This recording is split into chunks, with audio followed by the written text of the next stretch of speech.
Hello, and welcome to the John Appiah Show. The John Appiah Show is an engaging and interactive talk show that focuses exclusively on personal development and professional development.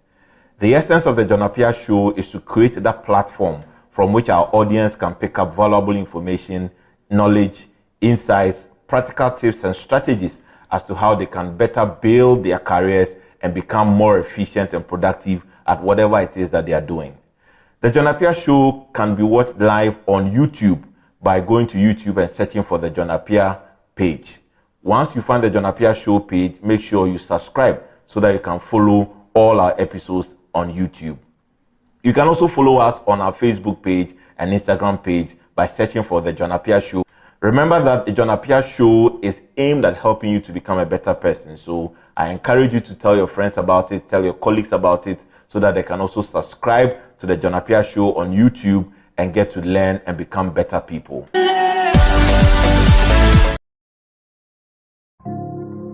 Hello world, I am excited and happy to talk to you about the Startup Summit 2021 Ghana. This year, our theme is Birthing a Dynamic Ghana, the role of entrepreneurs. And I'm very honored to be speaking on the 2nd of March, where I'll be focusing on raising a new breed of second-generation entrepreneurs. This summit promises to be very educative, very informative, and very, very engaging. And I encourage you to register to be part of this summit. How do you register to be part of the summit? Simply go to the Strength Africa page on Facebook or Instagram and register to be part of this exciting summit. I look forward to seeing you, and indeed, we will play our part as Ghanaians to help our nation to become that dynamic nation we always dream of and speak of. Thank you, and see you at the summit.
Hello world, I am excited and happy to talk to you about the Startup Summit 2021 Ghana. This year, our theme is Birthing a Dynamic Ghana, the role of entrepreneurs. And I'm very honored to be speaking on the 2nd of March, where I'll be focusing on raising a new breed of second-generation entrepreneurs. This summit promises to be very educative, very informative, and very, very engaging. And I encourage you to register to be part of this summit. How do you register to be part of the summit? Simply go to the Strength Africa page on Facebook or Instagram and register to be part of this exciting summit. I look forward to seeing you, and indeed, we will play our part as Ghanaians to help our nation to become that dynamic nation we always dream of and speak of. Thank you, and see you at the summit.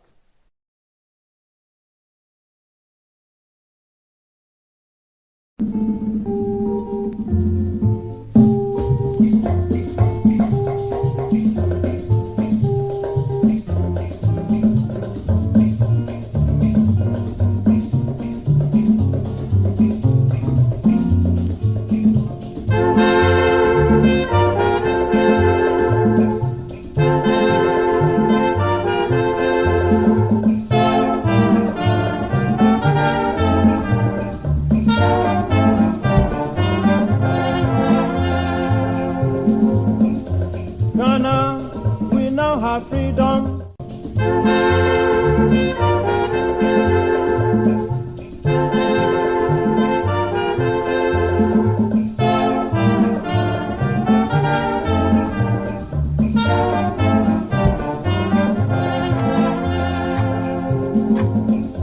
Ghana, we now have freedom. Ghana, land of freedom.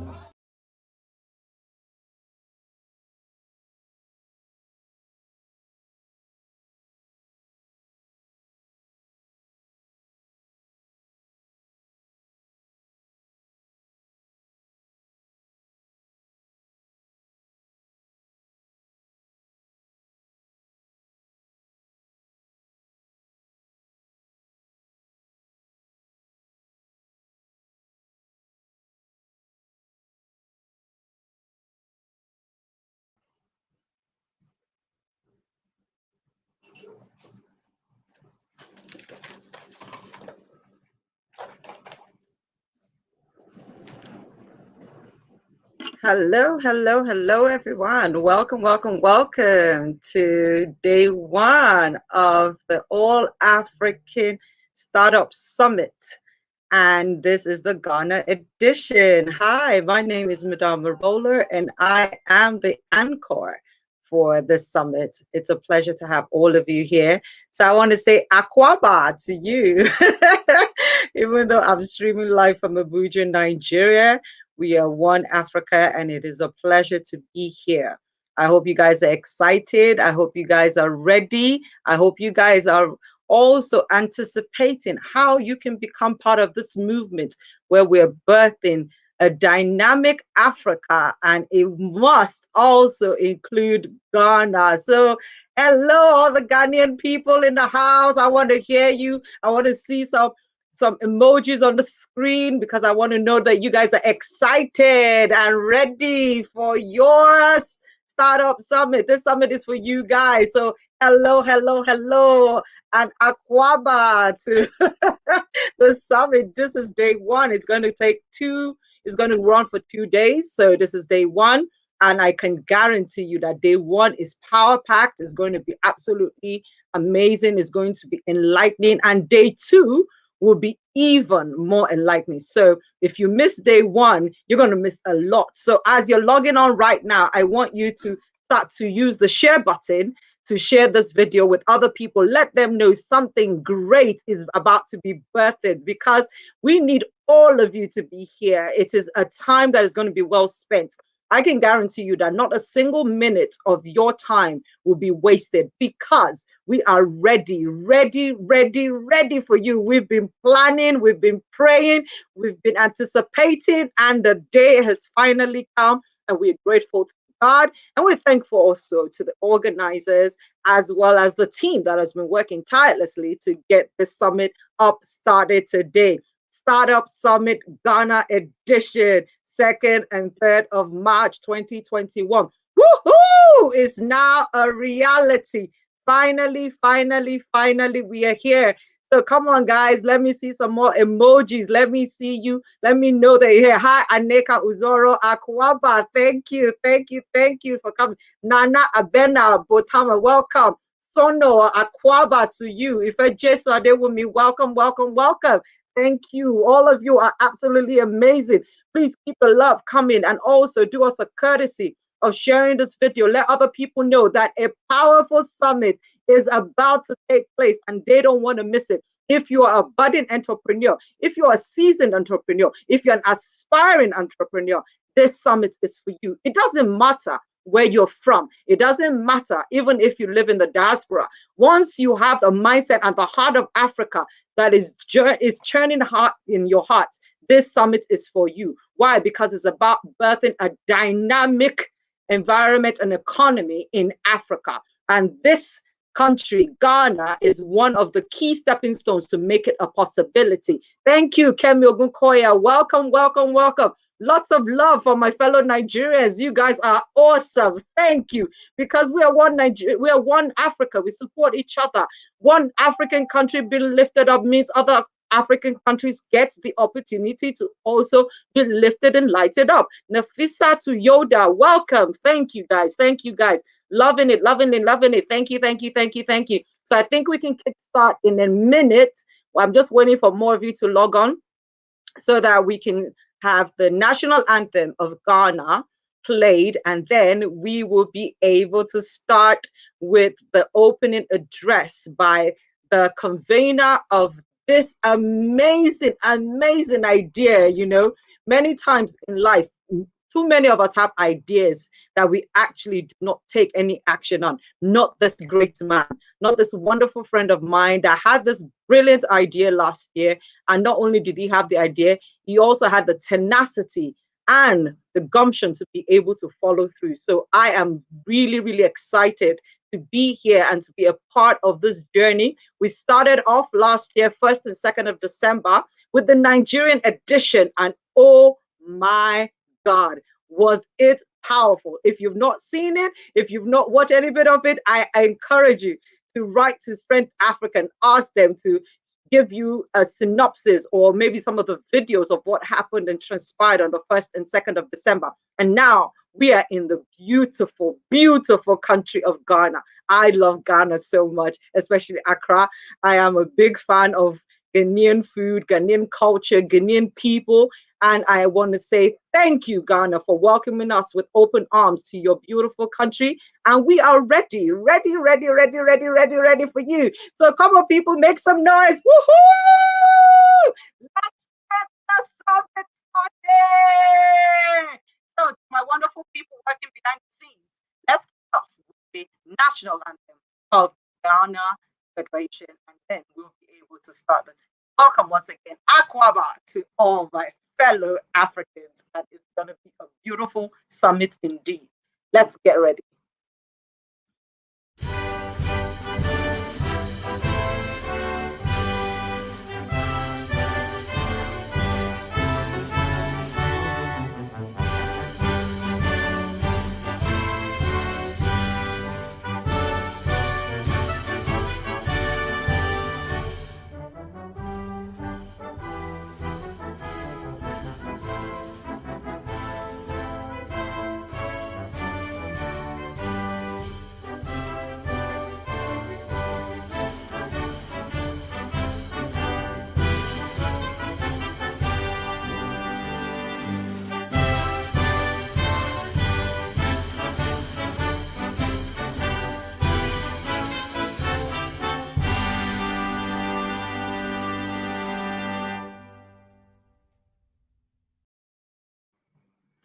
Wow, what a beautiful anthem. God bless the Federal Republic of Ghana. So all the Ghanaians, I salute you all. Thank you, thank you, thank you. This is Startup Summit Ghana edition, 2nd and 3rd of March 2021. My name is Madame Merola, the B.A.N.G creator, and I am the chief anchor of the summit over the next 2 days. And right now, we are about to begin the summit proper with the welcome address by the convener of this amazing summit. The All African Startup Summit is a series of 10 different countries that are going to have all the different wealth and, of course, expertise showcased over the coming months. And as I said, this is the 2nd edition right here in Ghana. So let me introduce to you our convener, Taiwo Adepoju, who is going to give his welcome address in a few minutes. So Taiwo Adepoju is a Gallup Global Certified Strengths Coach, popularly addressed as a startup specialist. He's an incurable and an unrepentant optimist with a results-driven track record spanning years of experience and success in driving operational growth, spearheading change initiatives, optimizing supply chains, and building best-class support mechanisms. He has valuable depth of leadership experience in the public and private sector with a knack for taking calculated risk. A social entrepreneur transforming lives through opportunities and platform with tenacity for growth and development, initiative driven with the capacity and confidence to influence his environment. Taiwo Adepoju is a thought leader, strategist, and strengths coach, keenly inclined towards excellence, with ample reference in Africa with a focus on personal responsibility, personal responsibility in developing excellence, entrepreneurship, social impact with strong leanings towards inspiring, celebrating, and empowering women and youth in Africa. Taiwo obtained his Master of Business Administration from Business School Netherlands in 2011. He is a graduate of University of Ibadan, where he obtained his Bachelor of Science in Political Science in 2001. In January 2012, he was a volunteer of the Bite Back Africa, an anti-malaria initiative in 2012. Taiwo has been the Chief Strategy and Implementation Officer since August 2014 to date at Simply Strategies and Investment Limited, Abuja, a private company with deep-rooted culture of entrepreneurship, which offer integrated solutions through core business lines. He is currently the founder CEO of Strength Africa, a private African business support company with a goal to set and uphold the highest standards of business systems in Africa by helping our stakeholders leverage on their strengths. He is the founder and president of Phenomenal African Woman PAW Foundation, founded in January 2015. He served as the general manager, strategy and business support at Pinnacle Oil and Gas Limited, where he was responsible for championing organization strategy in West Africa. He was also the chief client officer, Simply Fresh and Agro Allied Limited, Abuja, from January 2013 to May 2014. He has the mandate to help build 100,000 ideas and businesses in Africa by 2030 by building Africa's startup ecosystem.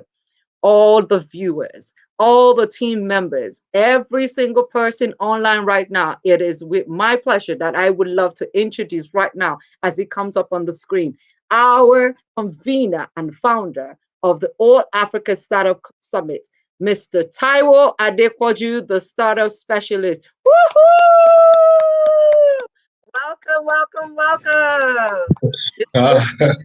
Hello. Amazing, amazing. Akwaba, yes, everyone. Good morning, Madam Merola. At some point, you were reading, and I was like, "Who gave you that?" You know, that's like a resume. That's not my profile. But thank you for such great words. You know, reading it eloquently. I appreciate. Well, so we're here live. You know, and you know, this is supposed to be an opening address. You know, but when I ask myself, can we even go ahead in opening this?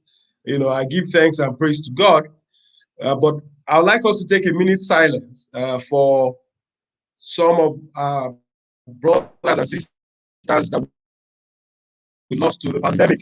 And we ask that God will give them and their families the fortitude God will grant their families the fortitude to bear the loss. So a minute silent, please.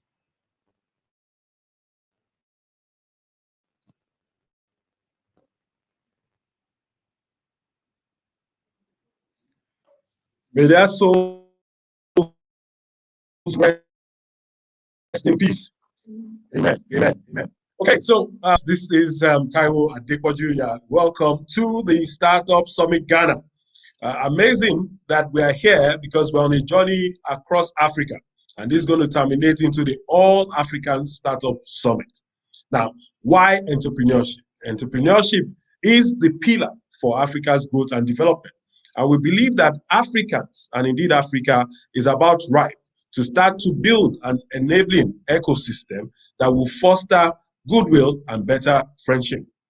I must say that indeed the destination of Ghana is not by accident. Over the years, we've had Ghana as an Asian trader, from the tradings, from the clothings, even from the roots, wherein even somewhat slave trade had permitted, which is quite sad. But we feel, honestly, that the growth in Africa cannot be, you know, complete without having Ghana. Ghana has stood at the bastion of championing great feats, even with its independence, even then also leading drives for economic growth and advancement. Indeed, in Africa, particularly in West Africa, I'm from Nigeria, but Ghana seems to have moved on with even the president and even the citizenry holding a litmus test for electioneering in Africa. Ladies and gentlemen, today is not a day for long speech, because we have a lineup of speakers that will be delving into areas from funding to address some of the peculiar issues in funding to the areas as to development, building businesses that will stand the test of time, to strategy, to insights, and everybody's going to be sharing their insights in terms of experience, their exposure, and their education.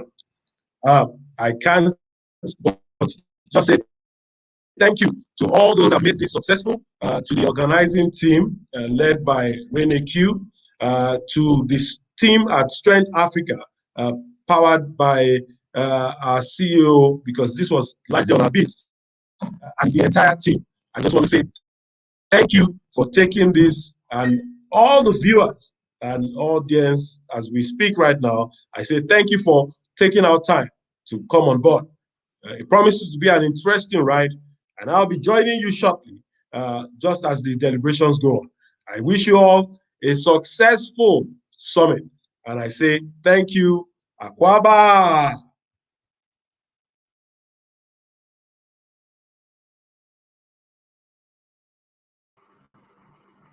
Wow, thank you so much for that welcome address by the convener of the Startup Summit, Mr. Taiwo Adepoju, the startup specialist. So we are ready, and we're going to kick off with the first panel session. And to moderate that will be one of our team members right here in Ghana. Her name is Rachel Bamfo, and she will be anchoring the session that is about to start. So let me introduce Rachel Bamford to you guys, and then she will bring up our next speaker to kick off the All African Startup Summit Ghana edition. So are we ready?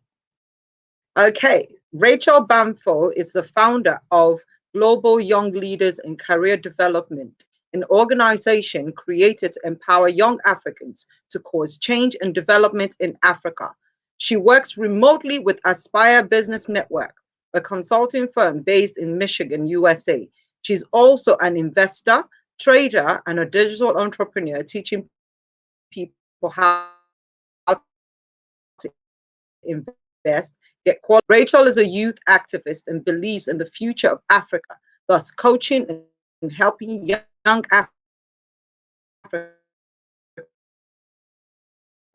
to follow their passions with various firms, institutions, and organizations since age 17, where she learned valuable professional skills.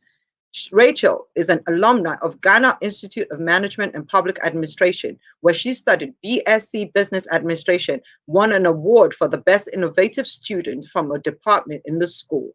She is now an HPR Harvard ambassador. Rachel is known for a keen interest in entrepreneurship and global change, and loved by all that comes into contact with her. Ghanaians and other Africans and friends and family from all over the world, please give a resounding welcome to the moderator of the first session of the Startup Summit Ghana 2021, Rachel Bamford.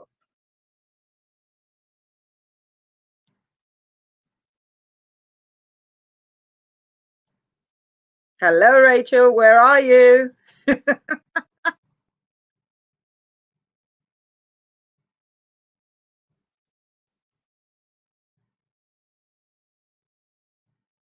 Okay.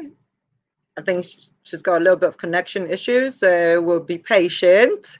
And please, wherever you are, pray for our network to be awesome so that we'll be able to enjoy a streamless service from everybody that is participating. Thank you so much. John Mark says, awesome, glad to be here. Let's light up Africa. Oh, yes, yes, yes, yes, yes, yes. Let's light up Africa.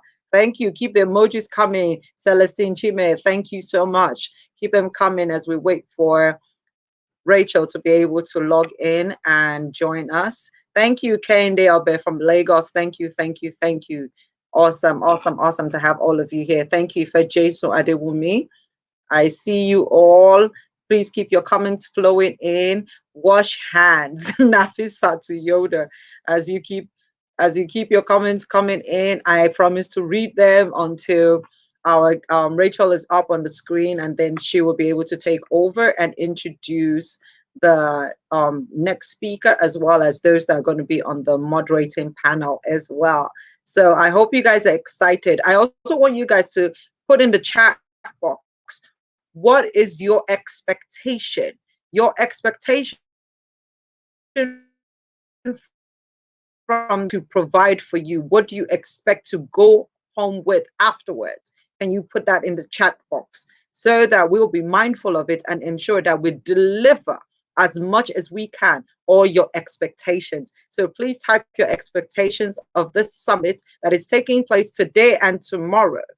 And we will be able to start to tell our speakers that, hey, the people that are spending time with us are expecting A, B, C, D from you guys. So deliver to the best of your capacity, because we, the planning team, have done what we can. Well, now we've left the rest up to those that are going to bring you the messages and the tips and the tools that you need to be able to birth a dynamic economy in your various parts of the world, especially in the continent Africa. So as we wait for Rachel Bamford to come on, I say that let us start to put in the screen our expectations. And I know that Rachel will be with me in a few seconds, because I can see that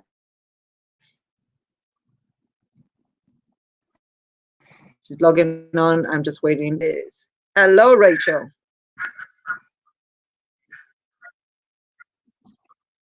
Hello, Rachel. Can you hear me?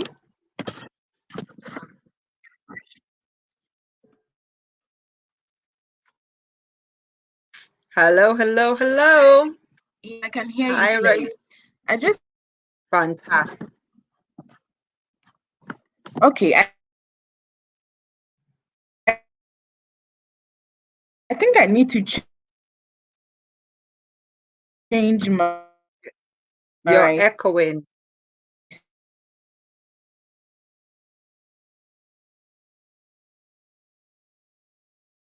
So you still have a little bit of technical issues on your end, Rachel?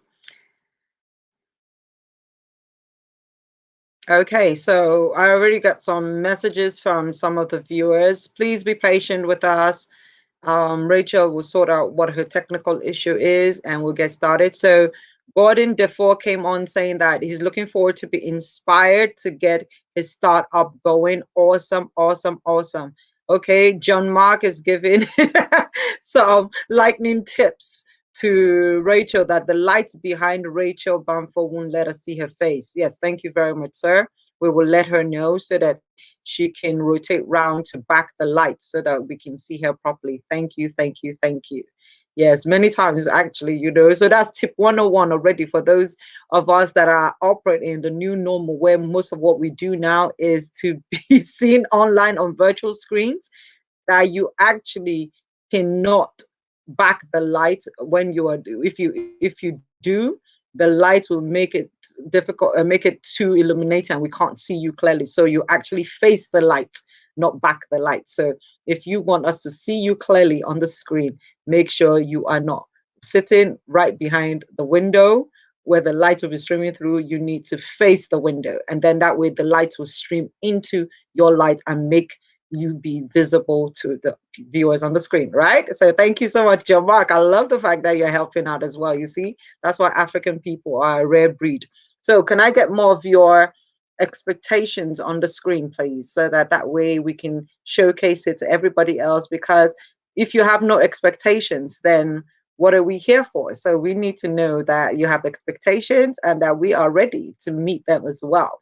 And if we're not, we can go bring in the people that are equipped to be able to answer the questions that you have and also meet you at your point of expectation.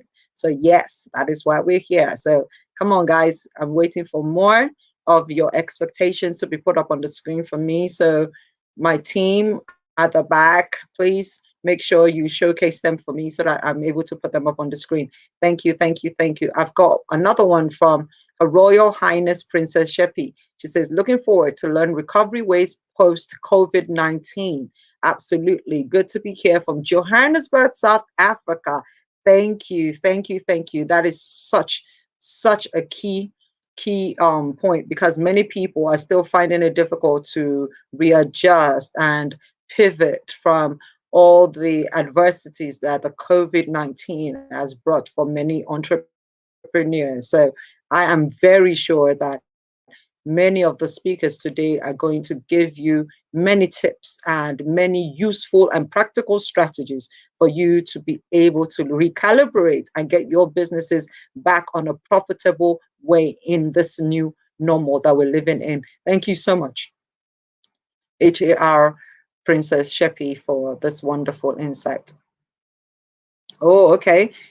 Joanna says she can't wait to hear what Mr. Appiah has to say from the people's perspective. Okay, that's awesome. Thank you so much. So, Mr.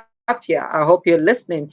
Some people are already waiting with bated breath to hear you and what you're going to say, because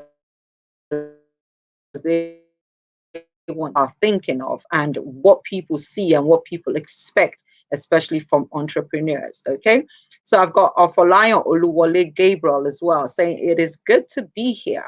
My expectations is to learn about business model to run a successful technology business in the health sector. Thank you so much, Afolayan Oluwole Gabriel. Thank you, thank you, thank you.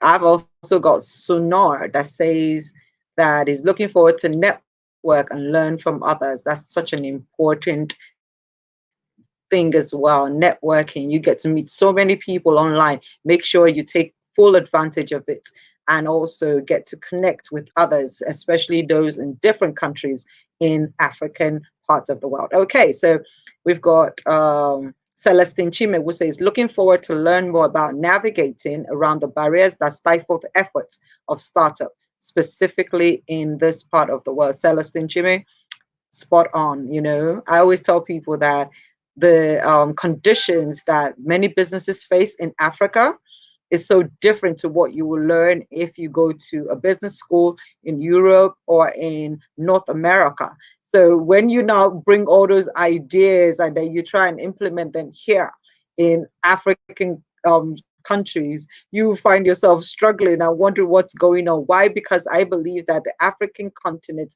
has its own peculiarities. So you need to study the market where you are in the different parts of the African countries, because what works in Nigeria might not work in South Africa, and what works in South Africa might not work in Ghana, and what works in Ghana might not work in Kenya, and what works in Kenya might not work in Egypt. So we need to be very, very open-minded, to be ready to always tweak our plans and our strategies to be able to suit the exact market and the people that we're trying to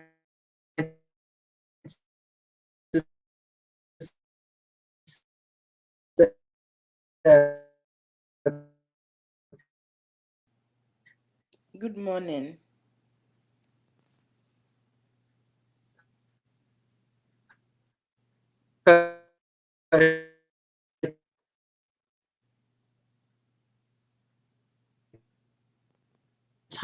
waiting patiently for Rachel. Rachel, are you there? Yes, please, I'm here. Can I be heard? Yes, I can see you now and I can hear you very clearly. Welcome, welcome, welcome. Thank you so much. Welcome to day one of the Startup Summit Ghana edition. So excited. You're Ghanaian, so I'm sure you can say some words in, is it Twi? How's that language pronounced? Is it? Twi. I always find it difficult to say it. So, yes, I'm sure you will say something to your fellow Ghanaians to welcome them powerfully. So I'm going to leave the stage for you and then you can take over. So enjoy yourself with the rest of the crew and I'll be back later. Thank you so much. Thank you so much. Hi, welcome everyone. So I'll be the moderator for the first session and I'll be hosting Mr. John Appiah. I'm so excited for this summit and I couldn't wait but to be here. Technical issues, but we're still here. Okay, so welcome everyone. I'm Rachel Bamfo and the founder of Global Young Leaders and Career Development.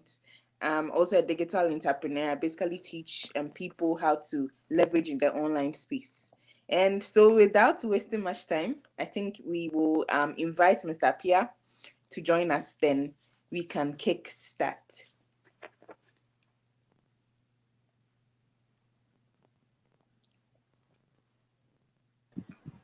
Hello. Welcome, sir. Thank Super you. Thank you. excited to have you.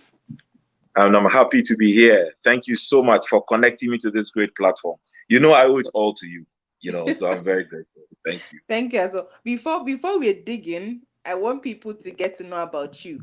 The splendid speaker we have today. So I'm going to talk a little bit about yourself to everyone who is watching now. Okay. Okay. So Mr. I hope it's very short. Just 1 minute. Just 1 minute, sure. So Mr. John Appiah is an entrepreneur, human capital development specialist, and youth empowerment enthusiast. He holds a Master of Arts degree in Communication Studies and a Bachelor of Arts. And he also has a degree in Political Science and Sociology from the University of Ghana, Legon.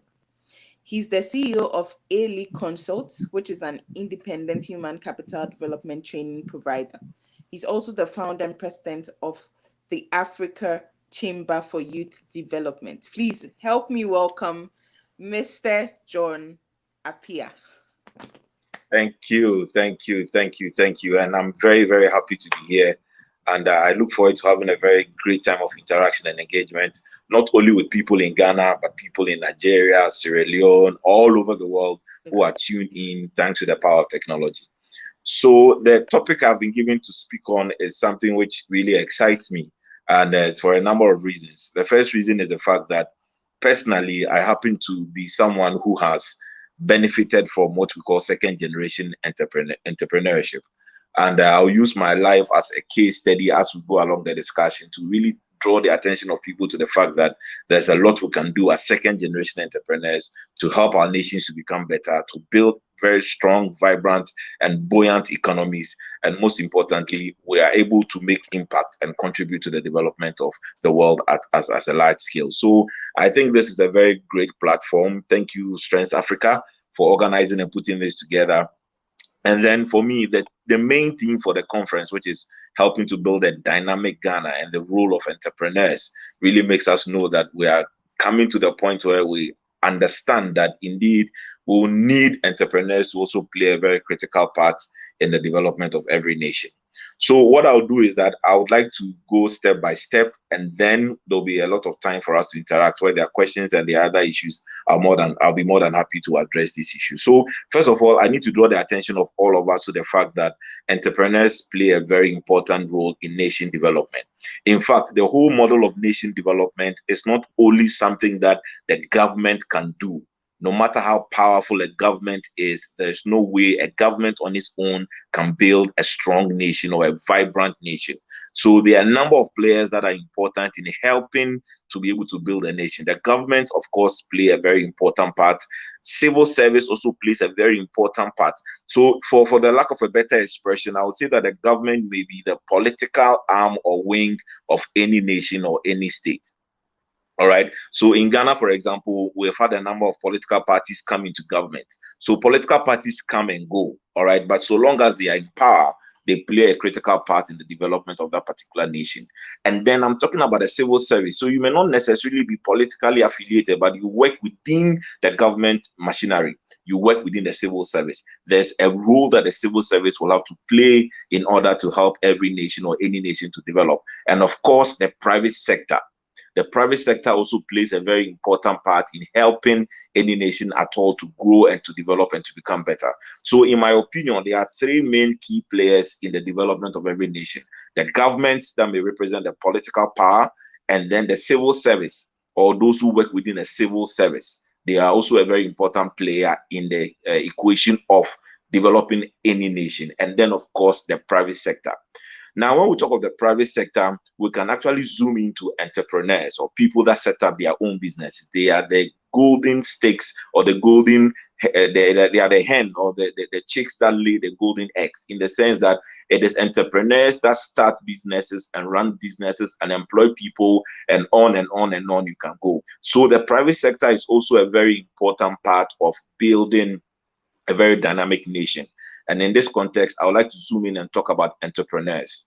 Now that we're talking about entrepreneurs, I'll just tell you three major things which, in my own opinion, I believe that entrepreneurs have the power to do and should be doing in order for us to see the essence or the importance of entrepreneurs. Most of the time when we talk about entrepreneurship or we talk about entrepreneurs, people think about people driving very wild and fanciful cars, living in big houses, flying first class and business class, enjoying along the beaches of Manhattan and all over the world. But I want us to understand that entrepreneurship is not just about the show of affluence. In fact, it is just a small percentage of entrepreneurs that actually do well and succeed and prosper and get to the point where they are able to actually, live that kind of lifestyle we see on TV and we read on the internet. All right. So in a nutshell, one of the key things that I believe entrepreneurs do in any nation is that they are key players in the job creation agenda.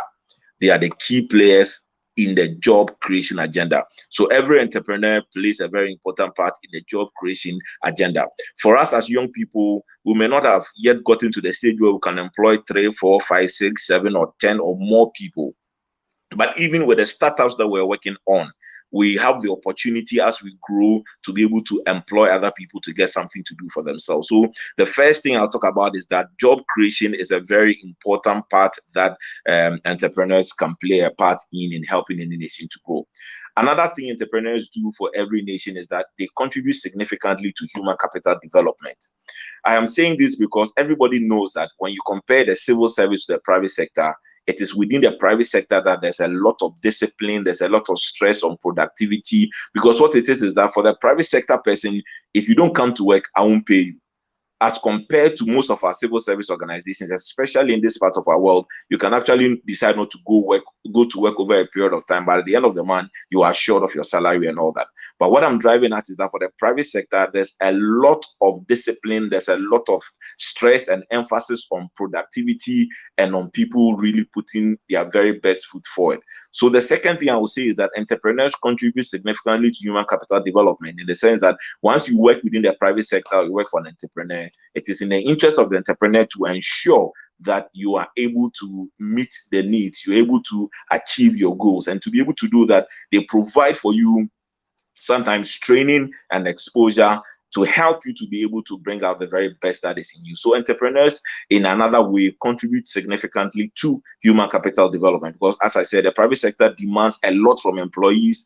They are concerned about the higher levels of productivity, and because they are concerned about the bottom line, they contribute to the development of the people they work with so that they can be more efficient, they can achieve more, and they can earn more. The other thing too that entrepreneurs do is that they also play a part in business development.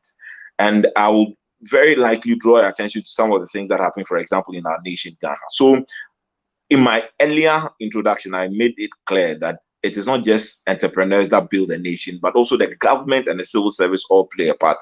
Now, most economies in Ghana, economies in Africa have gotten to the point where it is more about private-public partnership. So the government or the public sector will play a part, and it is expected of the private sector to also play a part to match or to support or to partner with the public sector in order to make significant progress in the economy of any nation. So one of the key things too that entrepreneurs play a very critical part of is in helping in the concept of business development. So maybe a particular public institution provides healthcare, and I'll use myself as an example. I work in the healthcare sector, a private clinic. All right. Now there are bigger clinics that are manned or run by the government. Way bigger than any of the private clinics you can think about. But the point is that what we do in the private sector, in the health sector, is to augment or support what is already happening in the public sector. So my clinic, for example, contributes to the healthcare or providing the healthcare of people within a particular vicinity or within a particular locality or area. So as a private sector person, what I'm doing is that I may notice a number of services that maybe the public sector hospitals may not be providing. But as a private person or a businessman, I am concerned about developing businesses around the major things that are done by the public sector such that will augment or support each other. So, for example, if you go to the government hospital and you don't get, let's say, an X-ray to do, I can develop my healthcare business model around provision of X-ray, all right, or around the provision of a particular service and all that and all that. What it does in the ecosystem is that because there are 2-3 different parties all working within a particular sector, we support each other to be able to help to make the economy better or help to develop that particular sector. So the third thing that I believe that entrepreneurs do in building a dynamic nation is that they contribute significantly to business development. The other thing I'll talk about is that I know that people will ask themselves, so who's a first generation entrepreneur? Who's a second generation entrepreneur? For very basics, or at the very basics, a first generation entrepreneur is a person that actually starts a business from scratch and builds the business to a certain level. That is a first generation entrepreneur. The second generation entrepreneur usually are people that pick up already established businesses and grow with that business, add to that business, and run that business as well. So that's the major difference between the first generation entrepreneurs and the second generation entrepreneurs. Now, most of the time, the people that go into second generation entrepreneurship are people that run family businesses. So what it means is that maybe my dad started a business, my mom started a business, my uncle started a business, my great-grandfather started a business, an aunt or an uncle had a business, and along the line, I was introduced into the business to continue to grow that business. So as a second-generation entrepreneur, you may not necessarily start from scratch. You may not be the person to actually put the resources together to build a business. What happens most of the time is that you are introduced at a certain level where the business is already running and going. And a typical example is what I'm doing now. So I do a number of things. I'm a first generation entrepreneur in the sense that I have started my own business that I'm running for the past 3 to 4 years now. But along the line, I also inherited a business that my dad has started, which was as far back as in 1981. So I see myself as a hybrid entrepreneur, both first generation and second generation. But the point I'm driving at is that for second generation entrepreneurs, they actually pick up from already established businesses and they continue to run the businesses. Now, the key question for me is that why is second generation entrepreneurship important? A lot of people, in my opinion, especially in this part of our world, don't pay a lot of attention to that. Everybody wants to start a business. Everybody wants to be a CEO. Everybody wants to start a business from scratch and on and on and on and on and on. But I think that if we are to pay attention to the second generation entrepreneurship opportunities available, there is so much more that we can do. So I have 3 reasons why I think that we need to pay attention to second generation entrepreneurship. The first thing is that we can't all start businesses from scratch. We need to get that at the back of our heads. I know that young Africans are very ambitious and they are audacious, but the truth of the matter is that we all cannot start businesses. Now, can you imagine if every single person you meet on this earth has started a business? Who runs whose business for who? Or who gets to work for who? Nobody gets to work for any other person, all right? But the truth of the matter is that not all of us can start our businesses from scratch. And there's nothing wrong with you becoming a second generation entrepreneur. There's nothing wrong with even working for somebody else. Because most of the time, the impression I get when I engage with young people across Africa is that I don't want to work for anybody. I want to do my own business. But look, my brothers and sisters, you need to start from a point. That is very important. And I find nothing wrong with working for anybody or working for somebody. That's very important. So the first point I'm driving at is that not all of us can start businesses. The second point too is that no business is too small. No business is too small. What I mean by that is that, you see, usually when we talk of second generation entrepreneurship, people are thinking of big companies, cement companies, automobile companies, and on and on and on and on and on and on. But the point I'm making is that there are a lot of opportunities within the informal sector. But as young people, we don't look into those directions because we think that they are small business opportunities or they are small business ideas or concepts. But what I want to draw the attention of Africa is that there are a lot of significant opportunities within the informal sector that may appear as small or insignificant.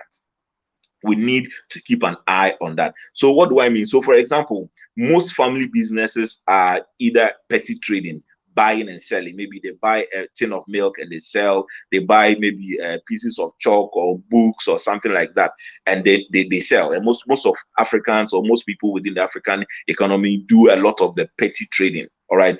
It could also be selling of food. maybe your aunt or your mom or your grandmother prepares food and sells on the roadside.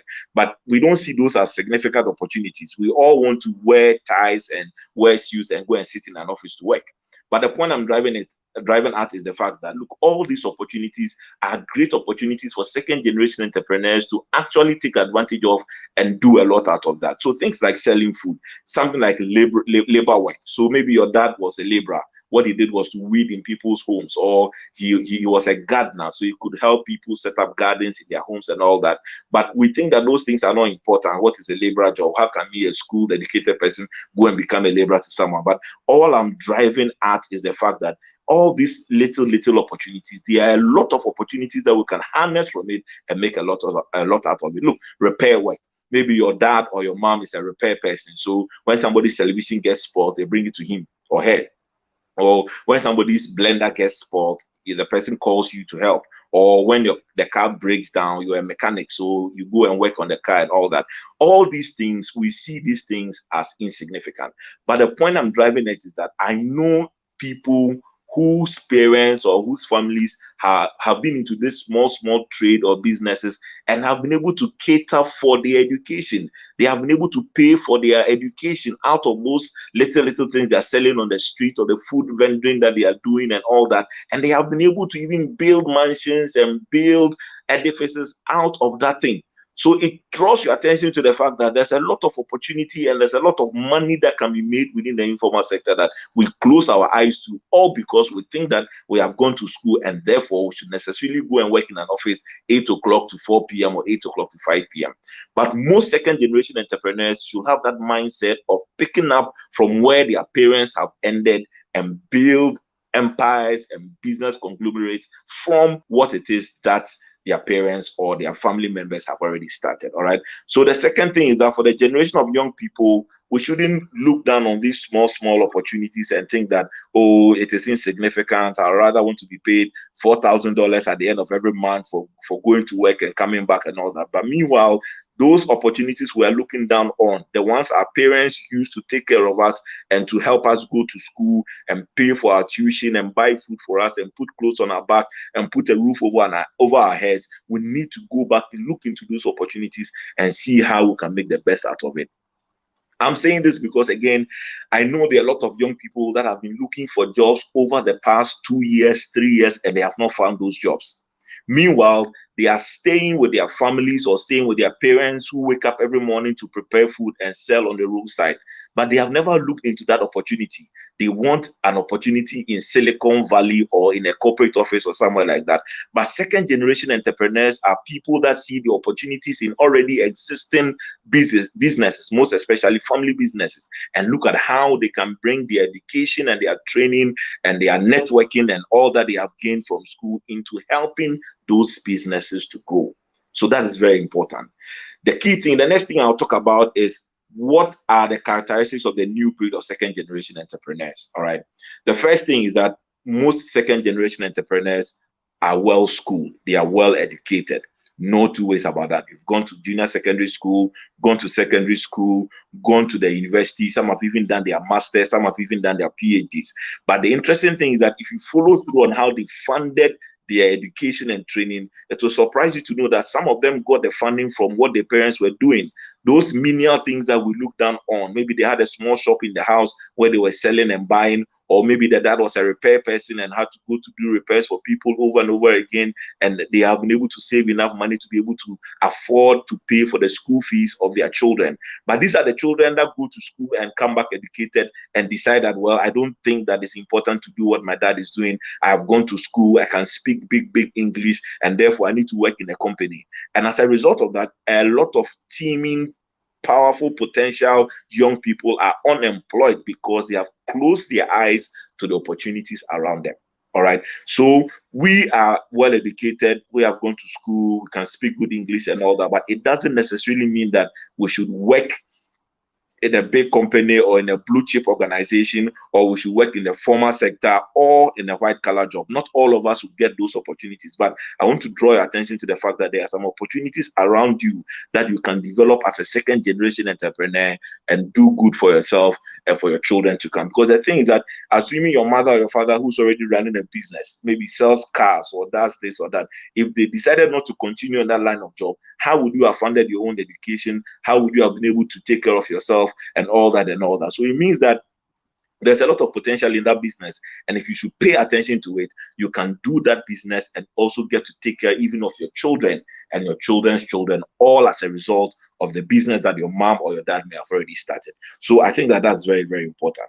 The second thing is that a lot of us too, from my experience, for example, I didn't just start working for my dad or working in my dad's business.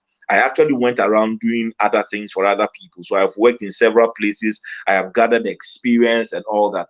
But at the end of the day, what I believe in is that all those experiences I had prepared me adequately to be able to manage the reins of the business of my dad. And I'm very, very happy and I'm very blessed to have had the opportunity to work in other organizations, learn from other people, build a lot of contacts and network and expertise and competence. And now it is of great value for me in what it is that I'm doing, running my dad's business. So I think that young people will need to keep an eye on the family business. It doesn't mean because there's an existing family business, you don't do any other thing but do the family business entirely. Sometimes you may have to work elsewhere to gain experience and all that, but the big picture for you is to be able to find out how you can bring that experience and expertise, and probably because you were working elsewhere, you're able to earn some funds, so you can bring all that together to continue the legacy of that family business. All right. So the second thing is that not all of us go straight into running family businesses. We can actually work elsewhere, gain experience, competence, and even travel outside the country and go and work for other people and all that. But the big term picture or the long-term picture is to be able to come back to be able to bring the skills and the resources and all that you have gained to help grow that family business or to make that family business better. So that is the other thing. Now, the third interesting thing is that usually for family businesses, you don't have to write an application letter. You don't have to develop a unique CV. You don't have to go for any interview and all that. It is just by you showing your commitment and readiness to work, your diligence to work, and most importantly, your dedication to helping that business to grow. That is very, very important. All right. So that's an advantage you have.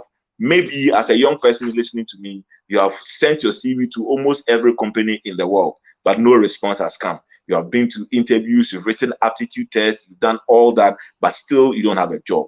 What I'm saying is that as a second generation entrepreneur, if there's already an existing family business, you don't have to necessarily go through this laborious process in order to be given the opportunity to play a part or to contribute or to run that business.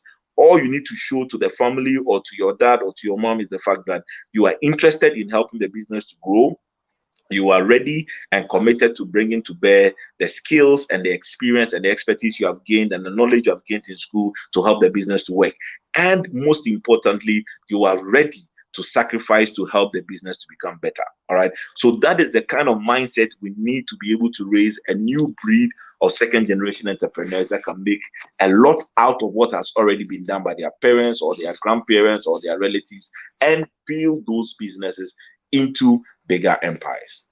In my final discussion or in my final segment, what I want to focus on is that what then should you do if you happen to find yourself in a position to become a second generation entrepreneur? Your dad runs a business, your mom runs a business, or your big brother or sister has already started a business. It is thriving, it is doing well. What can you do when you are given the opportunity to run the business? The first thing I think you need to have at the back of your mind is that family businesses also exist for profit. Family businesses are not necessarily NGOs where it is just about doing good to the general public and all that and all that. The bottom line is that it is interested in making profit. So if you want to become a second generation entrepreneur and be very successful at a second generation entrepreneur, you need to have at the back of your mind that all family businesses at the end of the day is aimed at making profits. So that should be what should drive you when you're given the opportunity to run such a business. So if your mother sells food, it's a food vendor, and you want to take over that business, you may not necessarily know how to cook, but you know somebody who knows how to cook. So what you can do is that once you are given the helms of affairs to run as the business owner, you need to have at the back of your mind that it is all about profit. So how do we cook, and what do we need to do to be innovative? How do we need to respond to our customers' needs and all that? Maybe your mom used to sell in front of your house, but when you take over the business, you can expand and add delivery services so that people can actually call and place an order and the food will be delivered to them. Maybe your mom or your dad may not have thought about that point, but because you're a second generation entrepreneur, you have the advantage of technology and education and experience and expertise and a network. You can introduce that into the business to grow the business. Okay, so at the back of your mind, what should drive you is the agenda of profit making. The second thing you should have at the back of your mind as a second generation entrepreneur is that you need to add some value to the already existing business. Remember that as a second generation entrepreneur, you're not starting from scratch. You are already doing, there's something already going, and you're going to grow that thing and develop that thing.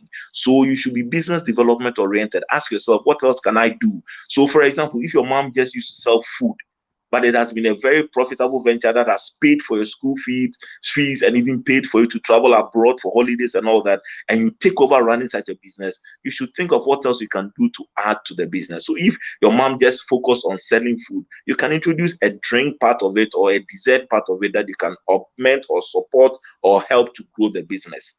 All right. So you should always be business development oriented. What else can I do? What other service can I provide that can help the business to grow? The third thing you need to also focus on is on human capital development. So if you take over an existing business or a family business, obviously there are people already working in the business. The key question is that what can you add to them in terms of value that can help the people do their work more and be more efficient and be more productive? That is an aspect of human capital development you need to keep at the back of your mind. So human capital development is important. The fourth thing too is that you should also be thinking about partnerships and collaborations. Probably your mother or your dad or your uncle or your auntie, whoever was running the family business, was just thinking about himself and the immediate family. But when you take over running such a business, you should be thinking about who can I partner with? Who can I collaborate with to make our businesses more efficient? Who can I work with that can improve the services that we provide? So as a second generation entrepreneur, one of the advantages you bring to the table is the advantage of building partnerships and collaborations. And that is obviously the way to go. The last thing I'll talk about is that you should also focus on building systems and lasting legacies. Maybe the initial business you took over was done arbitrarily, even though profits were made at the end of the day. But when you take over or you are part of running the system, you should be asking yourself, what else can we do that can improve what it is that we're doing? What are the systems that we can put in place to ensure that we get the right kind of people to work with? Our accounting system is on point, our procurement system is on point. How can I regularize some of the things that hitherto was done anyway, anyhow? All right. So you should be thinking about building systems and building legacies that will last.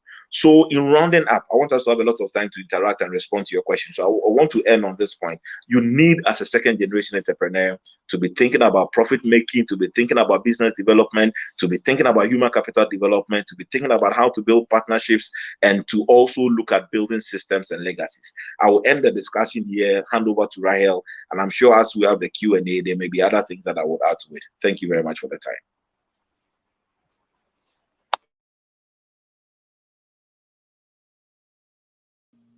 Okay, sorry.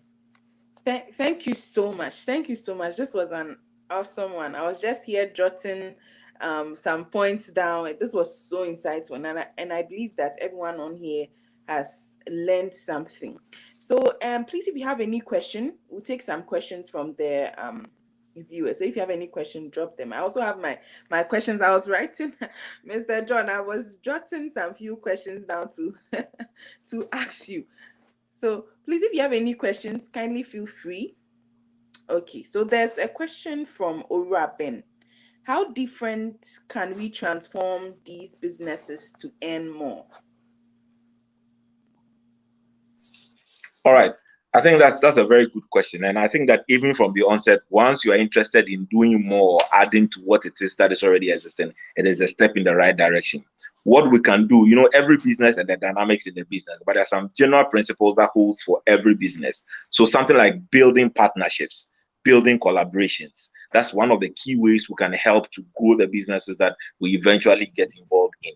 The second thing we can be thinking about is how we can introduce innovation and creativity into helping us to be more productive. Any business that is more productive or it's very productive, obviously it's profitable. So we can apply the principles of innovation and creativity in helping us to grow businesses to the next level. And I think that the third thing that we can also do is that because we have the advantage of education, we have the advantage of networks, we have the advantage of maybe working elsewhere before going into the family businesses, we can harness all this as capital and inject into the business. So maybe you know somebody who works in another organization that can be willing and ready to also support the business you are doing by providing a particular service or helping you to improve a particular system at your business. So for example, I went to school, I have friends who are accountants, I have friends who are lawyers. So there are times that I call my friends who are lawyers and ask them for their legal opinion on matters as to how to improve the business that I'm currently doing. All right. So these are ways that you can easily harness to help you to build a stronger businesses, and of course to ensure that the bottom line always remains at the top. That's all. Thank you so much. Any more questions? Any more questions from anyone? Okay, before we wait for some questions from the viewers, I think I have one question here. So, how talent or inheritance play? How does talent or inheritance play a role among second generation entrepreneurs? If you could maybe use an example or something so that I can zoom in specifically to what it is here. So, I basically mean, how does a particular talent play a role among second generation entrepreneurs? So for example, if the dad was a musician and the daughter is a musician as well, how can the daughter leverage, if I don't know if you get me, how can the I get it. Brilliant. So once you've asked this question, let me take advantage and then talk more about some of these things. So for example, your dad or your mom is an engineer, trained electrical engineer who has started an electrical engineering company. There may be some of the children who may have taken up in that context. Maybe not all of you can become engineers, but there may be some who may have gone to school to also learn to become engineers. Usually for those technically oriented businesses, like you said, your mother is a musician, you happen to have also picked up the music gene and you also do business. There's also the likelihood, or there's the easier probability of you rather inheriting the business and growing the business.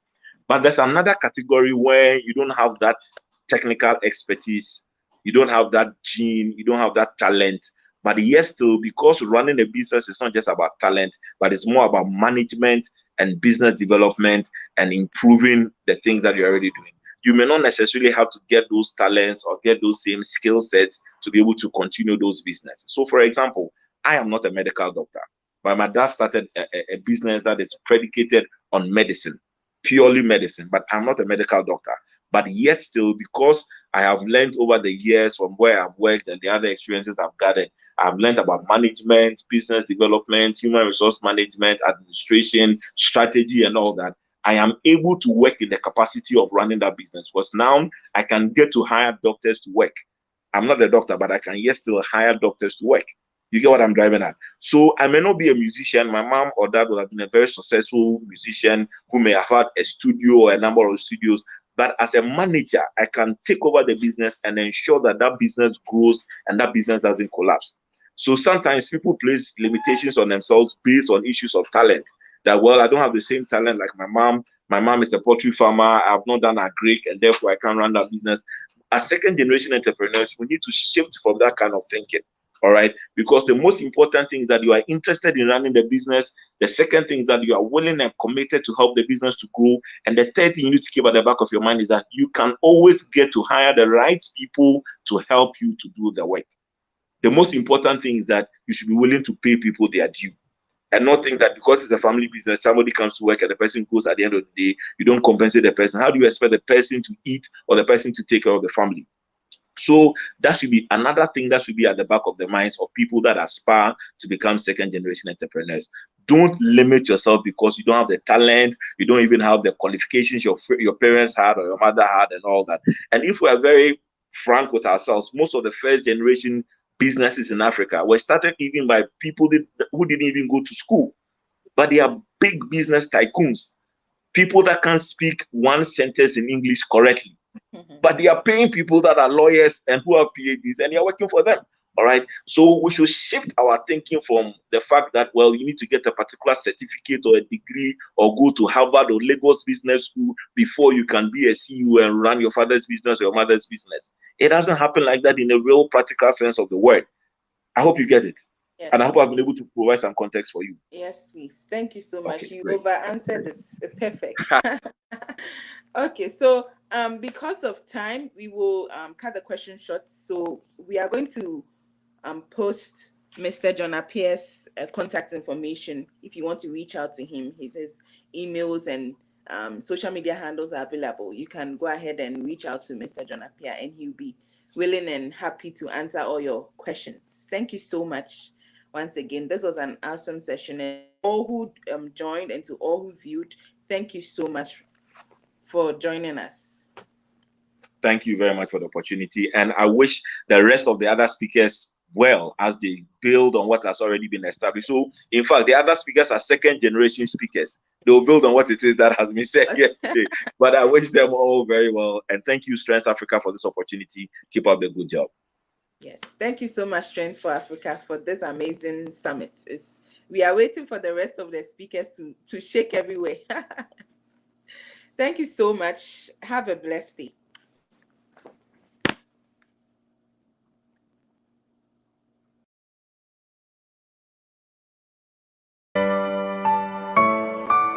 Hello, and welcome to the John Appiah Show.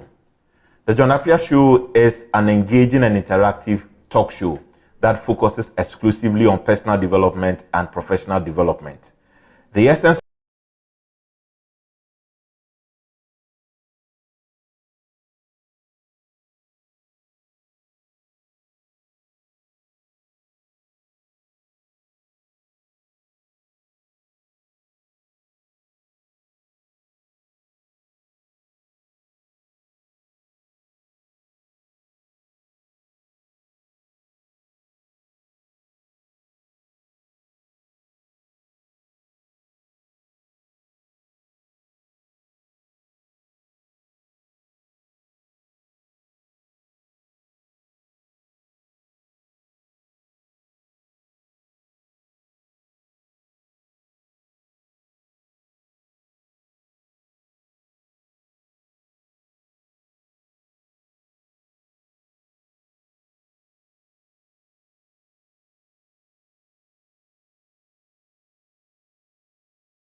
Wow, what an amazing job that was done by Mr. John Appiah. I hope you guys gave him virtual claps and stuff because he actually nailed it mega on that topic. And I want to appreciate him. Thank you so much, sir, for an amazing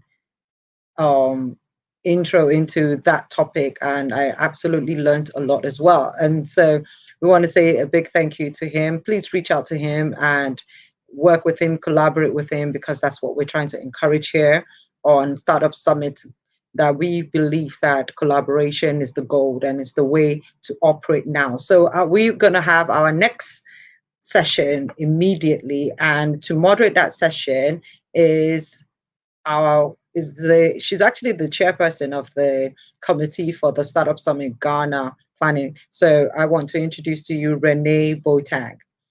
Renee Boateng is a dynamic transformational coach and an astute thought leader whose mission is simple: to beckon the best out of every person she meets. She offers specialized training, coaching, mentoring, and seminars on personal branding, self-development, and confidence. From a noteworthy corporation career with Gillette UK and Zenith Bank Ghana Limited, to boldly stepping out into the world of entrepreneurship to launch one exponential endeavor after the next in fashion and beauty, she's leveraged the power of a personal brand to influence, impact, and increase access to extraordinary opportunities.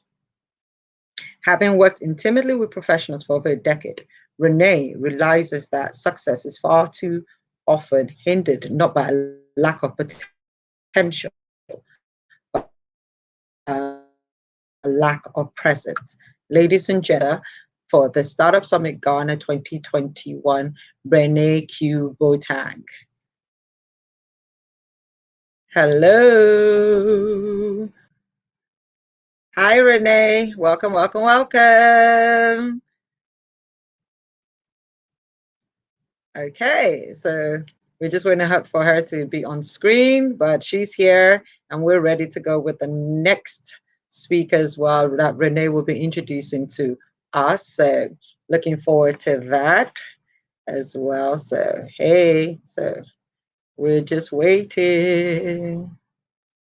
So thank you, everybody. Thank you for your patience. And please, while we're waiting for Renee to come on the screen, can you just put on the screen in the chat box for those of you that listen to Mr. John Appiah's address, can you put one major thing that you learned from that session so that we can see exactly what it is that you've benefited the most? So, okay, Richard Casamoon saying, great one, John Appiah. I think the point on collaboration, building sustainable structures, and leveraging payment platform is very key and is at the heart of building a sustainable business. Thank you, sir. I absolutely agree with you as well. Very, very important. And you heard me mention collaboration.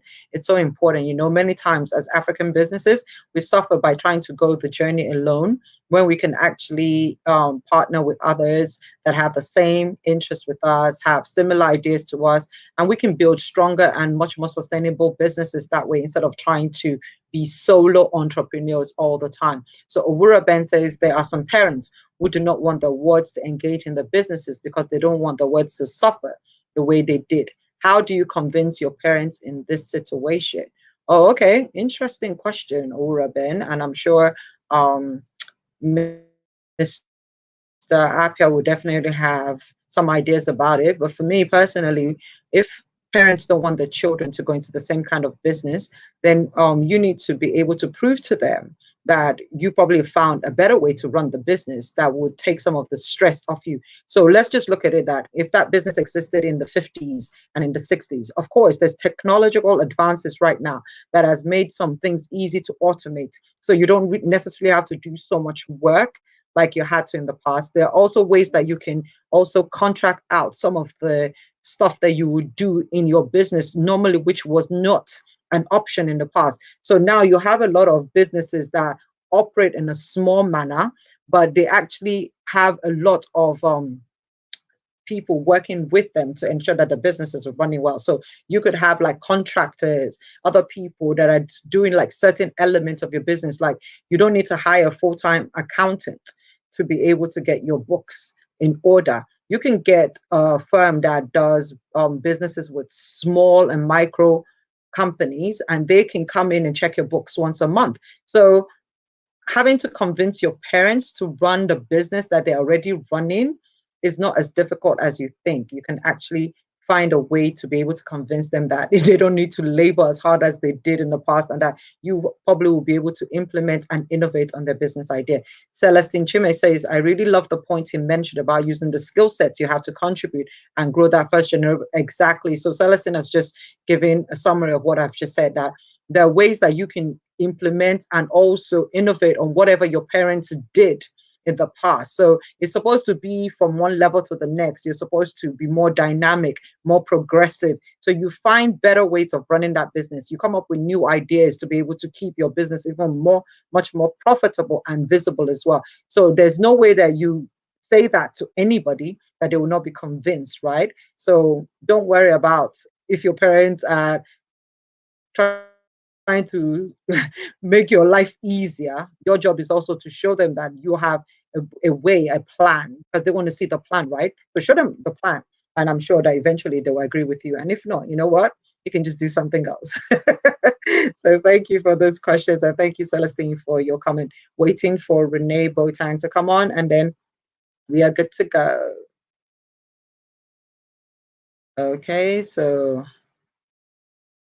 all right.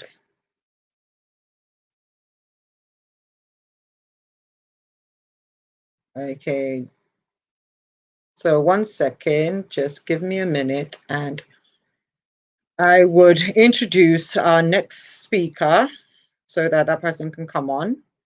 And it's an exciting one, if I may say so myself. So it's going to be great. Okay, so ladies and gentlemen, let me introduce to you the next speaker for today's summit, and her name is Naomi Kokuro. Okay.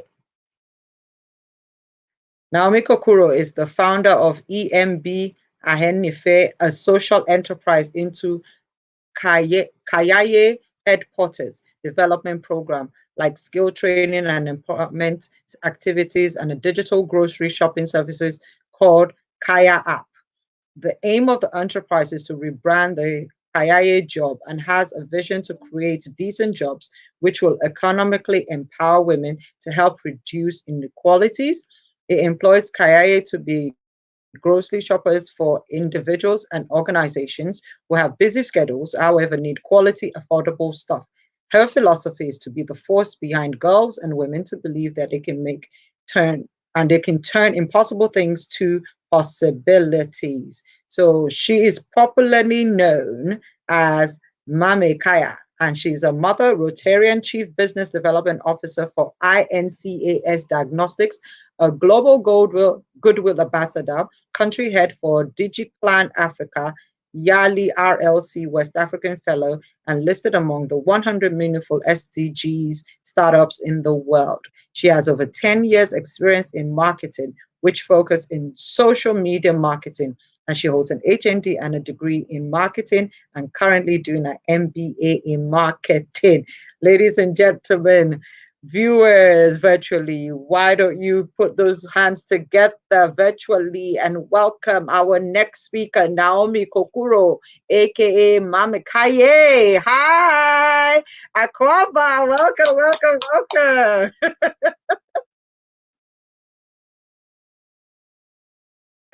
I think you're muted. I can hear you. That is some introduction there. I felt like, hey. Yeah, we got to give you the superstar introduction, but because you're a superstar, Mama. So welcome. Thank you. Thank you very much. Welcome. Thank you so much for being here. So we look forward to your address, and I'm sure the people are ready and excited. So I'm going to leave the screen for you so that you can do your thing, and then I'll be back to engage you with some questions after your session. So take it away. Sure. Thank you very much, Moral. Sorry, I hope I got the name right. Thank you very much, Mom. Hello, everyone. My name is Naomi, and the introduction has already been done. Everyone calls me Mami Kaya, and I sent my slides to be shared, but I can still work without the slides. It doesn't matter. I hope everyone can see me. If you can't see me, kindly let me know, and then I would. So, that was a good presentation there, Apia. I was here and I was like, Apia has already done the job for us. He has laid the foundation, and indeed, with what he did, he was the first generation speaker, and I am the second generation speaker because what he did is actually that is what I'm coming to build on. He has already talked to us about trying to start whether you want to start your own thing or building on your family's business and everything that has to do with it. What I am here to do today is to actually share with you my 6 P's. It used to be 5 P's, and each time I keep increasing it because I get a new P. I don't know why I picked the P, but everyone around me always talked about how passionate I am with everything I do. So it started from the passion, and then I gradually graduated. So today I am just going to share with you my 6 P's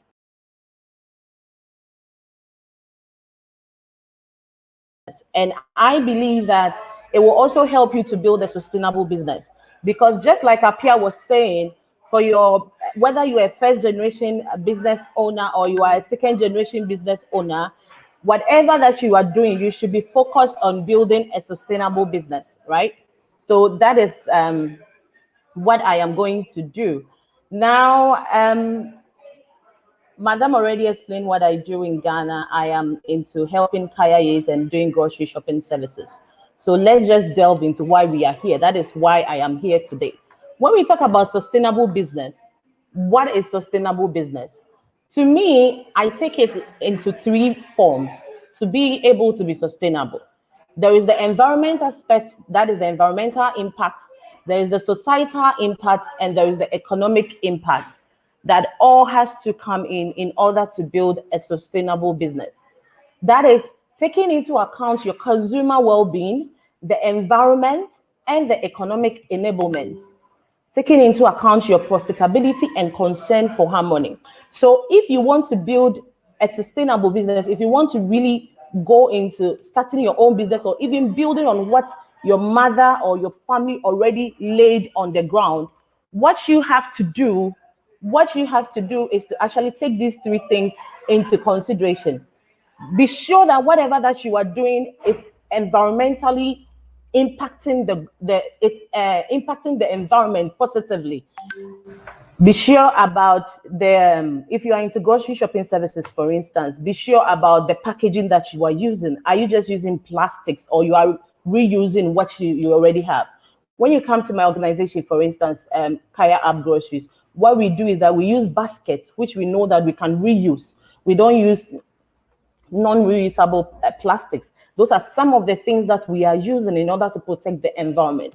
So before you gear into it and before you build on your mother's own, Apia talked about adding value. Your mom or your father may not have been doing that, but for yours to be sustainable, the first thing you need to put in mind is the environment. How is your business going to impact the environment? That is very key. Now, the society, that is societal impact. How is it going to impact the society? How, we talk about corporate social responsibility. How is your business, will your business be able to really help somebody out there? Can it really change somebody's life? Can it really impact somebody positively? It is very, very key. So your society, your social impact is also key. And then it comes to the economic aspect. Your business to be sustainable, you need profit. You need to make profit. You need to really make profits. You need to be thinking about how can I make profit? How can I reduce cost and all that? So that is sustainable business, building a sustainable business. And trust me, all these three things come into harmony. You can't do one and leave the other. You can't do one and leave the other. They are all in harmony for your business to be sustainable. Now let's go in. My first P, as I have always shared with everybody, as I say, is passion. Passion.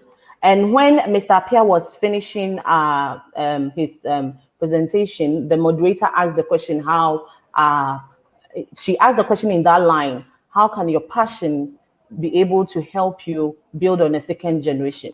I believe that if you want to start anything, if you are not passionate about it, if you don't really have a will for it, something that you do and it doesn't feel like work, something that you can just wake up and do it, something you can volunteer and do it, then at the end of the day, you are going to leave it out. So I want everybody to come with me on this journey. We are going to use starting to drive, learning how to drive. How many of us know how to drive? You can drop it in the comment section, and then I go on. How many of us know how to drive? If you don't know how to drive, today I'm going to show you some skills and some issues that we have on the way when we are driving. So if you know how to drive, let me know so that I'm reading in the comment section. How many of us know how to drive? How many of us have seen people driving? So now, if you really want to drive, with the stories that we hear and the accidents that come on the way, you need to really be passionate about it. You need to have the willpower to want to drive. You can't just get up, sit in the driving seat and start driving. You need to say, I want to do it. The willpower to do something that you have all the flair and all the will to do it. That is very, very key. It's like a burning desire in you. If you don't do it, this one is positive anyway. If you don't do it, you are not okay. So passion, you need to be very, very passionate about what you want to do. That is my first P when it comes to the 6 P's. The second P has to do with planning. The second P has to do with planning. And in this case, we are talking about what goals have you set for yourself? What are the desired outcomes that you are looking at? What are the strategies? What are the measures and the targets? What results are you looking at? Where do you want to drive to? You are driving a car. Yay, madam. Madam, I hope I get your name right. Thank you. She says she knows how to drive. Very good. Now, the second P is planning, and I have mentioned the goals, the desired outcomes, your strategies, your measures and targets, and your results. You need to understand all these things. Now, taking the car, as I told you, we are coming to drive. The question is, where do you want to drive to? Now, you have the passion to drive, but where do you want to drive to? How are you going to get to drive, to know how to drive? You need to plan it. If you don't plan to fail, you will fail. If you fail to plan, you plan to fail. So you need to plan very well. Know exactly where you are going. That is very, very key. Know exactly where you are going. Who is going to teach you how to drive? Are you going to go to a driving school? Are you going to let a family member teach you, a friend teach you? What days are you even going to teach? So in your business, it is very key to to plan everything. You don't just get up and say, I want to start a business because you have the passion. That is good. That is good. However, you need to understand and know, how do I want to drive this car? How do I want to operate this business? What business? I have the idea, all right, but how do I go about it? What are my goals? What are my strategies? What are you doing? Planning is very, very key. Where do you want to drive to? If it was to be a car, why do you want to drive? How will you drive? Who will teach you to drive? When do you want the driver? And where are you? It is very, very key. Your goals are very key. Set SMART goals. And when we talk about SMART, I know we all know about SMART, the specific, the measurables, the accurate, the realistic, the time bound. How do you want to do it? It is very, very key. Think through it. Don't just do anything. Sit down. We have two things. We have the mind storming and the brainstorming. Anytime before you go and put your idea in front of an audience for them to understand what you want to communicate to them, there is the need to sit down and do mind storming. Mind storming is whereby you sit alone and analyze your plans and analyze your ideas and analyze your visions. You alone. It can be, I love doing that. I have a book, and anytime an idea comes into my mind, I put it and I keep asking why. Why? I ask why 5 times before I actually go to then the how. You need to mindstorm. Now, when you have mindstorm, that is when you bring in 1 or 2 people to come and help, or your team to come and help you to push it forward. And that is what we call brainstorming. So anytime you have the idea, because the idea is in your head alone, I sitting here, Mami Kaya, will not know that idea until you have clearly sit down, analyze that idea in your head, and really communicated it to me in such a way that I will be able to give you an advice. So it is very, very key to know your goals. What is the idea about? Desired outcome. What am I looking out for? What strategies am I going to use when it comes to this idea? What are the measures and the targets? And what results am I looking for? So in planning, it is very, very key. Now, the third P is what I call the preparation stage. The third P is the preparation stage. They say preparation is key. Preparation today leads to success tomorrow. You are going to the driving school. You have already planned on how you are actually going to go. You know you want to go to a driving school so that they will teach you. They have told you that it's going to take you 3 months to be able to learn how to drive manual or automatic car. You already have the car, or you are yet to buy the car, but you know that you really want to drive that car. So now you have everything written down. My one of my role models, which is Richard Branson, he always say that don't ever think that all the ideas will get stuck in your all the ideas in your head are okay. Write them down. It is very key. So in the planning stage, you've already written everything down. Now it's about time to plan it. It's about time to prepare. Now go to the driving school. Go and make your money ready, because you know during the planning stage you go and ask about, okay, how much am I going to pay, um how how long will the driving take, and everything. So now to your business, you already know that you want to go into sewing. You want to go into sewing. Now you know that during the preparation, the planning stage, you want to use industrial machine. You want to get a shop. You want to sew for kids. That was the planning, the planning stage, what you discussed. Now it's about time to start putting all the resources together. The resources that you needed. It is very, very key. Trust me, if you're a first generational entrepreneur, this point is even key.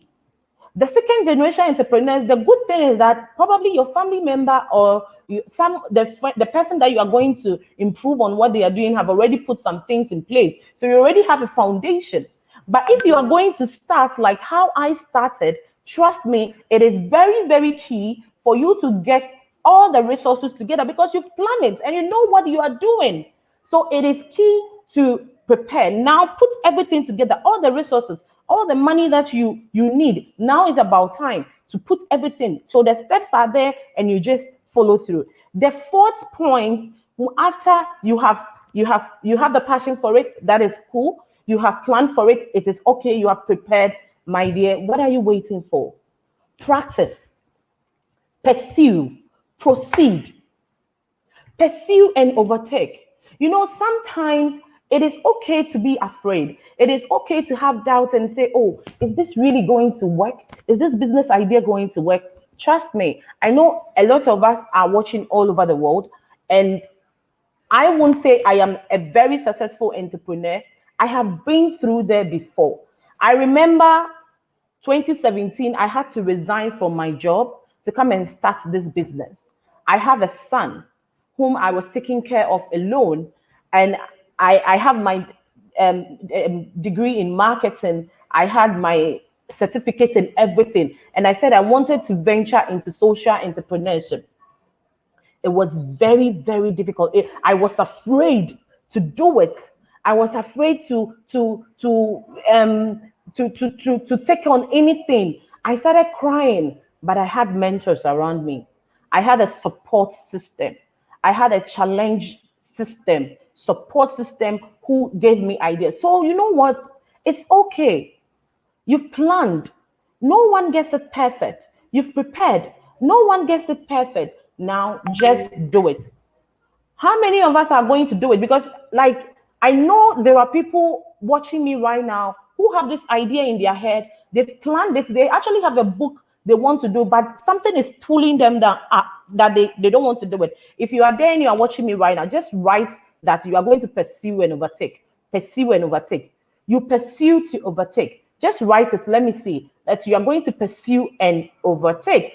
No one is perfect. No one is perfect. Just practice. Pursue it. Pursuing means that taking the first step. So go to that driving school and just register. Let them take you through the training. Afterwards, they are going to give you when you go for your license, they are going to put you on the road and you have to practice. You practice. You keep practicing. You practice. Look, listen. The person that invented the light bulb didn't do it just by doing it. It's not easy. Yes, it's not easy. No one is saying it's easy. Entrepreneurship has never been easy. Put that in your head. But then you are going to do it. Pursue and overtake. Pursue and overtake. That is very good. You keep doing it. You have your license. Remember that we are driving. So now you have the license plate for learner license, and then you keep driving. You keep driving. You keep driving. That is what you do. But keep practicing, because the more you practice, you make mistakes, and the more you make mistakes, you learn from it. No, you've not failed. Never ever think that you failed.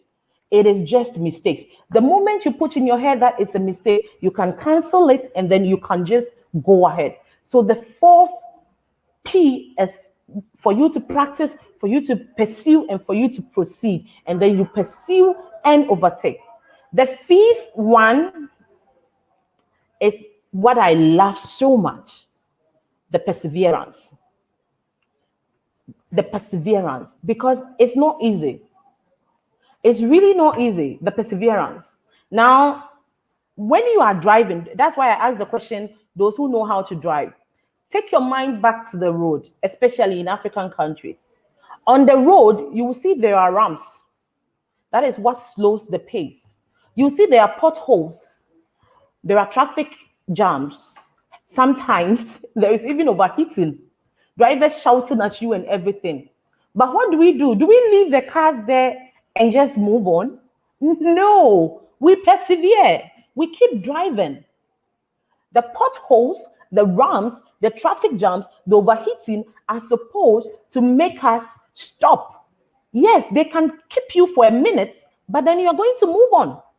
They can keep you for a minute, but because you have planned and because you know where you are going, you will come back, put some resources together, and then you will get it. And this is where you need a great support system. A support system. Who are your support system? Which people have you brought around you to support you in times like this? Not those that are just going to hail you, but those that will criticize you and give and help you find solutions. Because wait, when you are on the road and you get overheating, you can call other drivers to help you, and some will bring you water. When it's potholes and your car just dips into it and it stops, trust me, there are drivers who are willing to push you. They will push you. And so this time, it's not up to you to give up. If you give up on your idea, you have failed.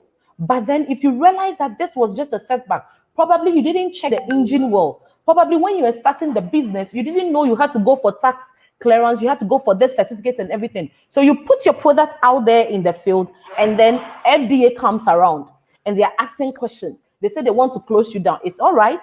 Take a breather. Take a breather. It's all right. Take a breather. And then what you do is that you fix the problem and then you still persevere. Though there is potholes, though there is traffic jam, though there will be overheating, kindly persevere.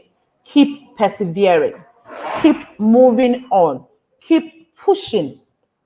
It is key. Perseverance, it is key. One thing that we are good at, I think last month I was reading an article, and then I think my lecturer came to class, and then he was talking about the number of startups that fail is about 4 times as high as the number of startups that actually succeed. And this is because we just leave it. Once it doesn't go according to plan, we leave it. Once it doesn't go according to plan, we say we don't want it. And this is where our passion comes in. Remember, the passion is a burning desire in you. So this is where, if it's really your passion, you don't give up. I remember in 2017, after I had resigned and I went for the Yali program, then I came back home and I started a radio show. It was called Entrepreneurs Women with Boachua. So I was on the radio show. I brought in entrepreneurs to interview them. I was hoping a lot of people were going to come on and sponsor the program, but they were not. So this was me who was taking my concept and everything, gone to the radio station. I said I want to do the radio show. And then no one was sponsoring. The only support people that were sponsoring me was the hub I had joined. That was Hyperspace. But no one was sponsoring the show. And they said, you know what? If at the end of this week you don't pay up we won't let you come on the show again. I cried. Yes, it's okay to cry as entrepreneurs. We always cry. If you are here and as an entrepreneur and you've been crying, just write it. I'm reading comments. I cried. After I cried, I didn't just stay down because I know it was a setup, a setback. So what did I do? By then I was reading a book by my role model, Richard Branson. Sometimes you fail, sometimes you learn. Was it? No, it was John Maxwell. Sometimes you fail, sometimes you learn. And then after I read the book, I was like, I went to school to study marketing. Everyone makes me help them with their social media marketing. If I am, and now we are in the world of digital marketing. We are in the digital space. So if my radio show program is not working, and during the show too, I showcase it on live on my Facebook page. What stops me from bringing the whole show right on Facebook? It was just you know what? The show was every Wednesday at 8 p.m. and I had cried and I was sitting there and I started reading the book. And so Wednesday by 5 p.m. the idea just clicked. I can do a Facebook Live. Yes, I called one or two people and I tell you, we did the first Facebook Live and it was very successful. We kept doing it. We added new changes. It was the perseverance spirit. And it was because it is in me to do that. Helping these guys, these headquarters, sometimes it's very difficult. You want to just give up. But my philosophy, I feel what I was born for was to really make impact in the lives of less privileged people, especially women. So the passion keeps burning. So if you don't really have passion, you can develop passion. Sometimes it's innate, sometimes you develop it. If you don't really have passion for what you are doing, trust me, when it gets to the perseverance place, you might leave. When your car hits a ramp, hits the next ramp, you might want to park it. You might be like me, who was driving around the runabout, a very busy runabout in Kumasi, called the Swami runabout. And then I saw the big cars coming and everything. I didn't know what to do. So I just put on my hazard and I got down and I called somebody and said, I need you here to come and help me because I was so scared. Yes, you'll be very scared, but you need to persevere. Bring out, ask yourself, why did I even start this? Why did I start this business in the first place? What was the aim? And if your model was built around the sustainability model, which is economic, social, and then environment, trust me, you will find your why and then you will move on. Now, the last P, which I added recently, is what I call profit. When I started, I didn't know about this. Trust me. When I started, especially we the NGOs and the social enterprises, we are only in. Oh yeah, we want to make impact. It's about the change. It's about touching lives and everything. My dear, if you are doing business and then you don't have in your mind to make profit or some revenue that will help you sustain, trust me, you can't sustain it for long. You can't sustain it for long. If you are doing business and you don't, whether it's a business, whether it's entrepreneurship, whether it's social entrepreneurship, whether it's an NGO, there should be a profit aspect. That is why even now investors and funders are looking for sustainable NGOs that are willing to make some revenue to sustain themselves. We are driving the car. The battery in the car is your passion. However, the fuel in the car is money. You need to understand that. The battery in the car is the passion. The fuel in the car is the money. If you have money in the car and you don't even have passion for what you are doing, you can borrow somebody. And I think Apia talked about that sometimes you can even hire people to run the business for you. However, if you don't have fuel in the car and you have just the battery, you can't move the car. If I'm lying, people should tell me. Unless probably you go and put it up the hill and then it descends. And once it descends down the valley, it can't move again because there is no fuel in the car. You might even spoil the car. You need the battery to move it, and then you still need the fuel to move it. They work hand in hand. The battery is the passion and the fuel is the money.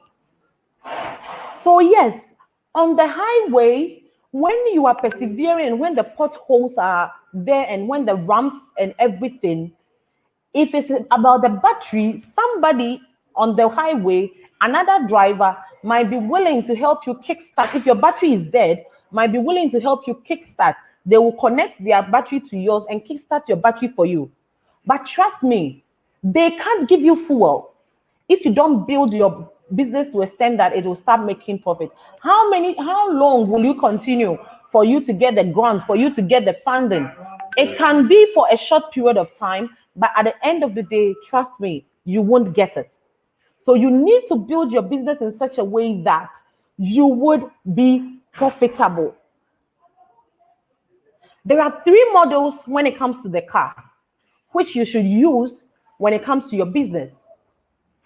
As I said, the battery is the passion, the fuel is the money, the systems is the engine.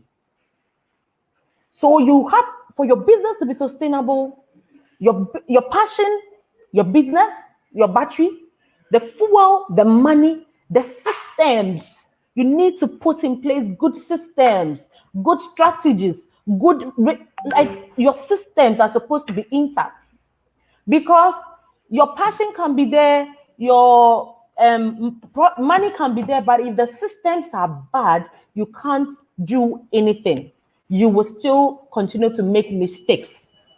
You will still continue to be doing the same thing over and over and over and over again. So remember the 6 P's. From passion, get the fire burning. Now plan it well. Make sure you have a goal. You know what you want to do and where you want to get it to. Now prepare. Get the resources intact. Practice it. Pursue. Pursue to overtake. And then what do? Persevere. It will be challenging, but keep persevering. Keep on persevering. It is very, very key. After you have persevered, then make sure that it's bringing in some l'argent, some cash, some kudi, something to make it sustainable. So how many of us are ready to get our own car? I have the car key ready. How many of us? Let me see. How many of us are ready to just take my car and let's move on so that we can go and build sustainable business? Thank you so much. Oh, wow, wow, wow, wow, wow. Mame Kaya, you delivered with fire. Come on now. I loved it. I absolutely was intrigued from the minute you started with all your 6 P's and you kicked off with passion. I was like, oh my God, this is my babe. Because I tell people all the time that passion is so important, you know.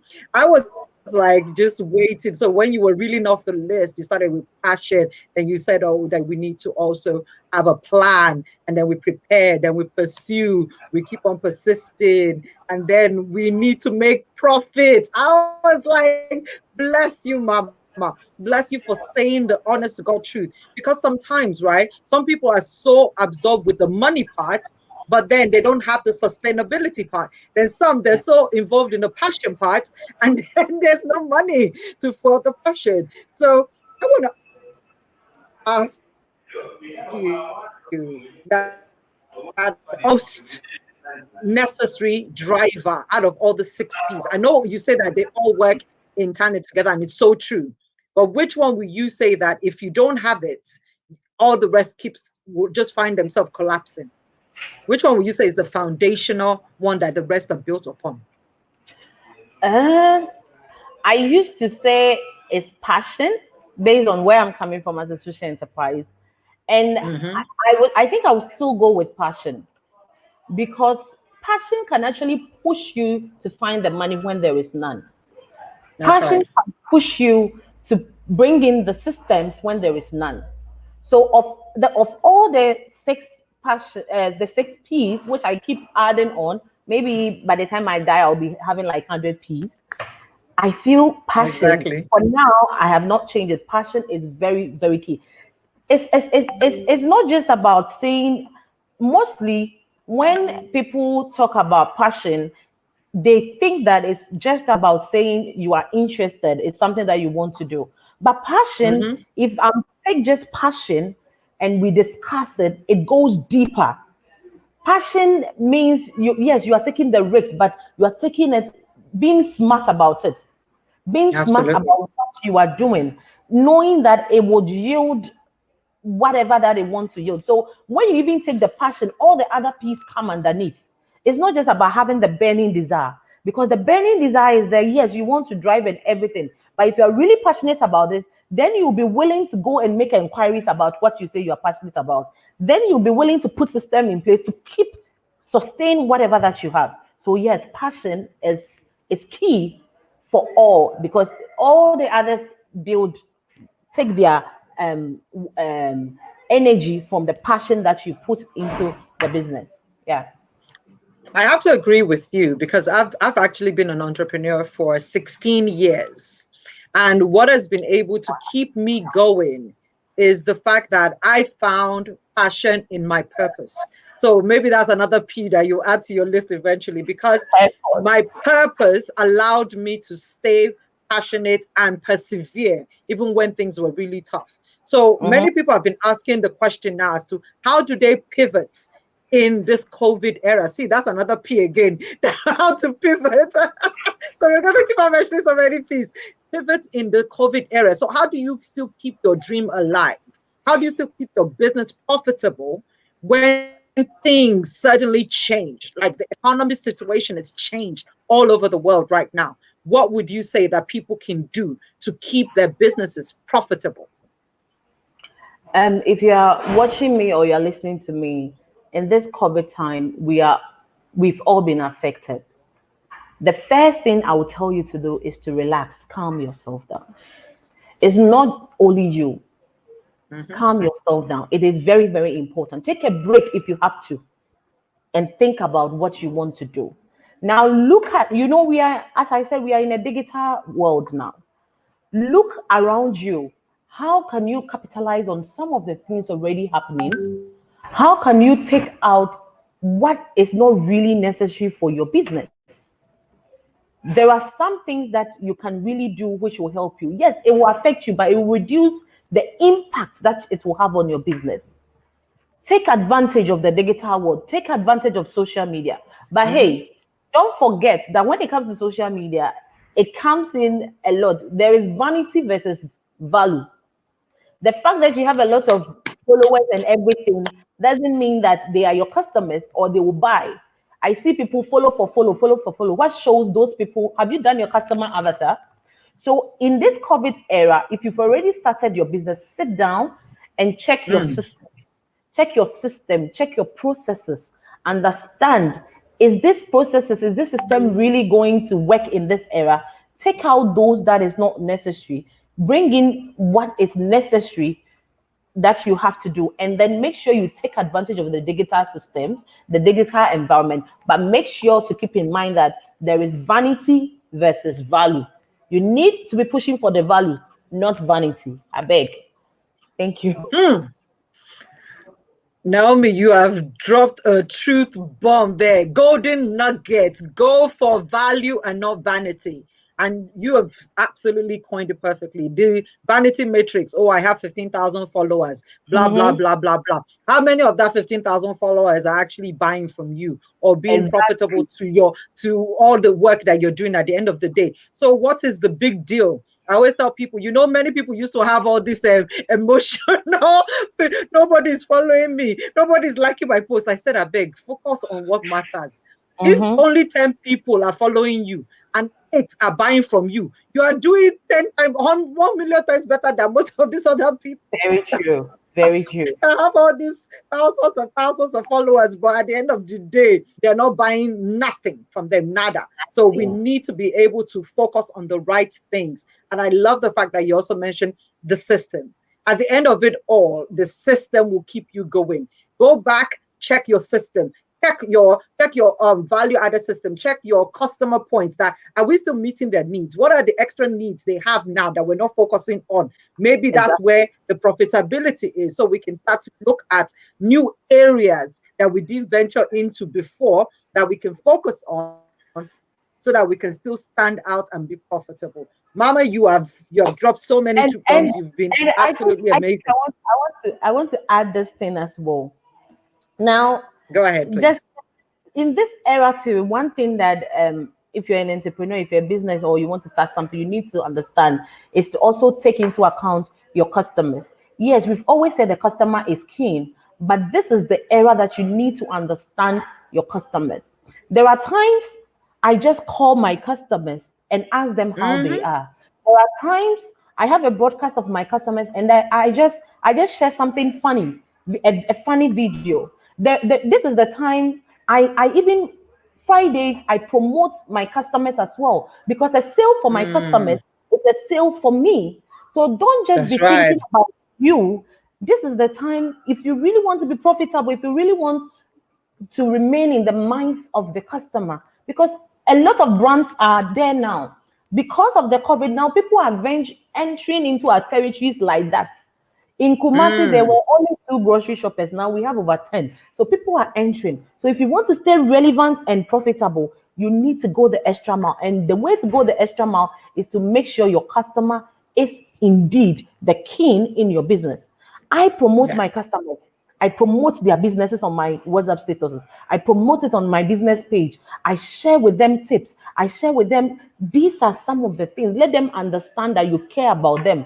Check up on them. Make sure. And this is the quote that I will leave you. A sale for your customer is a sale for you. When they buy her product or his product, she will get money to come and buy yours too. So Right take your on. customer in mind. Right on. So let me summarize that for you guys. Be customer centric. A sale for your customer is going to trickle down to be a sale for you.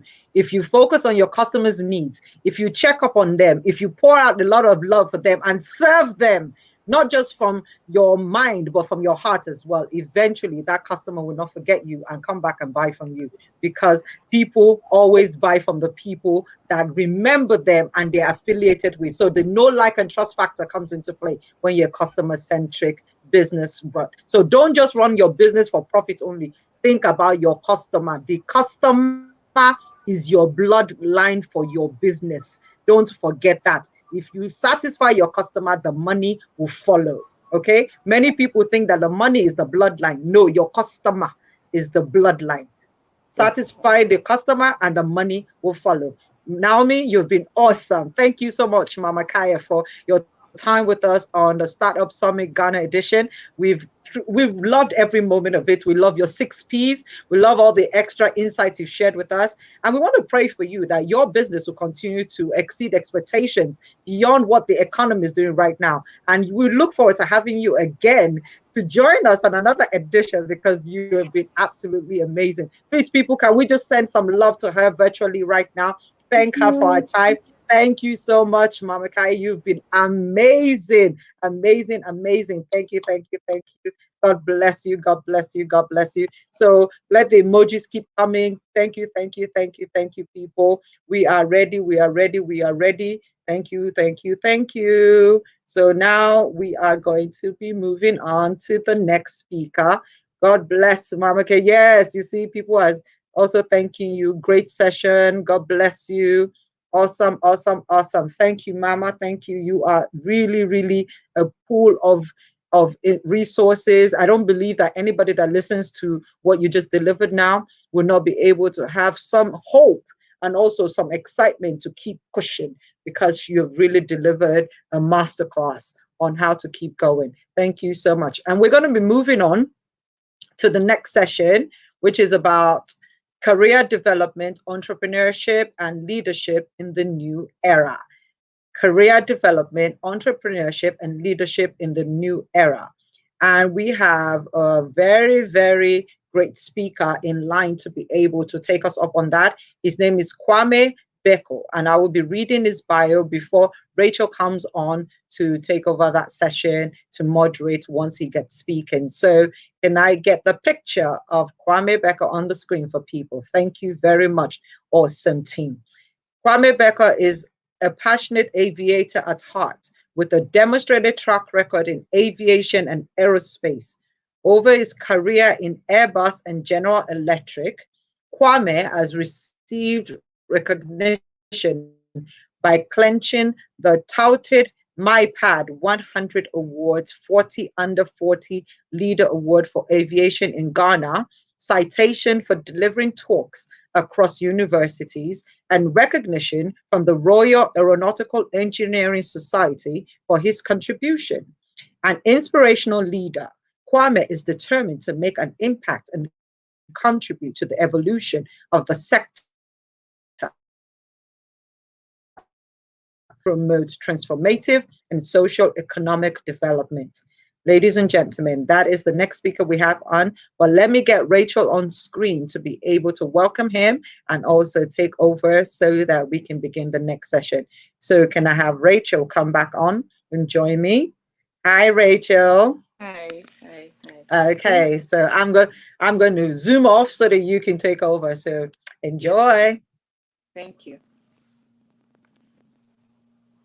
Yes, I'm back again. Thank you, Strength for Africa, for having me once again to moderate one awesome session that we are waiting. So we have Kwame Bekwai, that's how to pronounce Kwame Bekwai today, and he is going to take the floor soon. I guess Madam Merola has already introduced the speaker, so we'll invite Mr. Kwame to join us shortly. Hi, Rachel. How are you doing? I'm fine. Hi, Kwame. How are you doing as well? I'm doing very well, thank you. We are waiting for you to dig into the topic so we Excellent. can get some nuggets. Really good. So the topic, hold on. Let me grab the topic. So Kwame Bekwai's topic for today is career development, entrepreneurship, and leadership in the new era. So please, Mr. Kwame, you have the floor.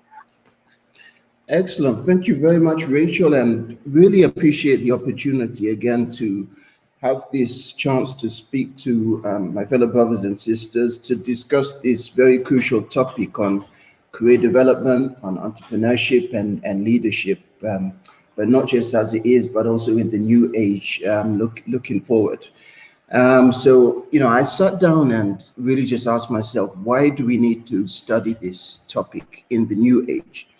And I say that because I believe that this is a new season, that, we're in an unprecedented time. We're going through what I like to call a black swan moment. And this is something that typically happens, I would say, every 10 to 20 years. It's, a divine, unique moment that is either caused by nature, a huge natural event, or by a man-made effect that has had an impact on the world. And of course, we all know we're going through what I would say is like a global pandemic. And I feel it's really important that those who are braced to seize upon the opportunity will do amazingly well in scale. And, those who were once standing tall, unless they really just brace the new age, they will crumble. So really, it's my hope and my desire that, as it's famously been said, that no one lets this crisis go to waste. So I really think that it's important that, if you're noting something down, you just ask yourself, what am I doing at this moment in this crisis to make sure that I'm prepared for the new normal, as people like to say. So, just a bit of background about me, and thank you very much for the kind introduction. My background is in aeronautical engineering. I'd always been passionate about flying from a young age. I was born and bred in the UK before coming back to Ghana, and I had always been seeing aircraft around me. I live very close to Heathrow Airport, which is the busiest airport in the world. And at a young age, everything I did was literally tailoring or directing me towards aviation because I just had this big passion. So, I progressed in my education. I studied aerospace engineering, and then I embarked on my first career, which was with Airbus. And I worked with Airbus initially in the UK, but then I moved to France, where I spent about 7 years working for Airbus.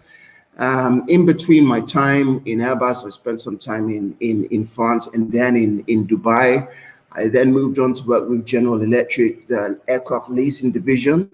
And this is, in fact, the entity that owns the most number of civil aircraft in the world. So that was a great experience covering Africa. And then from there, sort of I came back to Airbus, but based in Ghana, working on business development. And as you can imagine, the aviation world has really, taken a rough ride over the past year with COVID-19. So at the moment, I'm doing a lot of independent consultancy in the aviation world. But I mean, really, one of the things I like to say is that I meet a lot of people here in Ghana, where I live, who are born here, who are raised here, and they're super passionate about wanting to get out of Ghana and to do work outside.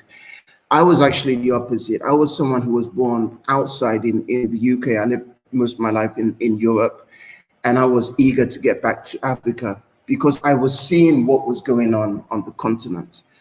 Through my experience, I've been able to travel to, I would say, about 50 different countries in the world, about 30 different countries all across Africa. And, what I can honestly and confidently say is that the opportunity, when you talk about the history, the culture, the, arts, passion, there's so much opportunity in Africa. And I think that, we, particularly those who are in the youth, have got a lot to look forward to moving forward. And it's important to be deliberate about where you are today and to get the most out of that experience. It's always good to travel, and you will travel, but to have a focus on what's happening on the continent here. So as I mentioned, my job, my career, everything I did tailored me towards aviation because that was my passion. And I like to quote a famous author, Malcolm Gladwell, who spoke about something called the 10,000 hour rule. And that essentially is a rule that says, if you want to excel at anything in the world, and this is anyone, if you want to excel at anything, you need to dedicate 10,000 hours to that. Now, 10,000 hours is the equivalent of, say, 2 to 3 hours every day over the space of 10 years to become great at something. And, sometimes I ask people, okay, what is it that you want to become great in, or what is it you want to actually have your name synonymous with? And I think the answer to that is you have to ask yourself naturally, where do your interests lie? What do you naturally spend your time, your energy, and your resources in?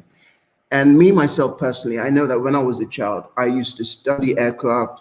I used to watch aircraft flying. I used to have books of all the different types of aircraft. And I was just really, sort of extreme in that area. And I think that's where I got my natural sort of admiration and then developed my skills in that. So that's what I really encourage everyone to do. So in that, what your interest in, there's evidence in where your greatest skills lie. And, one thing I like telling people is that, we're designed to create. Human beings are creators. It's the substance of who we are. And that's why we're called human beings, not human doings. I mean, you compare a human to a dog can only do dog stuff or whatever, but a human being can create and become something. And I think the thing that is very unfortunate in society is most people limit themselves to subsistence living, just eating, sleeping, and going about daily business, rather than creating as opposed to consuming. So, and then we move to purpose. I think it's really crucial to be able to summarize your life purpose and your mission in a very simple phrase. And most people don't even know that, they really need to have a life purpose. Some people may never even have heard of this before, but, the fundamental question is, what is your purpose? And this is something that is important to know in your youth so you can build up the momentum as you go into sort of your middle age. And it's also something that can help you to say yes or to say no. Because once you know the purpose of something, you can easily know if something is for you or if something is not for you. And, it's been said that, If the purpose of a thing isn't fully known, then abuse is inevitable. So I've mentioned to you, I was actually an aircraft engineer and I worked on aircraft design. And one of the things I noticed about aircraft is they have millions of different components, millions and millions of different components. But every single component has got a purpose and has got a reason for being where it is. If it's not, or if it had no purpose, or if it was redundant, it would immediately be removed. And it would be removed because the weight, the additional weight that it has on the aircraft reduces the aircraft's performance. You see, so this is, I think, something very important for everyone to bear in mind, that, you know, you as an individual, you have a purpose, you're here for a reason.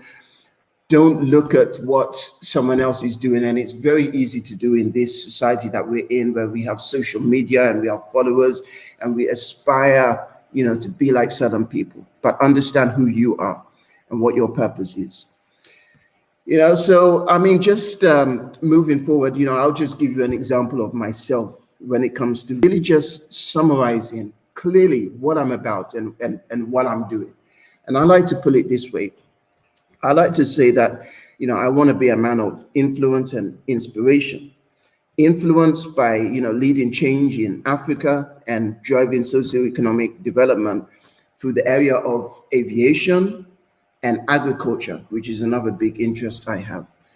An inspirational leader by living a life in love, leaving a powerful legacy, and really just living the life. So, you know, really this just now narrows down on, you know, this one thing I do. What is this one thing that you do? And I think if we mention names like Messi, Ronaldo, if you mention a Michael Jackson or a Bill Gates or Mark Zuckerberg, you can very quickly narrow down on one word to describe these people. And I think that's how we need to be as individuals. We need to move away from being generalists to being someone about one thing. And, you know, this is one of the sort of pet peeves or issues I have with many people in the region here, particularly those who are working out on the streets, the hawkers. Many of these people are some of the hardest working people in society. And you see the way they use their strength and their ability. They wake up very early in the morning. But, you know, many of them are not focused. They're very generalist. You know, they go from 1 minute selling ice water to dog chains to chocolate, and they don't really narrow down on one area. And, you know, it really upsets me when I see someone who is really able to perfect their craft. Like, for example, in Cantonment, a district in Accra, there's a spot where you have a wachi seller selling on the corner, selling some of the best wachi, which, you know, has probably been a recipe that has passed down from generation to generation. Now, she wakes up early in the morning, she makes her food, her wachi for her customers. By 6 a.m., 7 a.m., there's a long queue standing outside her store.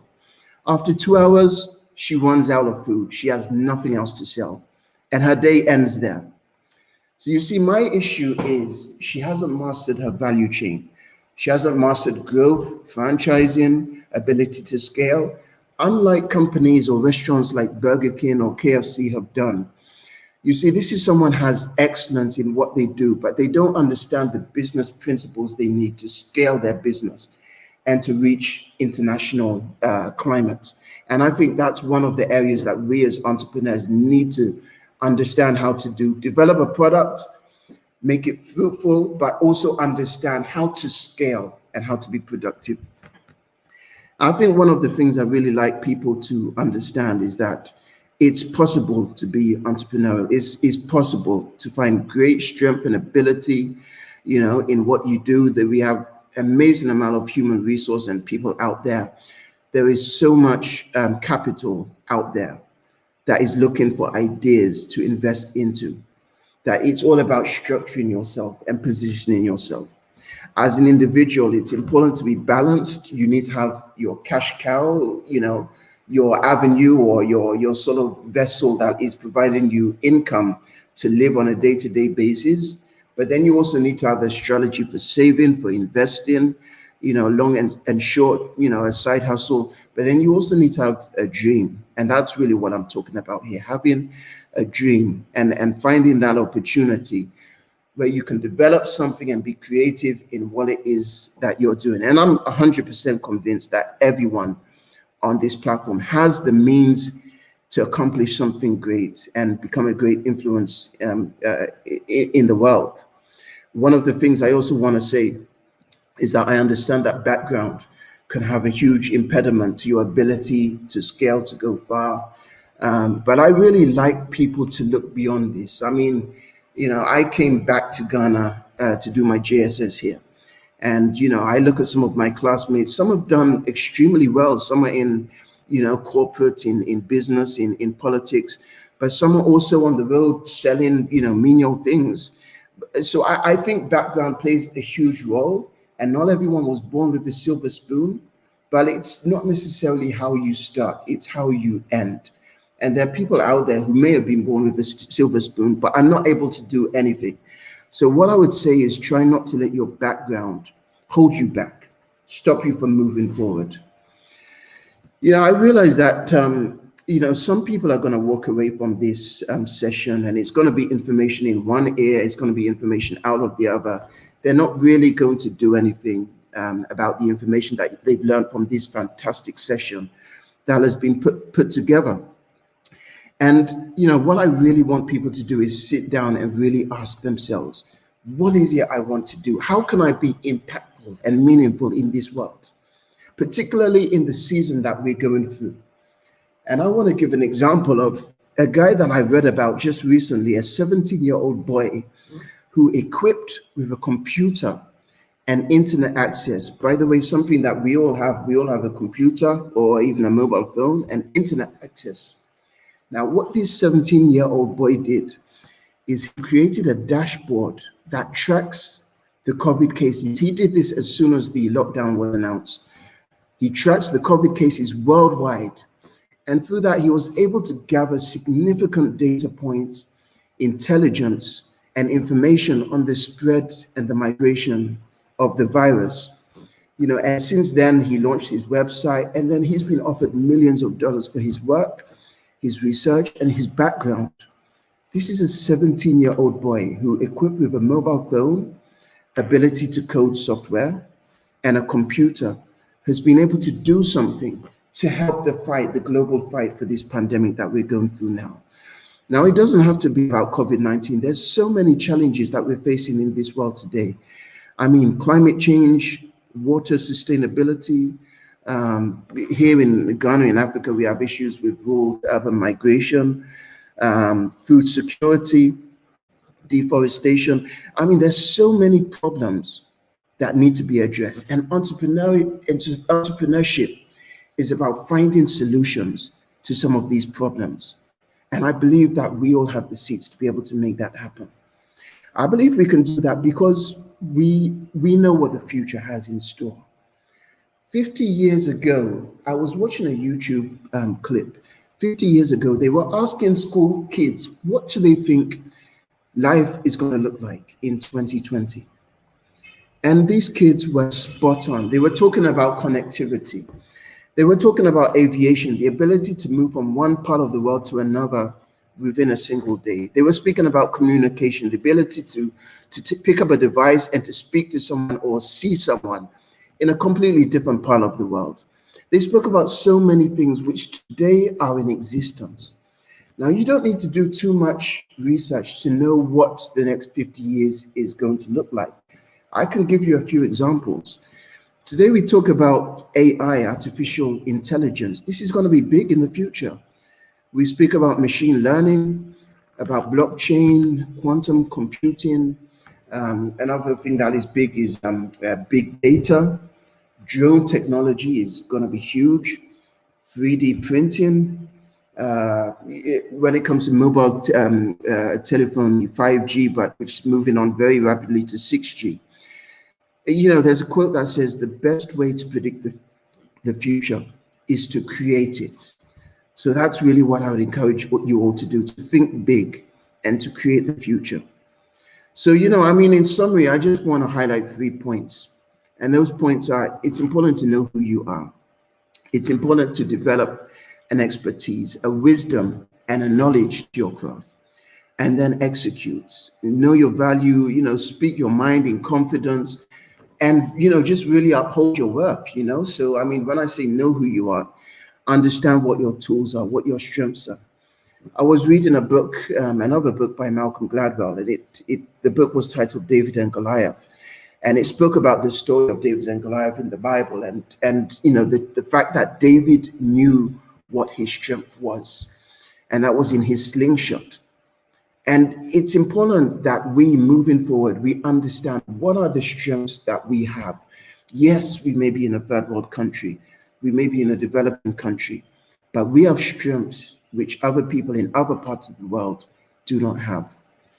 And the fact of the matter is that the developed world isn't so far from the undeveloped world. And in my lifetime, China, Singapore, South Korea, these are countries that have gone from underdeveloped to super world powers and innovators in the world. In the past 12, 13 years, countries like Portugal, which was brought to its knees in the 2008 financial crisis, in the recession, were literally bailed out by its former colony, Angola. And, that gives me a lot of hope. I mean, imagine Ghana bailing out the UK from financial calamity in a few years' time. I mean, it's possible. I really believe it is possible. Secondly, is to develop an expertise, a wisdom, and a craft to your knowledge. Being an entrepreneur is all about, as I mentioned, creating ideas, changing the status quo, constantly questioning things, asking questions, and being stubborn until you can get the answers that you need. It's crucial. The fact of the matter is, being an entrepreneur today is more and more important moving forward, because society needs more and more job creators than job seekers. In Africa, about 10 million people come out of education, tertiary education, every year. And trust me, there are not enough jobs for 10 million students who come out of education. We need more job creators than job seekers. The fact of the matter is, some of the jobs that people are going to school today to work at in the future, it was quoted recently, 65% of the careers that exist today are not going to exist in 10 years' time. Careers like accountants and things like this, they may not exist in the next 10 years. So, I mean, if you're studying accountancy, what do you need to do to position yourself in 10 years' time to be on the leader of your sector? These are questions that are really important to ask yourself. Don't rely on corporations, on people, places, and, companies, because, the whole essence of a company is completely transformed in the past, I would say, a few decades. In the past, the definition of a company was literally that, a company or a company of people. But today, and, the past few decades, a company has been just about shareholder value. So it doesn't matter about employees, an employee is just a number.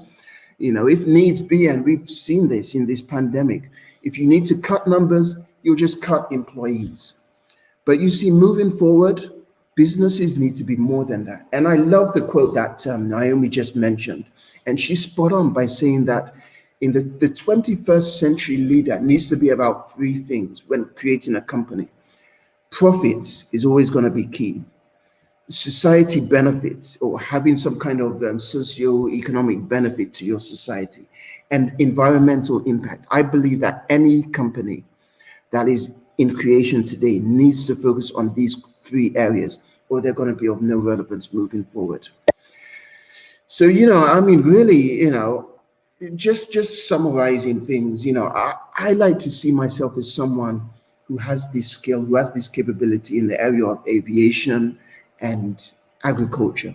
It's something that every day without fail, I'm studying to know what is new, what is happening, what are the new trends, what are the new movers and shakers, to make sure that I'm constantly on top of my game. And then that just takes me to the final point, just really executing. execute. You know, you're only as good as your execution. And there's so many people who talk and talk, but you see, you know, we don't rise to the level of our expectation. We fall to the level of our execution. I know so many people who speak about great business ventures, but you know, there are only a few people who are actually doers. And you know, one of the most challenging years of my life, 2017, became one of the most influential, I would say, and turnarounds. It's a year that I just told myself I need to just stop talking and I just need to start doing. I opened 3 businesses in that same year. I set myself tasks to say, you know, when I have a vision or a purpose or something, it may be crazy on my heart, just go out and do it, because I've realized when you push yourself and you accomplish, you tell yourself, wow, you actually impress yourself. Like I set myself in 2018 a mission to climb Mount Kilimanjaro, the tallest mountain in Africa. And I embarked on that in 2018 in December. After 8 days of torture, climbing that mountain, I was able to do it. In 2019, the year later, I set myself a target with 4 other friends to ride a bike, a bicycle from Accra to Lagos. And we did it after 4 or 5 days. And, you know, I mean, just being able to set yourself a target, no matter what it is, and overcome the fear, teaching yourself just to overcome the fear, just gives you that ability to branch forward, to step forward, and just to do things that, you know, people may seem and feel like impossible. But, you know, once you actually accomplish it, you realize, wow, that's actually possible. What next? What next? You know? So, you know, I mean, just really moving forward, 2020, you know, of course, was a very challenging year, very difficult year. 2019, on the other hand, was a very bountiful year. It was a harvest period. The GDP of Ghana was huge. We had just come from the year of return. You know, the economy had expanded almost $2 billion. Commodity prices were high, and then slump. Coronavirus happens. You know, this is the cycle that we go through. You know, we have ups and downs, but the key is just to keep going, just to keep moving and to keep aspiring for greatness. So in conclusion, know who you are, know your mission, have a mission statement for yourself. Develop an expertise, a wisdom and a knowledge to your craft of what you're doing, and then execute. Execute. Don't talk, just execute. So that's my encouragement to all of you. And I think at this stage, I'll end now, and I'll just take any questions that anyone may have. Thank you very much.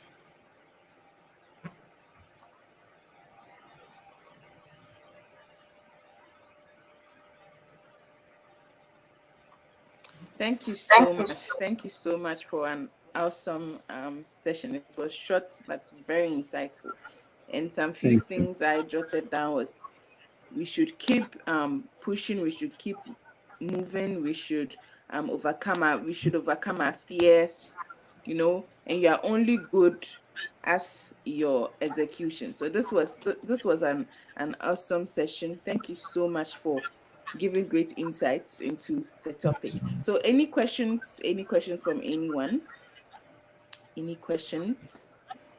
If not, I wrote a few questions that I'll probably have, just 2 questions. So any question from anyone? So whilst you're waiting, I may probably just ask mine. Whilst you're waiting for some questions from people, let me ask my question. So do I have any reoccurring expenses? Sorry. So how do I dig into daily or emerging trends and find out about modern consumer behavior and needs? Okay, excellent, very good question. And I think right now we all have mobile phones. We all have general access to the internet. And right now, information is not like in the past where information was in the confines of the select few. Now it's been democratized. Now everyone has access to information. I mean, people even call Google the Google University. So almost anyone can go to university now. In fact, you know, you can find whole courses on YouTube, whole programs, whole MBAs, whole degrees, all on YouTube, and watch that. But you see, what I find is many people, when they have data, some of the things that they end up watching or spending their data on, usually just worthless stuff, silly cat videos or viral videos and things like that, but not things to really educate and empower them. So really what I would say is you really just need to be very deliberate about, how you use, the internet, which is a very powerful tool, so much information, all the information is out there, so really just embark on being up to date and being very specific, identifying one area and just being specific on that area and empowering yourself. Thank you so much. So any question from anyone? Let me try searching through my question. Okay. So my last question is, how can the role of leadership reign strategically in a global competitive world? Okay, very good question. How can the role of leadership reign competitively? Is that what you said? Strategically in a globally competitive world. I think we're in an era where there are very few leaders. We have many managers out there in society, but leadership is a scarce commodity. And it's something that we as individuals are looking for consistently. Everyone wants to be led, but no one wants to be managed. See, in the past, humans were controlled. But now it's all about leadership and controlling systems as opposed to humans. And I think once people acknowledge that people hold the keys to great resource, then I feel there's so much that people can do. Yeah. Thank you so much. So any more questions from anyone? If not, we will round up shortly. So before we end, we are going to share the contact details of the speaker that you can reach out to anytime. Thank you all so much. Thank you, Strength Africa, for having me be the moderator for 2 sessions. It's a privilege to be on board today. Thank you all so much for joining.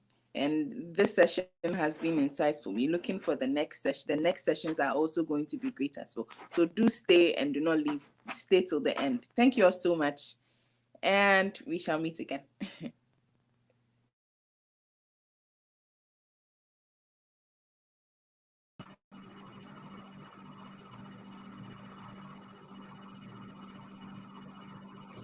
Wow, that was awesome. Thank you so much, Kwame. You did an excellent job of actually giving us some very, very insightful tips. And I love the fact that you were also very futuristic in some of your delivery, because many times we tend not to think ahead of what we need to do as entrepreneurs and especially as Africans. So we need to see ourselves as being the pioneers and the driver of the key solution providers in the future. So thank you, thank you, thank you. You did an amazing job. Thank you also, Rachel, for the moderating session. So I expect most of you to connect with Kwame. He did a brilliant job. He spoke so eloquently. I liked his calm demeanor when he was speaking. And, I just like the fact that he also mentioned that leadership is a scarce commodity, because it's true. Many of us want to be in leadership roles, but we are not adequately equipped to be able to lead people well. So we need to become self-leaders as well, and we need to do whatever it takes for us to keep going forward. He also mentioned the fact about us putting action into play more than talking. We talk a lot as Africans. We complain a lot. We can see all the things that need to be done, but we don't see ourselves as the solution providers. So I hope that people here can actually get to see that they need to start to walk the talk. Just as Israel Fuga just said, we need to start to do more and talk less. We need to put our hands on the plow. We need to start to become the ones that provide the solution, change the narrative, and start to become the ones that the world will look to for solutions and for succor and for relief, rather than the other way around, because we have what it takes. Thank you, thank you, thank you, thank you, Kwame. I love the hashtag execute, execute, execute. Richard Kazimu says, wow, Kwame, oh, execute, execute, execute, overcome your fears. That is a powerful one. Let me add that it's okay to fail insofar as you learn from it and move on. Success is a product of past failures. Thank you so much. Wow.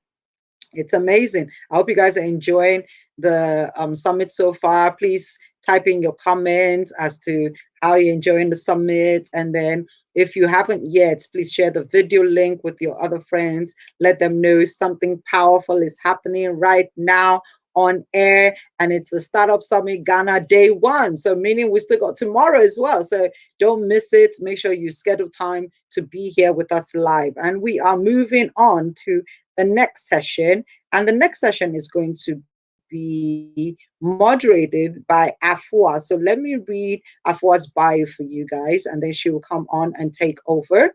So Afua Ansantewa Adonum. I apologize if I didn't pronounce it well.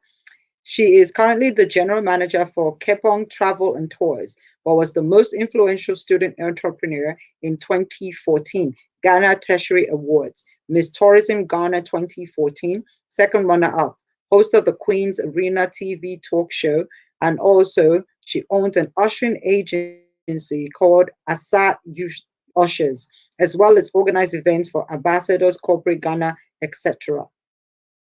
She formerly worked with the Multimedia Group as a sports journalist and marketing executive. She has travel experiences, most especially to AFCON tournament. She's involved in projects that promote African indigenous knowledge through culture and heritage. She works closely with cultural leaders, royalty, women, and youth, and she's the chairperson of IDEs Network South Africa, an NGO with offices in Germany and UK. So that is Afua for you. And who we have next joining us as a speaker is Benjamin Owusu. So can you put his picture on the screen so that I can read his bio, so that people know who we have as our next speaker? Benjamin Owusu Ansa. And he's a phenomenal speaker as well. So Benjamin Owusu Ansa has over 10 years of experience and solid technical background combined with exceptional skills in providing proactive support to end users while building, troubleshooting, and maintaining network systems in complex multi-vendor environments, including all aspects of implementation and performance tuning. Highly organized with an exceptional ability to manage multiple projects, tasks, and priorities effectively in a highly dynamic and interactive environment, and a basic cyber hygienist, cybersecurity awareness creation. As an IT coordinator, he facilitates and participates in the training of law enforcement agencies in Ghana, Economic and Organized Crime Office, Narcotics Control Board, Ghana Revenue Authority, Bureau of National Investigations, Ghana Immigration Service, Office of the Attorney General, and agencies of other West African countries, together with international organization, the Federal Bureau of Investigation, FBI, the United States Secret Service, and in cyber and digital investigation technique and incident management. He's currently pursuing an MSc Cybersecurity and Digital Forensics from Kwame Nkrumah University of Science. As a professional master of ceremonies, Benjamin is an excellent speaker, smartly fast in thinking and decision making, spontaneity and natural ability to stay calm under pressure, a great sense of fun and humor. So I don't know who's going to be joining me first, but I look forward to who's going to show up on screen now. So ladies and gentlemen, let's welcome, if our moderator is not ready, let's welcome Benjamin Owusu Ansa. Hey, hi, Benjamin. Hi. How are you? Can you hear How me? are Can you see me? you? Good, I'm good. Can you hear Awesome. me? Can you see me I as can well? hear you loud and clear, and I can see your handsome smiley face. So welcome to the Startup Summit Ghana. Thank you, Yes, because you've done double duty, right? You were on the pre-chat that we had on Instagram as well, and you did an amazing job there. So it's good to have you here for the main show right now, right? Because we had a taster version of you. So we were already waiting and anticipating to eat the main course. All right. Okay. Lovely to see you. I love your smile too. Yeah. Wow. Thank you. Yeah, you need to give yourself your smile. Yeah. Thank you. And I'm loving your hair. You know, it's blending so well with your color. Thank you know, thank you so much. Thank you. We do our best. So it's over to you right now. I'm going to pop off the screen, allow you to do your thing, and then the moderator will come and take over when you're almost done to ask you some questions. Okay. So enjoy yourself and have a great time. Thank you. Wow. Okay. So we're about to roll, right? So let's roll. All right. Thank you so much, madam. I was just listening to you reading the bio, and I'm like, is that me? Okay. Thank you once again. All right. So I'll just start off with just a little bit of what is happening now. I think she's done most of the she's done most of the introduction and everything. I think I'll just have to come to her and take that article and then probably use it for myself. I didn't know she was trying to introduce me. Yeah, Benjamin Osman is my name, and as she said, everything she said is about me. Thank you so much. So currently, there's been a disruption in the world's economy or in our era. And disruptions have been happening in world history for some time now. And then whenever disruptions happen, it depends on how you, as an entrepreneur, adjust to move with a new wave that has just hit your industry or just hit the whole world. So currently, the world population stands at 7.8 million people. This was as of January, and I'm sure by now they've gotten some that have added to it.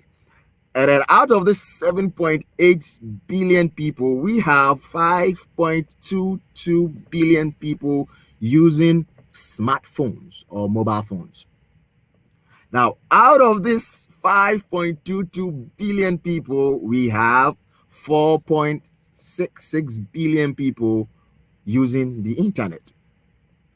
And now, out of this 4.66 billion people using the internet, we have 4.20 billion people using social media. So if you are thinking of being an entrepreneur, or if you are an entrepreneur and you are not in any of the categories that are listed up, I have a news for you. My news is that you are working in the dark. And you need some serious floodlights to be thrown on you so that people can see what you're doing. Well, I'll kickstart with a storyline that I picked from this famous author, Spencer Johnson, in one of his favorite books for me, Who Moved My Cheese. So I just want to read a little bit of that for you. So from that story, I've been able to pick 6 main points that we will look at in the discussion that we have today.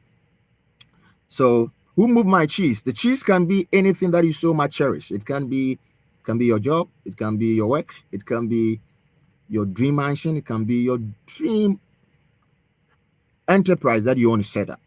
So when that cheese is moved, how do you adjust? How do you face the movement that has happened to you? So 2 authors used to publish their books on an online shop. And this is what they do. Whenever that book is being purchased from the online shop, the online shopper is able to pay them some amount because they sold through their channel. These authors are by name Adepoju and then Osei. So one day, Adepoju just heard from the online shop by name Zeno that they are changing their payment solution systems. And then they are not going to go the normal way. Previously, when Adepoju sells or Adepoju's book is bought from the online shop, he's being paid 50 Ghana cedis for that. Now, the online shopper says they are doing this. This is what they are going to do. Now, they are not going to allow buyers to buy directly from the online shop. But this is what they're going to do. They're going to let the buyer download into a virtual platform, and then the number of pages that the buyer reads is how much they're going to pay the author. Adepoju wasn't really enthused about it. He said, how? What is all this? What are they trying to do? That means if the person don't read much of pages of my book, I'm not going to be paid. So Adepoju started sending nasty mails to the online shopper, telling him to withdraw all his books and all that. Now, the other author by name Osei saw this and said, this is a good opportunity for me. This is what I'm going to do. Now, I have books on this online shop that has not been bought for some months and some years. This is what I'm going to do. I'm going to try and compile them all into one major book. Now, once I put all this book together, I'm going to get a lot of people reading it. So the number of pages they are reading is going to help me to get more money. Osei quickly developed an app, or spoke with some IT people, and they developed an app for him. And he named that app OSCO, means Osei School. He created an online course for people that push their books onto that online shop so that they will know how the payment systems work. So what they did was that he now wasn't getting money from the online shop, but he was also getting money from teaching people about the payment system of the online shop. The question is, how do you adjust to change? And how do you use the technologies available to you for the change that has just hit you? 6 key lessons from this passage I just read. The first one that I look at is change happens. Listen up. They will keep moving your cheese. That is that thing that you so much think and so much, admire, the dream that you have. It will be changed. If not by you, by circumstances around you. If for nothing at all. COVID-19 has changed a lot of visions, has changed a lot of things. Change happens. And when change happens, how do you adjust? Now, Osei accepted the change that the online shopper has brought. And this is what he do. He kept updating himself to the latest things that are happening. Payment solutions have changed. So Osei didn't just stay as he was. He changed together with what has happened. Lesson 2, anticipate change. Get ready for the cheese to move. Osei expected things to change, so he was not surprised when the online shopper changed the payment system. How versed are you in the latest technologies that are happening that you think you can use for your little business that you have started? How well are you using technology? What do you have in your hand? You have a smartphone. You don't have a damn phone. You have a smartphone. And how many apps do you have on those phones? Some of us, we can't count the number of apps we have on our phones. And do you know what those apps can do for you? Do you know what that apps that is on your phone can do for that idea that you are having? Lesson 3, monitor change. Smell the cheese often so you know when it is being moved or when it is getting less. Osei was able to anticipate because he kept up with the latest news that was coming in from the online shopper. How do we get latest technological news? Are we really enthused about it, or we leave it for the IT, or we leave it for the tech gigs that this is for them, it's not for me? Now listen up. IT now has become the wheels upon which all industries are moving. When COVID-19 hit us all hard and we were being asked to work from home, it wasn't transportation that was working, but it was IT at work. So do you read more about IT? Do you read more about new development, new technologies? How do you do that? The fourth lesson is that adapt to change quickly. Adapt to change quickly. Yes, and for that, when COVID-19 hit us, we all adapted to change so quickly. Now we are able to have church service in the comfort of our homes. We are actually on a virtual platform now. How many of us knew how to use this platform way before? How many of us knew to use some of these meeting applications?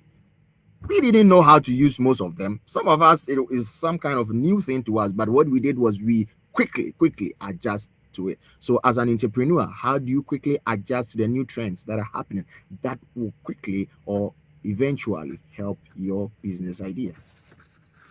Now let's look at the fifth point or the fifth lesson. It's change.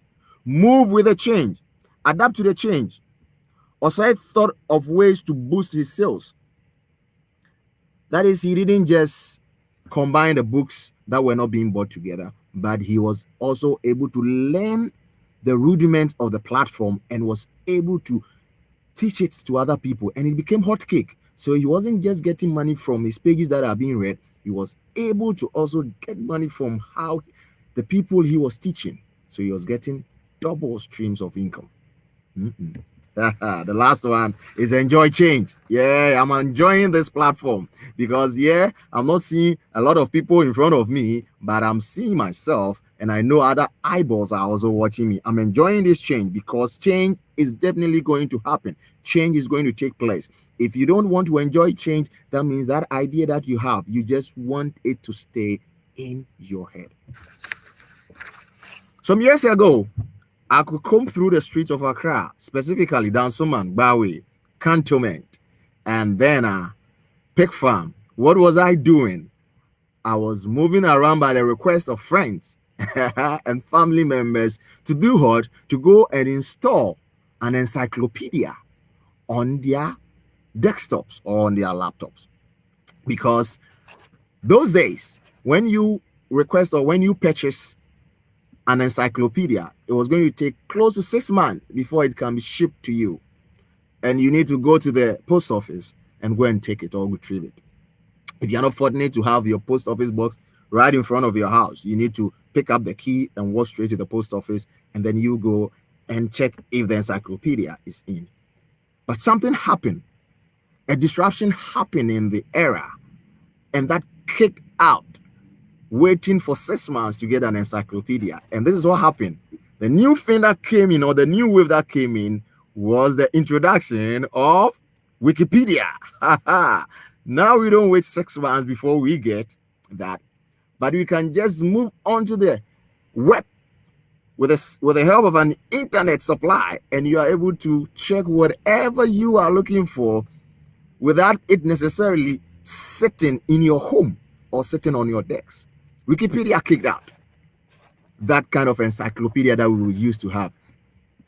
Microsoft brought that one that was called Encarta.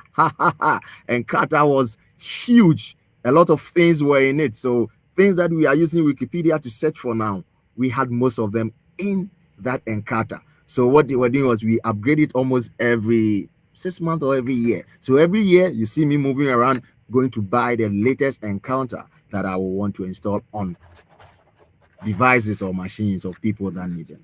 Then that wasn't even the end of it. What happened again was, as I said, waiting 6 months to get your encyclopedia. You had to move to the post office. You needed to get a post office box number and then a key.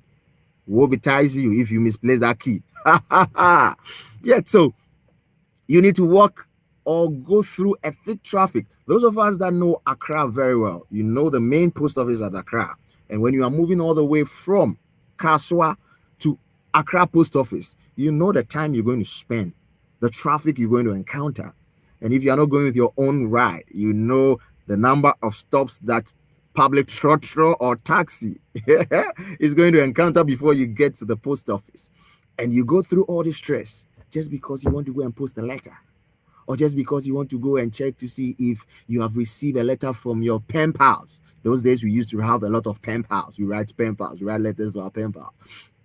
The stress you go through. But now, when the disruption happened in this era, email system kicked the post office aside. Now, post office, I don't know how many of you work for the post office to do that, if not for some packages, but that has been kicked out. And now you can sit wherever you are with it, with the access of internet. You can send thousands of emails, and you can send documentation. You can attach them and send them without necessarily needing to move out of your zone to another place to do that. Then the introduction of cameras.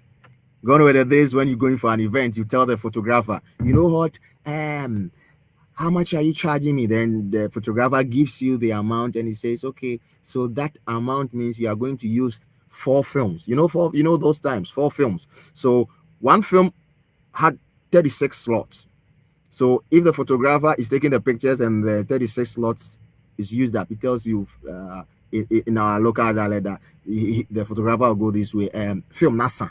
That means the film is finished. So you need to now put in another film. And then you'll be posing and he will just give you the pose. Okay, you are okay now, come on. And he tells you, film NASA. So let me change before I continue. And then all these things were happening. So you need to buy a lot of films when you're going to have a very huge or a very big event. But now, we don't do that again. It has been kicked out. And with your smartphone, you can take thousands of pictures at a go. Distraction happens. Change happens. When change happens, how do you adjust to it with your idea, with your business? Transportation, taxis. Some years back, you have to get up early in the morning to get to the lorry station or get to the taxi rank. And what are you going to do? You are not going there to get a taxi or a bus to board, but you are rather going to queue because there were not enough vehicles available. So you have to queue. And you know what? It was some business for some people. Some people wake up as early as 4 a.m. And this is what they go and do. They go and put chairs there. They use the chairs to serve as human beings. So when you come in the morning around 6 or 6:30, they sell out those spots to you. But now I can sit in the comfort of my room or my home, and then I'll pull up an app and I'm able to request for that service. And that service sends it directly in front of my gate. And I get onto that and I move on. Technology at play. The Ubers, the Yango, the Bolt, all these services have been moved into another level. You don't need to go and queue.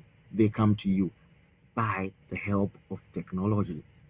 The last one that I want to share with us here now is music.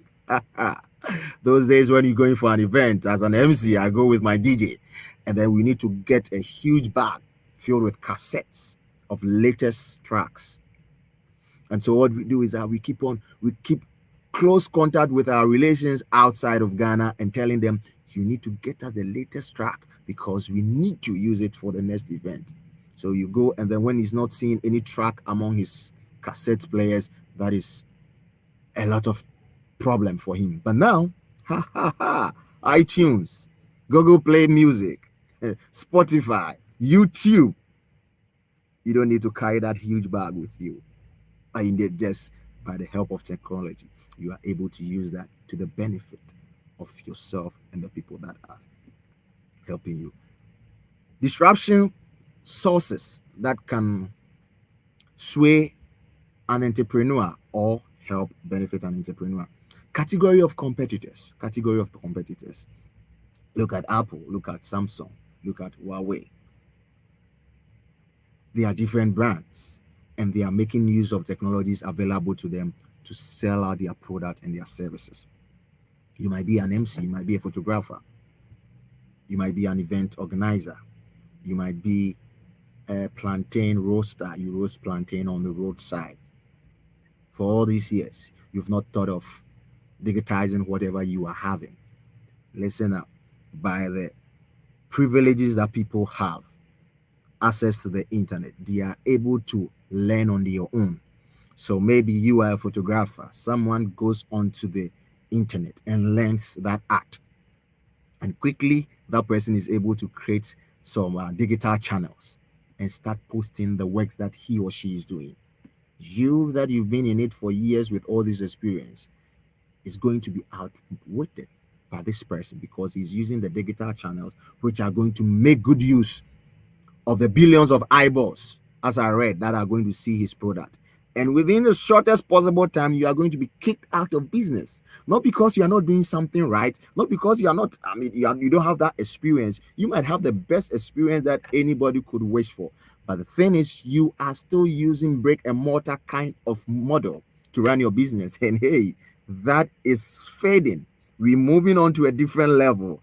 A new change has come in, a new wave has come in, and that is moving in the technological world, how are you thinking about digital channels to bring up your business so that the people that you don't know, the people that you can see, they can see your product or they can see your services?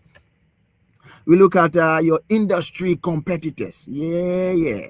The traveling industry. The biggest one that we can cite an example with is the banks and then mobile money.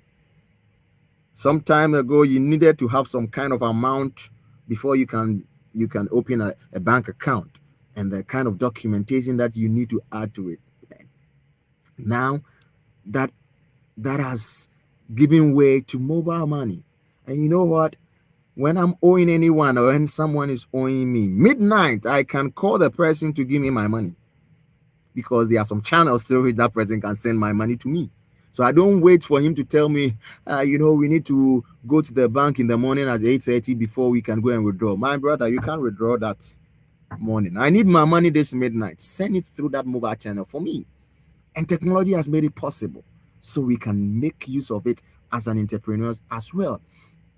How do we come together with the creative ideas and we digitize it so that we can benefit from it and become the second generation of people from what has been handed over to us? The baton has been handed over to us, but how do we digitize it so that we can meet our generation's demand?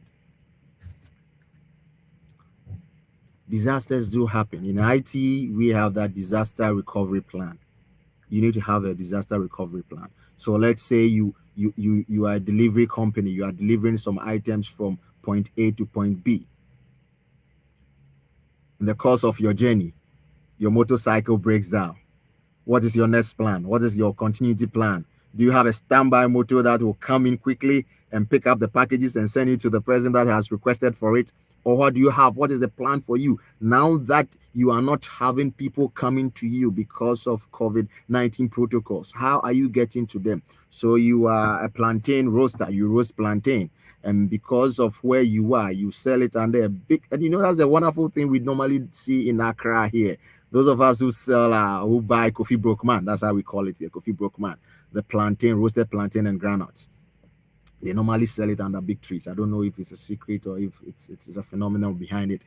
So you get this lady or this woman selling this roasted plantain and granules under a very big tree. And then when it is lunchtime, you see a lot of people around that area converging there just to buy roasted plantain.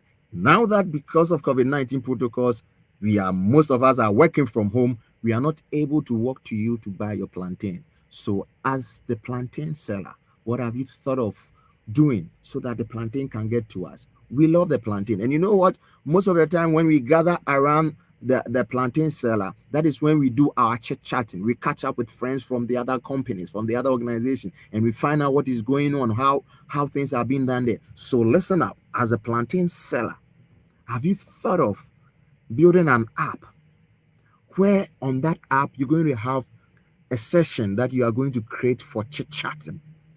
So now that the people are not coming to you, they are working from home.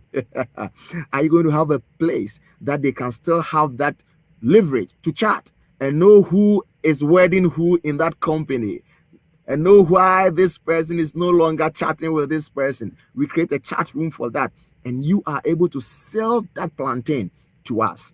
You get a delivery company, you link it up to your app. So when I come in now I'm not coming to buy only 2 fingers. Maybe that's what I used to buy before COVID-19 strike. Now I'm sitting at home and I'm taking a whole long time at home working. So I'm not going to buy just 2 fingers of plantain. I might buy 5 fingers. But what will entice me to buy 5 fingers? You can put up a package. You can put up something that will cost me to look at buying 5 fingers of plantain through your app. I request for it. You give me the charges. You just add the delivery charges to it. And within some few minutes, at the comfort of my home, I'll still have the roasted plantain and my granules eating. Technology at play. And that alone is going to give you a wider range or a wider coverage that people can buy into that thing that you are selling.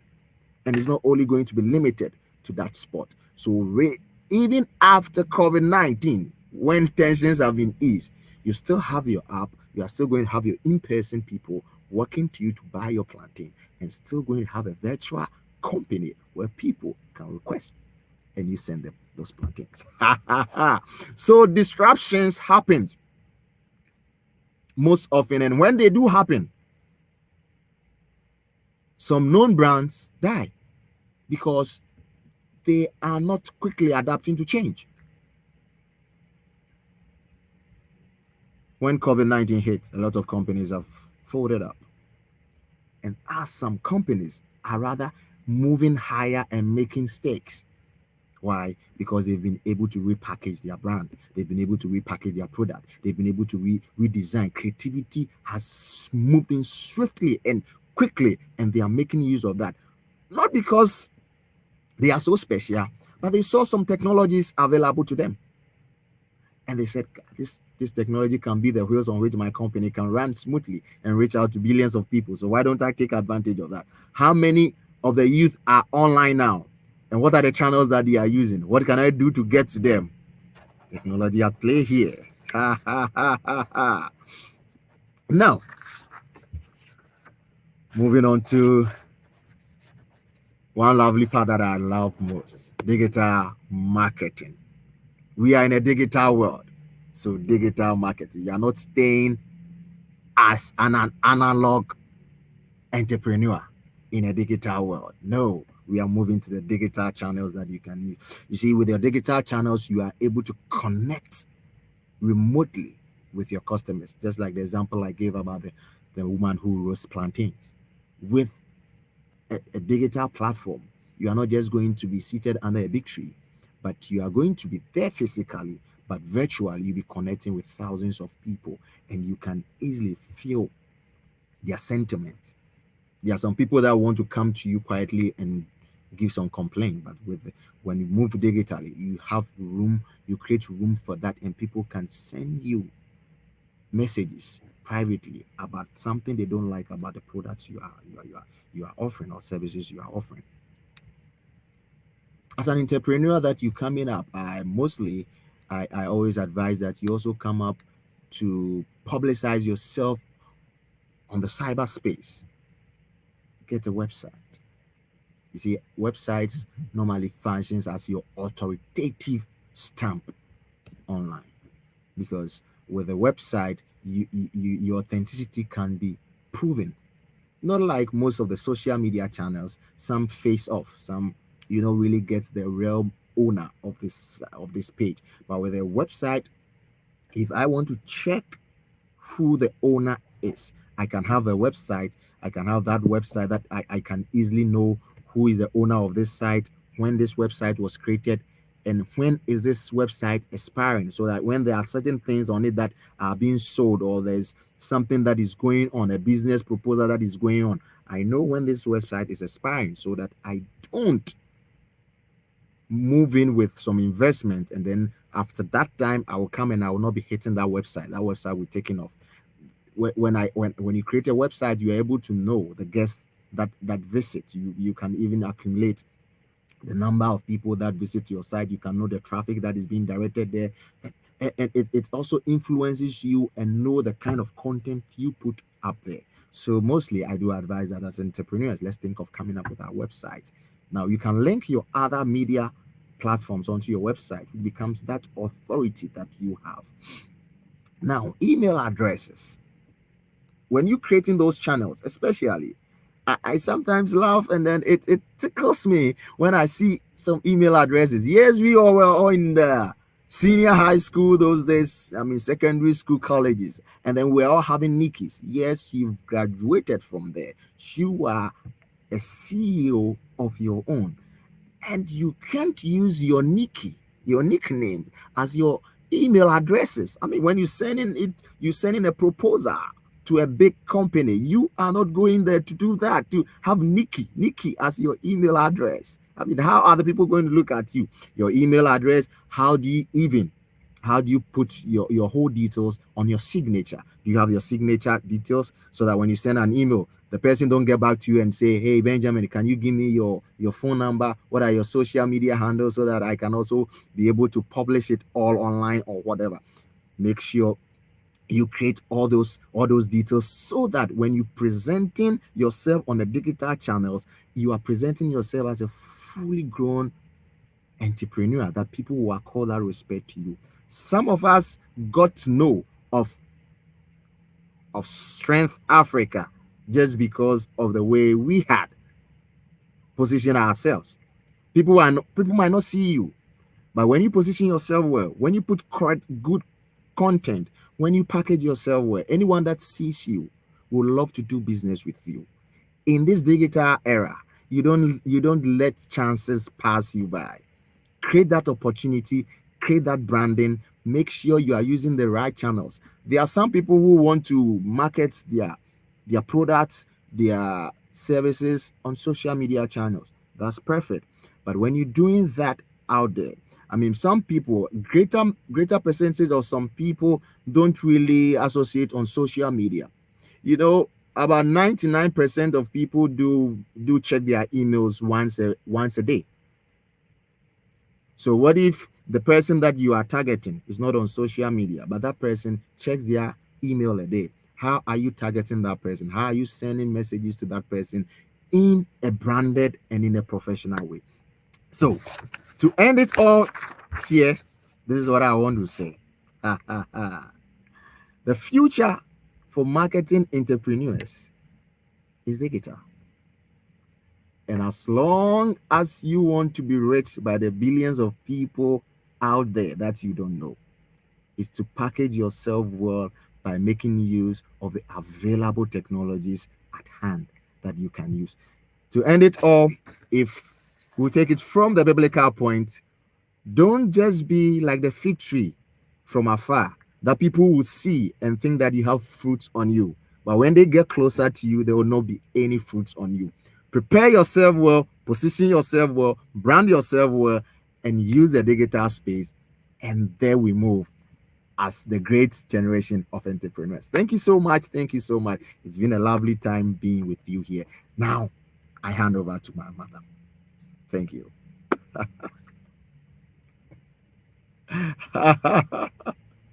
Of the available technologies at hand that you can use. To end it all, if we take it from the biblical point, don't just be like the fig tree from afar that people will see and think that you have fruits on you.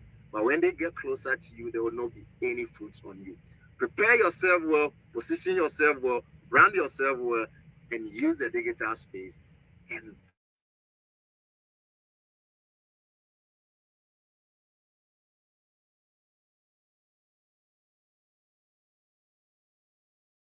thank you.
Hello, can you hear me? Because I can hear you.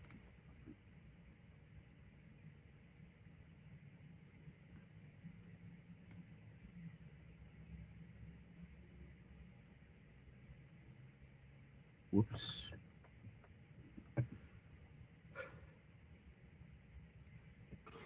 Can you hear me now? Yeah, hello. Yeah. I can hear you now. Can you also hear me? Yes, I can hear you. Fantastic. So I was asking Oh, you a question.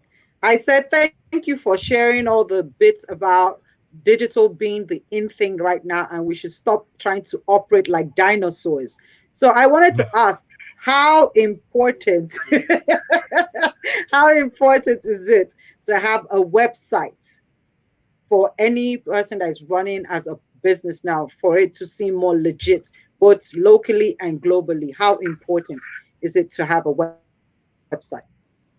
okay. So having a website, you're going to get a lot of mentions. I mean, with a website, when anything is being searched, and then you have a lot of content, and you have a lot of there was a current information. The search engines crawl your website. So let's say if I'm looking for Strength Africa, I mean, then I type in Strength Africa. Based on the content that is on your website that is current, the search engines will crawl and you might come up first. Listen, when you doing a search engine, using a search engine, and then you don't have content, you don't have relevant content on your website, you might not be part of the first page of crawlers. And we have almost about 80% of researchers sticking to the first page of their search engine. Once they Absolutely. get the information from the first page, the rest, 20% of people will move there.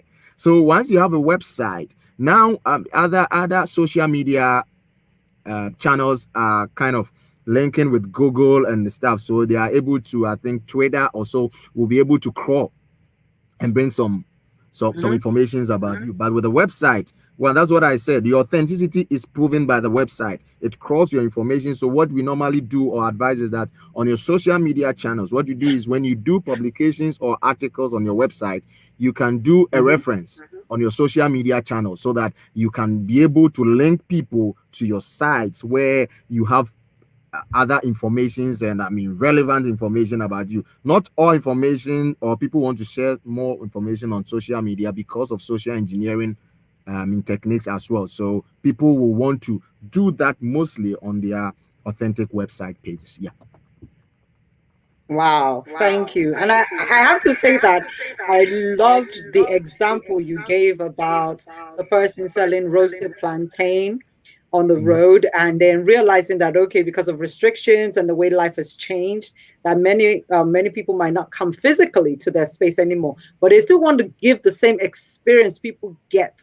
And that starting something like maybe a community online for people to still be able to connect with each other, powered by them, and then say that, hey, don't forget to order your lunch from us that we will deliver.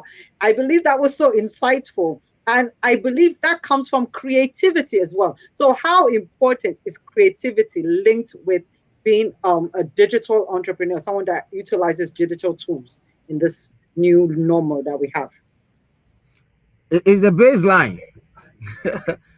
It's the baseline for technology now because um one without a creativity as let's say as an entrepreneur, how do you then get to use the technologies? It's a creativity Mm, that spills out the juice out of you.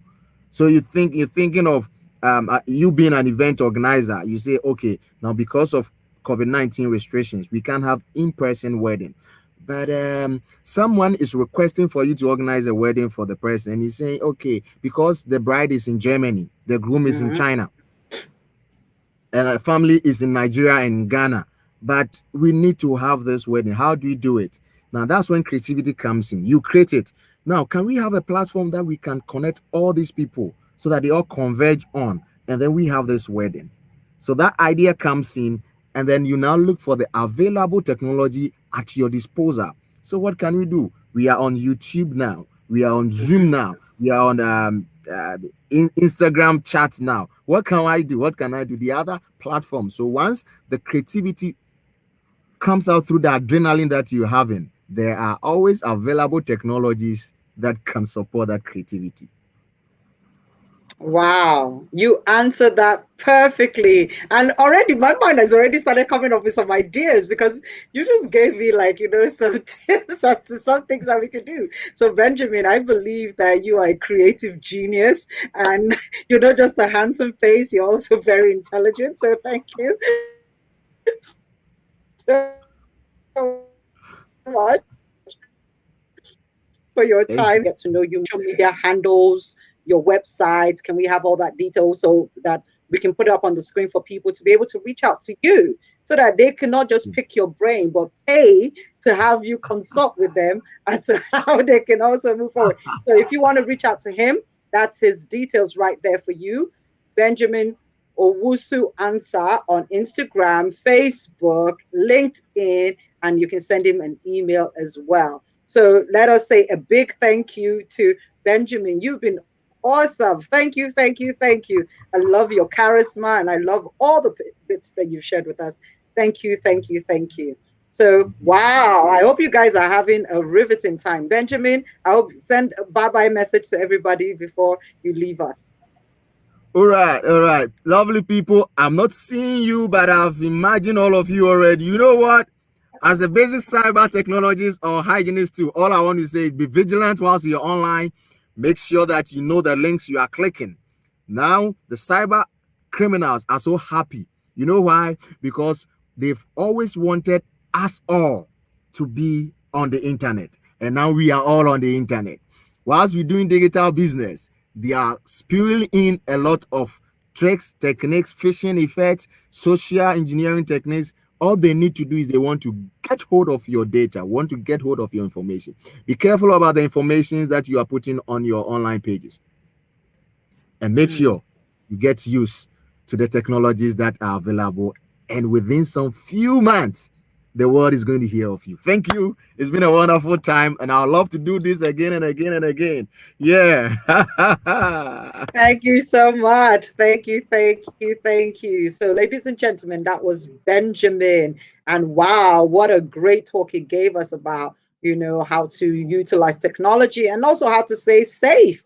Because just like every other kind of business and every other kind of platform that's available, there's also dangers involved. So, stay safe online and keep using technology as your friend to push your business forward in this dynamic environment we're in now. And we cannot be left behind in Africa. We must also be pioneers of whatever we're doing so that people can indeed know that we are also here to play the game and win big time. So we are moving on to the next session where we're going to have the topic, which is the future of work.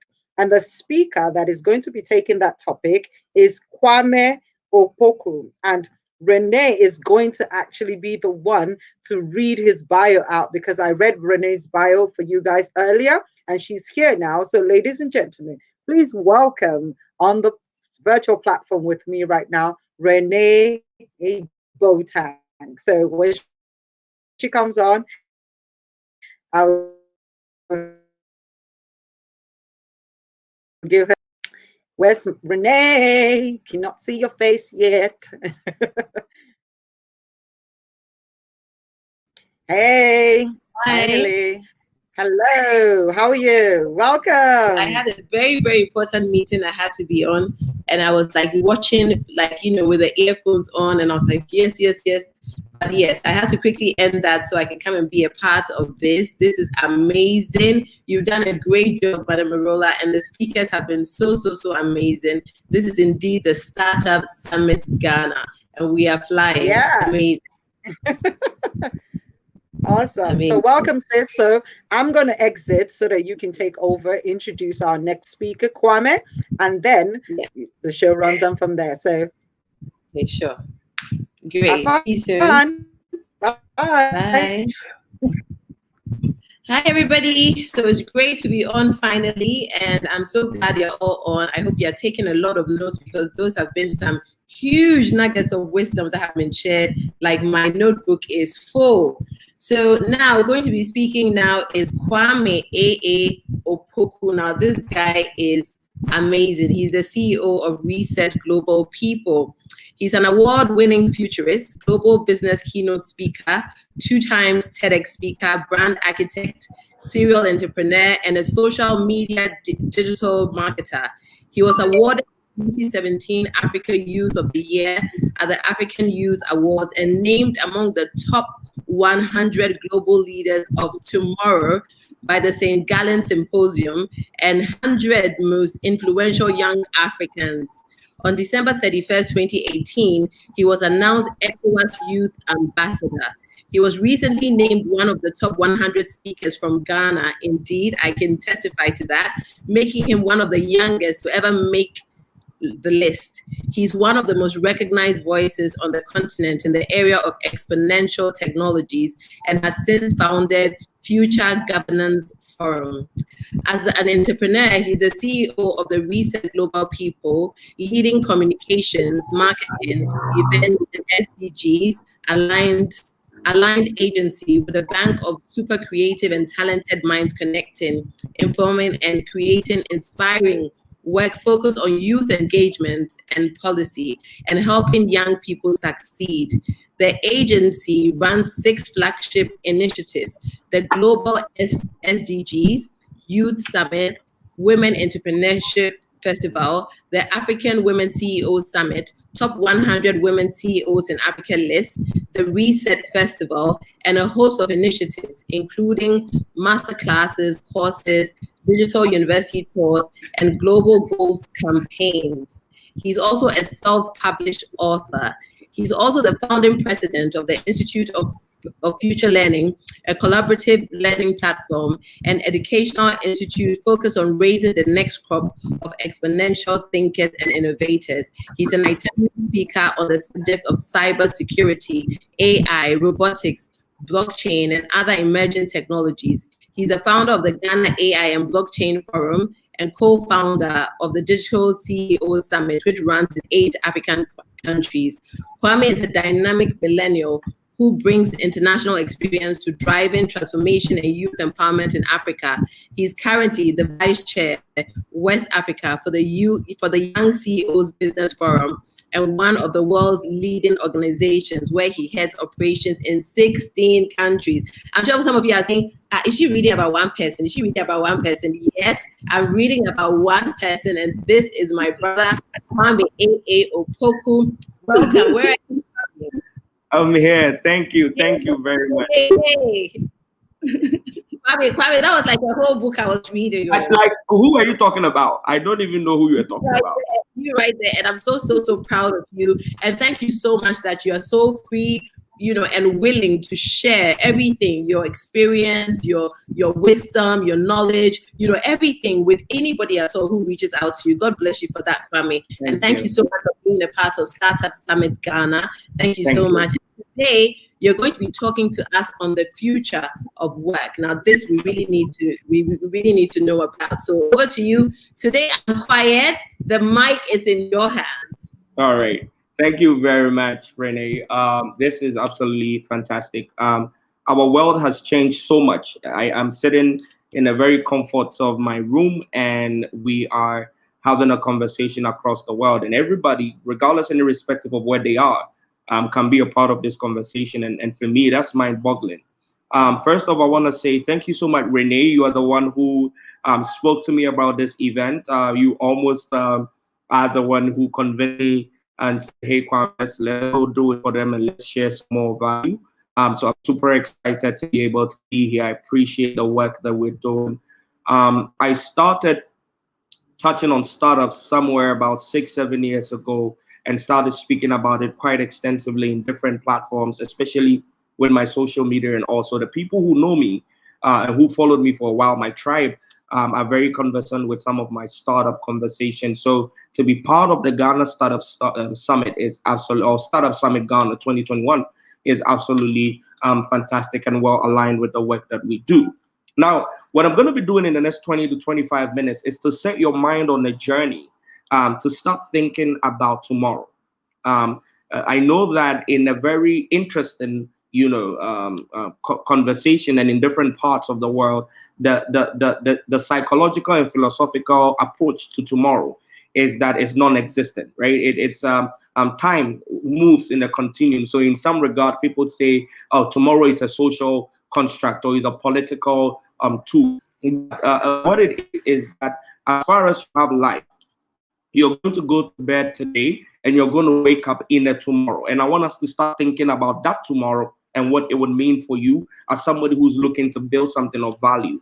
I want to start first by saying that if, as a startup entrepreneur, you do not have a clearly defined problem that you are solving, then you need to quit whatever it is you're doing. And I'm sure the organizers will say, where did you go and bring this guy from? Look at what he's saying. He's saying people should quit. Well, I came here to give you facts. I didn't come here to pamper your ego or to pamper your emotions. I came here to give you facts and give you truths and tools that you can use to better your life and your career and the work that you're doing. So the first thing is, all entrepreneurs are entrepreneurs because they determine a pain point in the market and then they create a solution around that pain point that solves the problem. And then people who are then receiving value, consumers, customers, clients, then exchange value for what you're giving them. So if you do not have a clearly defined problem that you're solving in the market, you do not want to even go into this. So a lot of you might need to go back and sit down and restructure and understand, what problems are we solving? Which people have these problems? And are they really in need of our solution? So that's number one. Number two is, you need to understand that the world we grew up in, it's not the world we're going into or even the world we're in. In fact, before 2020, the world we live in ended on the March of 2020. And I'm gonna break it down for you. So just follow me.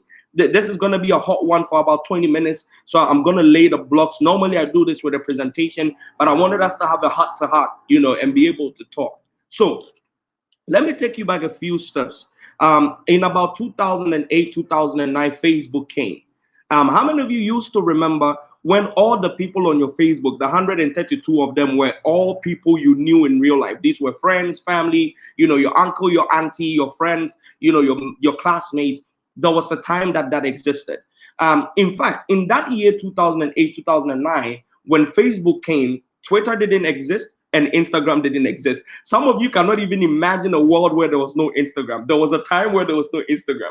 And I'm glad that I was able to see that. I mean, I was one of the people who jumped on High Five and MySpace. And so the early 90s babies and 80s babies who were, tech savvy enough in the beginning, you might have used MySpace and highfive.com. And that was like the toppest social media platforms before Facebook came. So put that at the back of your mind. I'm walking you through a journey of transitions. Let's walk back a little bit further. I don't know which country you're joining me from, but there was a time in my country, Ghana, where I grew up, where we used to have something called communication centers. And what was happening then was that mobile phones didn't even make sense. Mobile phones was non-existent, guys. I saw that world. In a world where a whole community of 1,000, 2,000 people would have a central communication point where they have 1 or 2 or 3 phones, and everybody in the community has people who are trying to reach them. Call to that center and you run from your home to go and pick the call. Guys, this really happened. But again, our mental processes may not be able to remember the world that existed before then. Again, we're going to move. Do you remember something called MP3 player that used to have 128 megabytes and you could put all your songs on it? Think about it right now. If anybody was to sell a phone to you that had 128 megabytes, I'm sure you slap the person. Why? Because the space will not make sense to you. But before that, there were Walkmans where we used to put in a cassette, and if it was R. Kelly or it was, Jay-Z or whoever, it was only Jay-Z songs you could listen on that one cassette within your one Walkman. And if you wanted to listen to a different artist, then you need to take out the cassette and put in another one. Then we moved from that and then came into Discman, and we started using CDs. There was a time where we used to have something called the floppy disk, and it used to store kilobytes of data.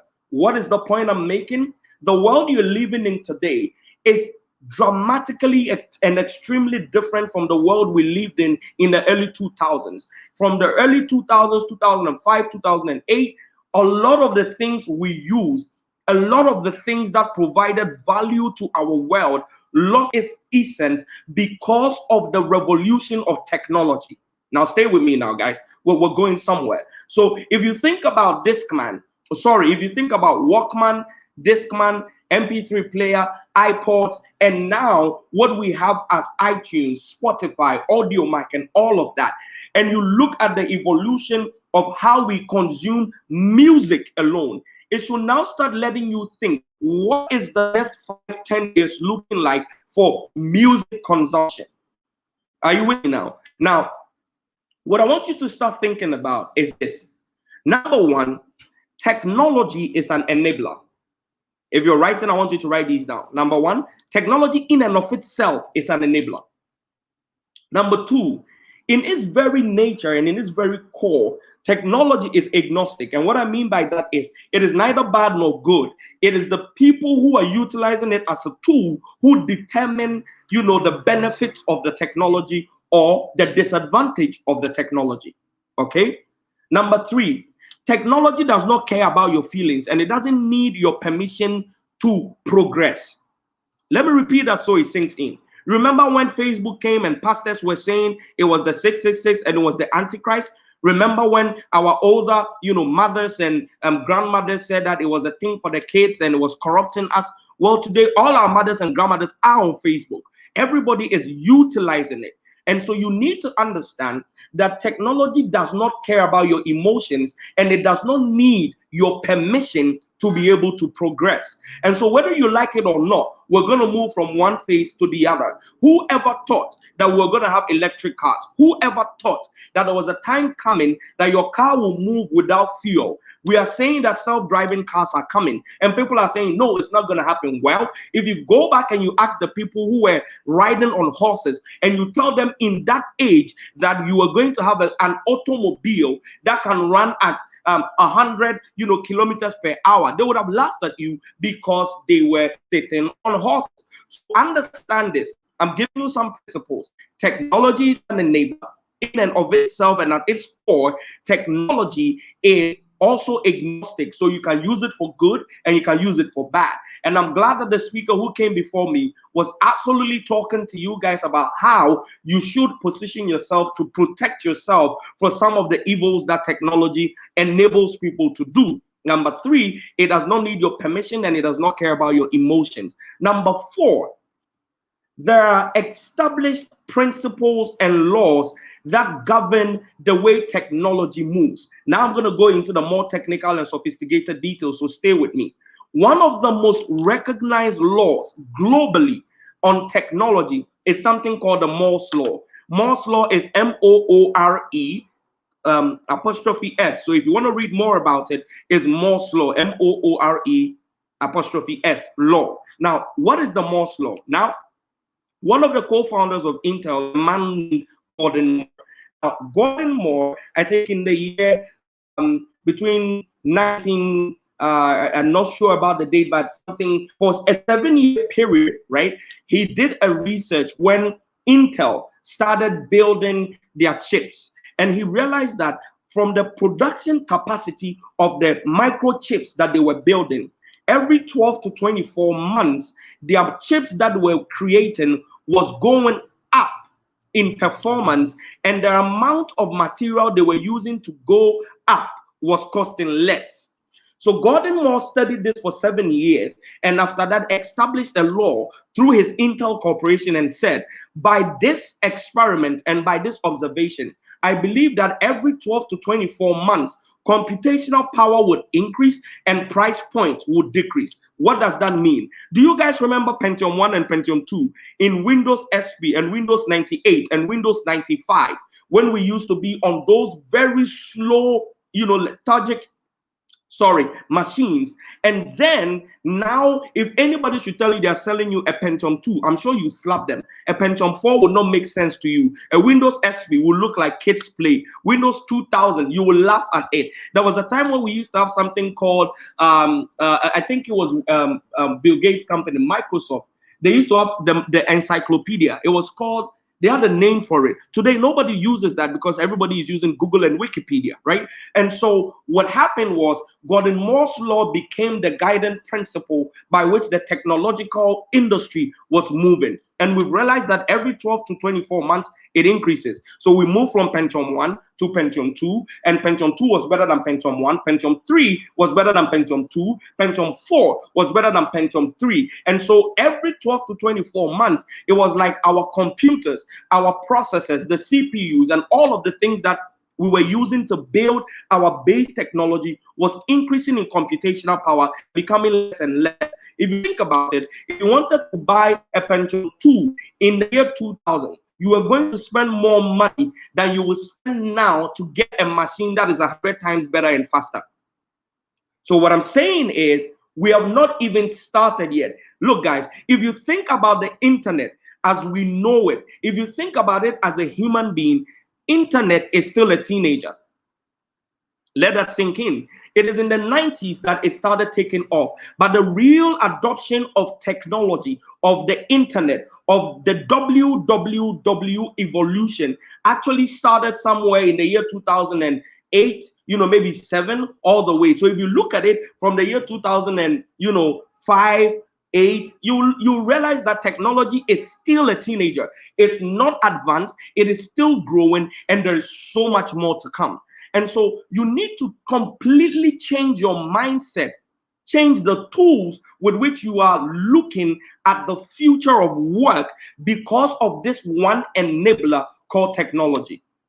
Well, when I used to speak about the future of work before 2020, I used to tell people to prepare for some of these things in the next 5 to 10 years. I used to tell people we're going to have conferences and we will not converge in a room. The speaker will stand in front of their own camera, maybe use a 4K holographic display, and they will be projected onto the stage in everybody's room. And everybody thought I was crazy. I used to say we're going to have conferences and it will be virtual. People were going to leave offices and they were going to collaborate virtually. We used to talk about all of these things before 2020, and people said, oh, this guy is too idealistic. We want something to eat today and sleep. And you are saying that, yeah. No.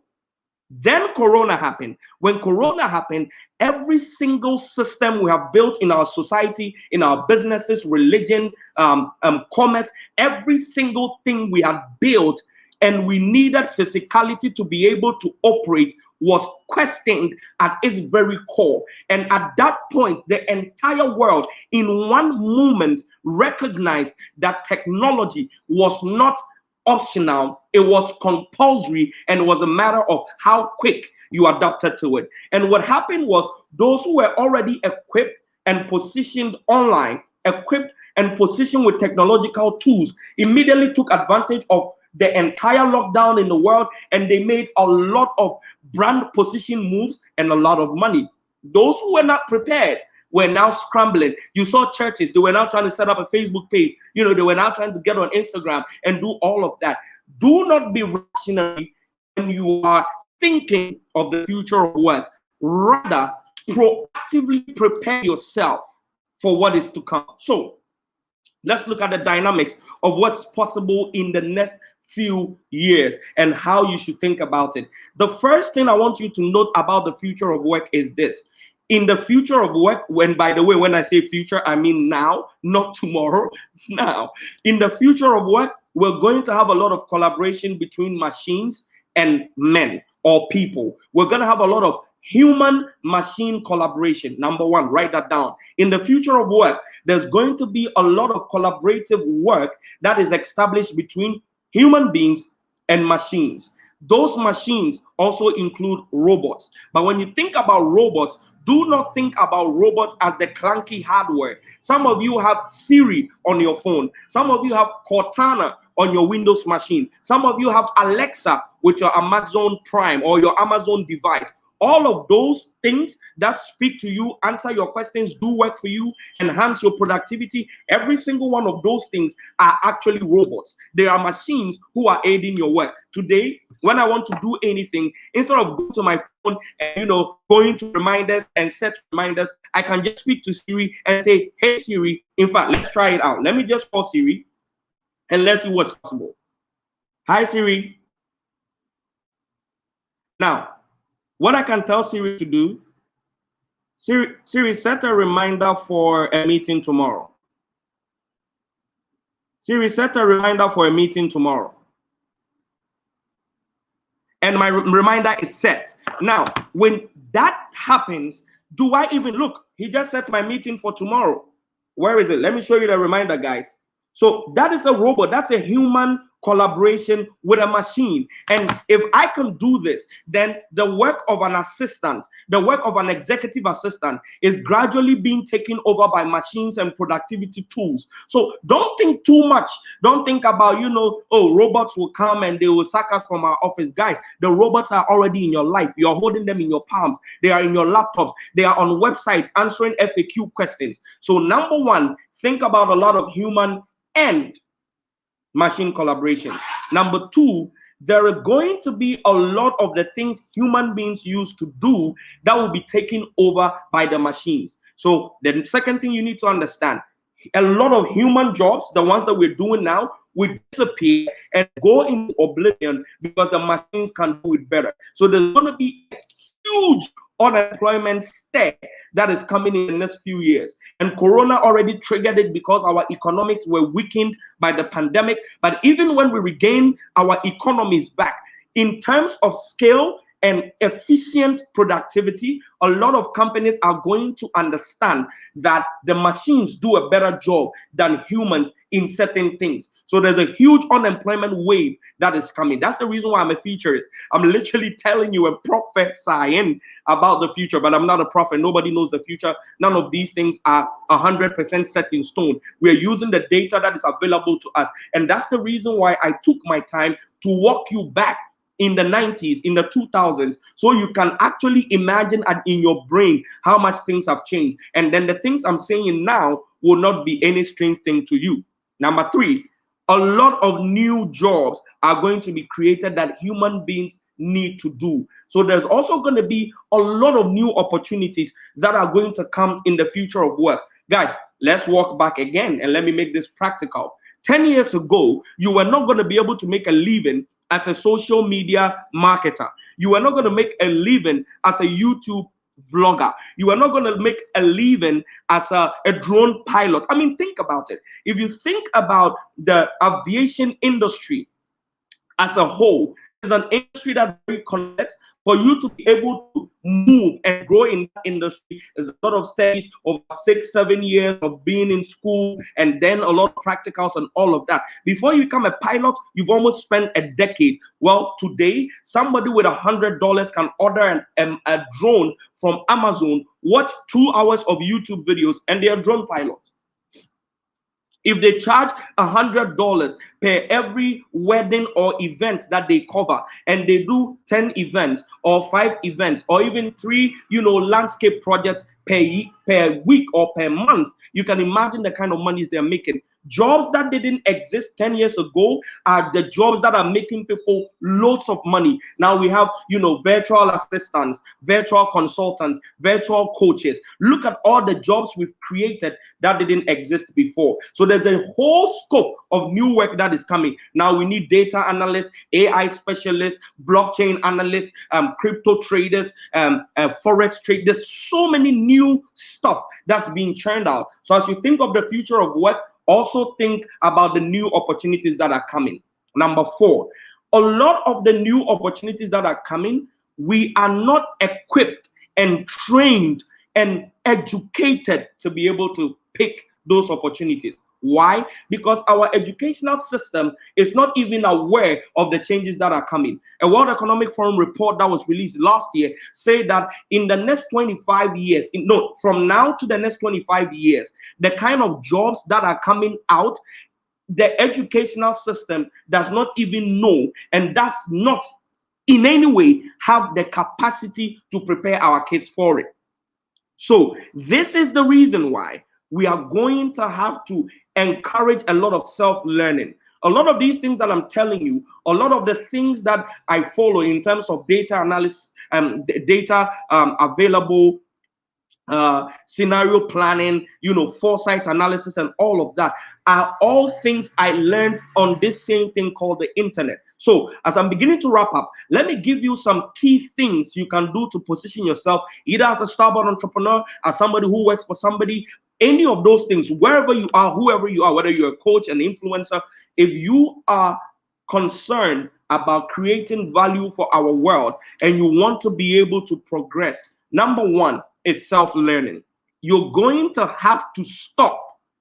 I repeat, you're going to have to stop thinking about learning as something that you do for a period of time and then you stop and you go and pursue a career. If you think about learning like that, you will be lost in the future of work. You're going to have to commit yourself to continual learning. So you learn something when it is relevant, immediately it becomes irrelevant, you unlearn it and you relearn the new thing. So for instance, everybody learned Facebook and they were doing good on it. People learned Instagram and they were doing good on it. Well, TikTok is here. Have you learned TikTok? If not, you need to go start learning TikTok. Tomorrow, I'm not saying Facebook might go out or whatever. Tomorrow, something new might come up as the new social media. Do you then have to quickly jump on that one as well and learn? So there are three things you need to do. Number one is commit yourself to continuous learning. Number two is unlearn the old stuff so that you can always perform optimally by the current dictates of the market and the industry. And number three is whenever there are new things in your industry or adjacent to your industry, go and learn it. Number two, the future will be dramatically different from what you think it is. If I was to ask any of you, what's the future of storage? If I was asked any of you in the comments, you can put it there. What do you think the future of storage is? I'm sure people will say cloud, but it will shock you dramatically. The true future of storage is actually DNA. Why? Because science and technology has determined that our DNA has the largest storage capacity in the entire universe. In fact, the amount of computational data our DNA process within our body is mind-boggling, and there are already breakthroughs in the space where they're trying to look at how we can start storing data in our own DNA. So the next time you need to put 4 terabytes of your movies and music and whatever, we might be dropping it in your DNA and locking it with a password.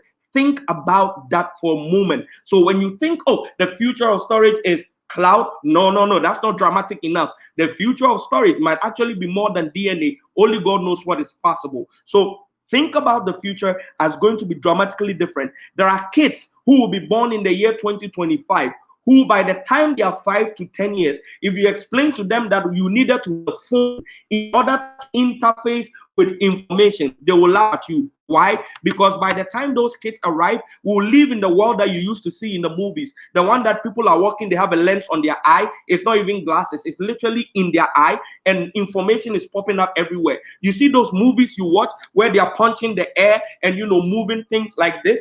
That world is coming, and there's a group of generation that is coming that will laugh at us the same way we were laughing at our fathers for holding telephones that were as big as this and putting it in their ear. Our kids will also laugh at us for holding this, even though we think it is sleek today. The future will be dramatically different than however you have imagined it. But finally, this is my call to you. Whether technology advances, whether you agree with it or not. Like I said to you in the beginning, technology does not need your permission to progress. Africa needs you, your solution, your charisma, your gift, your skills, your talents. My challenge to you here, and if there's anything I hope that I've achieved in this talk, is to challenge one person to say, I am not going to see internet, I'm not going to see technology only as a pleasurable consumption tool, but I am going to see the internet also as an empowerment and economic creation tool. Don't see technology only as a platform where you can go and consume information and consume pleasurable dopamine instigating content. Understand that technology is an economic empowerment tool that can allow you to create wealth, scale up solutions, touch lives, impact people, transform your community, and transform your continent. My challenge to you is, would you pick up the mantle and say, Kwame, today I promise on my honor that to the blood of the fathers who toiled for this land called Africa, we're going to jump into technology and we're going to ask ourselves one question: how do I use technology to solve some of Africa's biggest problems? And if you're able to do that, then posterity will judge you in the right way. My name is Kwame Adepoju. Thank you so much for having me, guys. It's been amazing. I hope you enjoyed this. Thank you very much, guys. OMG. And I mean capital O, capital M, capital G. Now, let me tell you one thing that I really, really love about Kwame. Okay, so Kwame is I think he has a scientific brain. And what I love about him is he's able to break it down to like layman's term for you to understand it and for you to even want to apply everything he said. Because a lot of the things that you were saying, Kwame, a lot of people, a lot of Africans, they'll say, oh, I'm not so savvy. I'm not one of those tech savvy. Do you remember, people, I mean, my mom, and she's not on this live, thank goodness, but my mom would drive all the way from her house to bring me her iPhone that it has gone off. And I'm like, Mommy, put the socket and plug it in. Like, you but you see what I mean? And I'm so glad. And then she'll say, oh, techie, which means, oh, these kinds of things, I don't like it. These kinds of things for you people. But like you said, not for you people, because like you said, my mom is on Instagram right now, so you said a whole lot. But let me ask you this truly, I've known you for a very long time, and you have desire within you, like you wake up thinking science and technology. It is within you.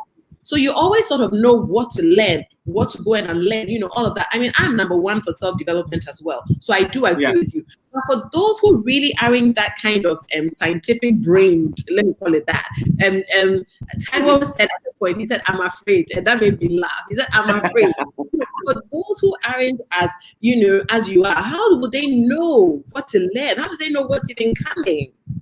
Well, so this is it, sis. What I can say to you is, number one, because of how literally available information is, for somebody to be ignorant of a subject matter is their own decision. Now, it also presents a second tier challenge, which is when there's too much information, you can get buried in information overload, right? So how do I sift through? Well, this is all you need to do. Number one, what industry are you in?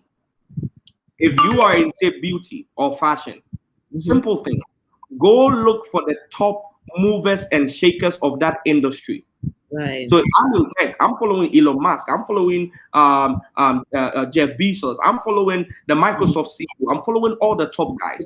Those are the guys who are most of the time pioneering the upcoming innovations and changes in the industry. And those are the people who give you the hints as to what to anticipate, what to research, what to invest your R&D budget into. And it's so very simple and practical. Look for the top 10, 1% in your industry. Follow them, follow their companies, follow their social media. What are the things that they're doing? That's how you get into it. That's fantastic. A lot of people have said amazing, amazing, amazing. Like, it's just been, the comments are just wow sort of comments. And like I said, you broke it down so much so that we completely understand it. There aren't even so many questions. It's just yes, yes, yes, everybody understanding. But one thing I think that I have also learned, I learned from you, and it became practical recently when I gave a talk one time. And I think that the future as well is not you deciding what you want to choose to use. So basically you ask, have you used TikTok?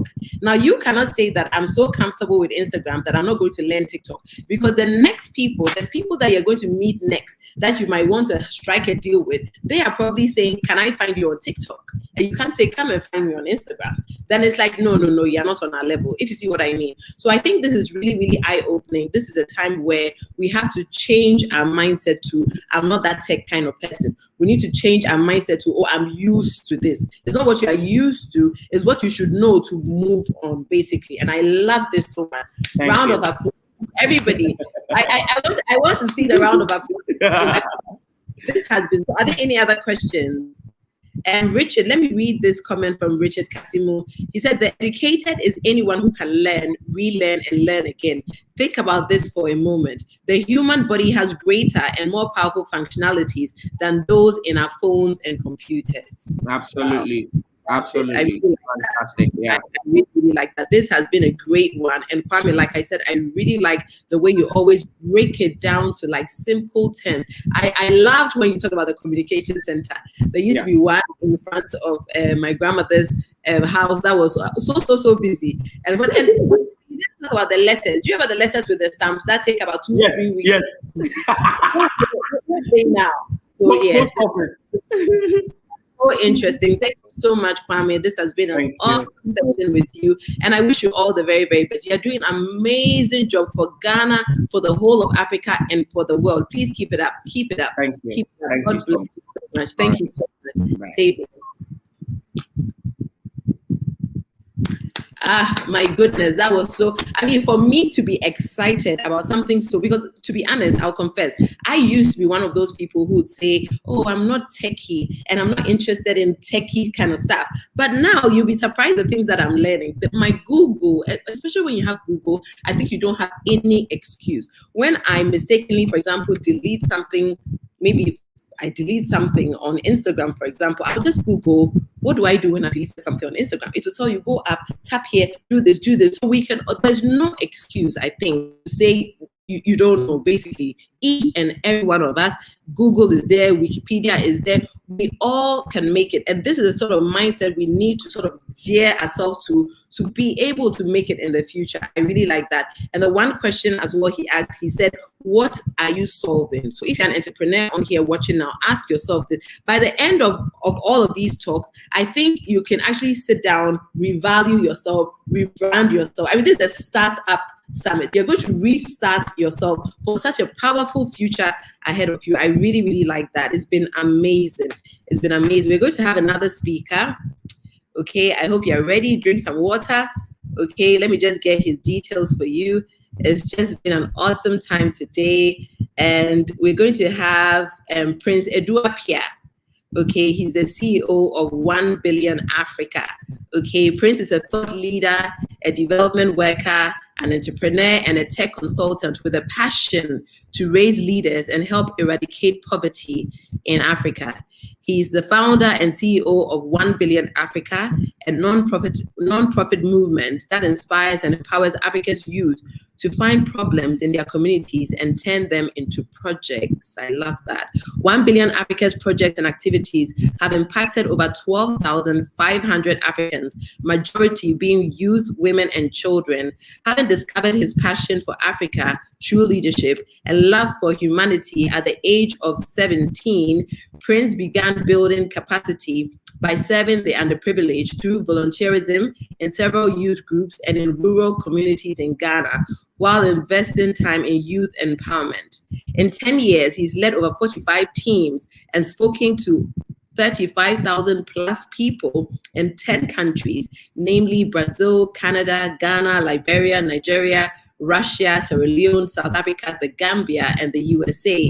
His work as a social entrepreneur has attracted honors and recognitions both locally and globally, including receiving the JCI 2015 Top 10 Outstanding Young Persons in Ghana Award.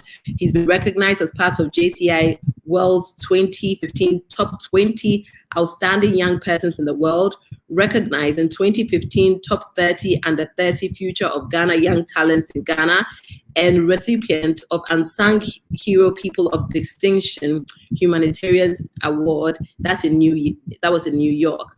Guest of the Year on the Sports Show, The Gambia, and 2014 Top 10 Fast Leader, FAST Leader by Leadership Principles USA. Prince is a certified Miles Monroe mentee, a 2-time TEDx speaker, a 2017 Convener Fellow, a 2016 Brightest Young Minds alumnus, and Ashoka Changemakers Scholar, and an Associate Fellow at the Royal Commonwealth Society. He holds a Master's of Arts degree from the University of Ghana Business School in Organizational Leadership and Corporate Governance. I mean, people, wherever you are, this is virtual, we don't see you, but standing ovation, wherever you are. Standing ovation.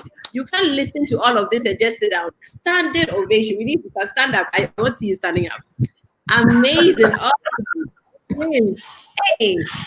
Prince. Mami Kechi. Prince and Pat. Hey.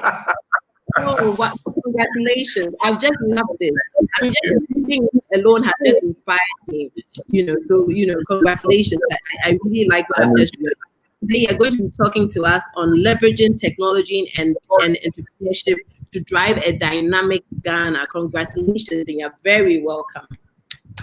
Thank you so much, Renee. Guys, I want you to put your hands together for our moderators, for the organizers of this event. I mean, it's been awesome. It's been awesome. Let's show some love.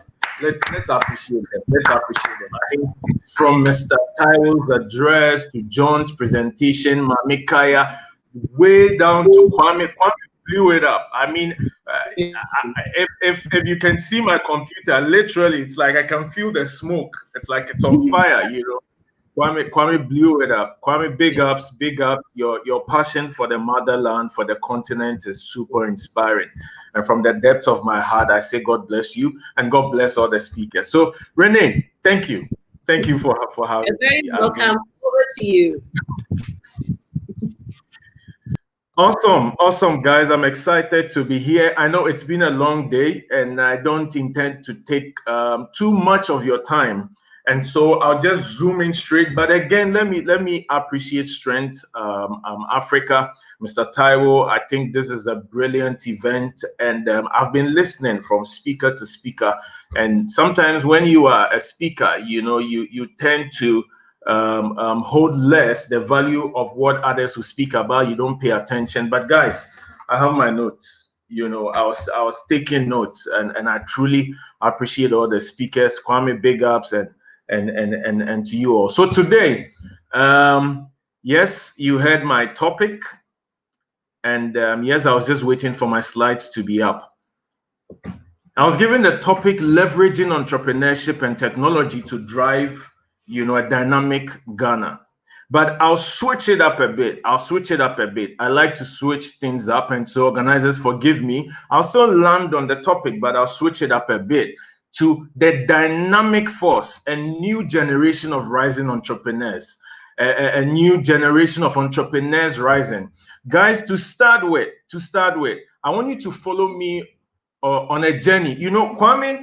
Kwame is a futurist, so I'm not shocked that he saw into my slides. He was just saying some of the things that I have planned already. And so, bro, you're truly a futurist, both spiritually and physically. That was just by the way. So I want you to follow me to a room.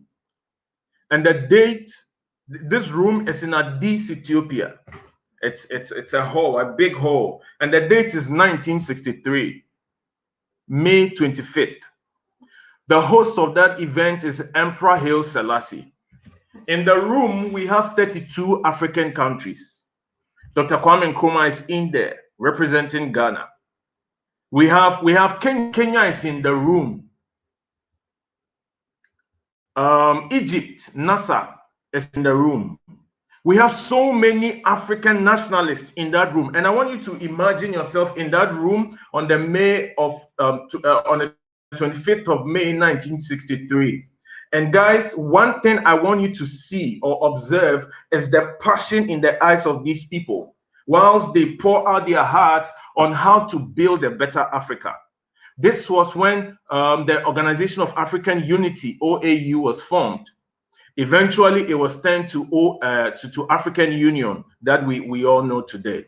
Now, 1963, come back from that journey. Now, 1963 to the year 2003 was 50 years.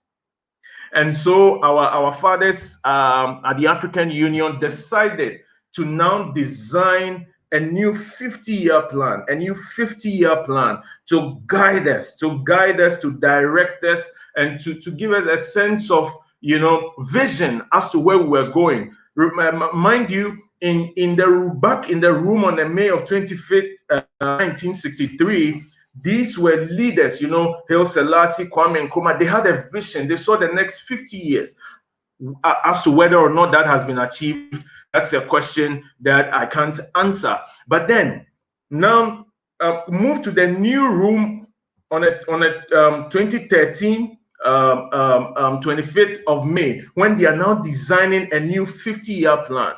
That plan is called Agenda 2063. I don't know how many of you are familiar with that, but as young people, as youth of the continent, I urge you on to Google it out, Agenda 2063.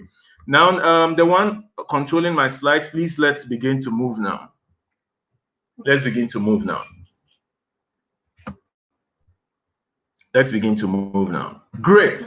So it's an entire document that describes the vision for the content, and I'm sure Kwame has seen this already. You know, it's an entire document that describes the vision that we want to see in the year 2063. Now, I want you to go on a new journey right now with me. Now we have 42 more years for 2063 to be here. 42 more years. I want you to add 42 to your current age right now. I want you to add 42 to your current age right now. If I add it to my current age, guys, I'm an old man, man. I'm somewhere in my 70s. I don't know about you, but I want you to add 42 years to your current year right now. If you are 18 years old, we're talking about 60 years. You are old. If you are 20 years old right now, you're going to be 62 years in the year 1963. I want you to do the math yourself. Now, what our fathers at the African Union want to see, they want to see an integrated, prosperous, and peaceful Africa, driven by its own people, driven by its own citizens, driven by its own members, and representing a dynamic force in the global arena.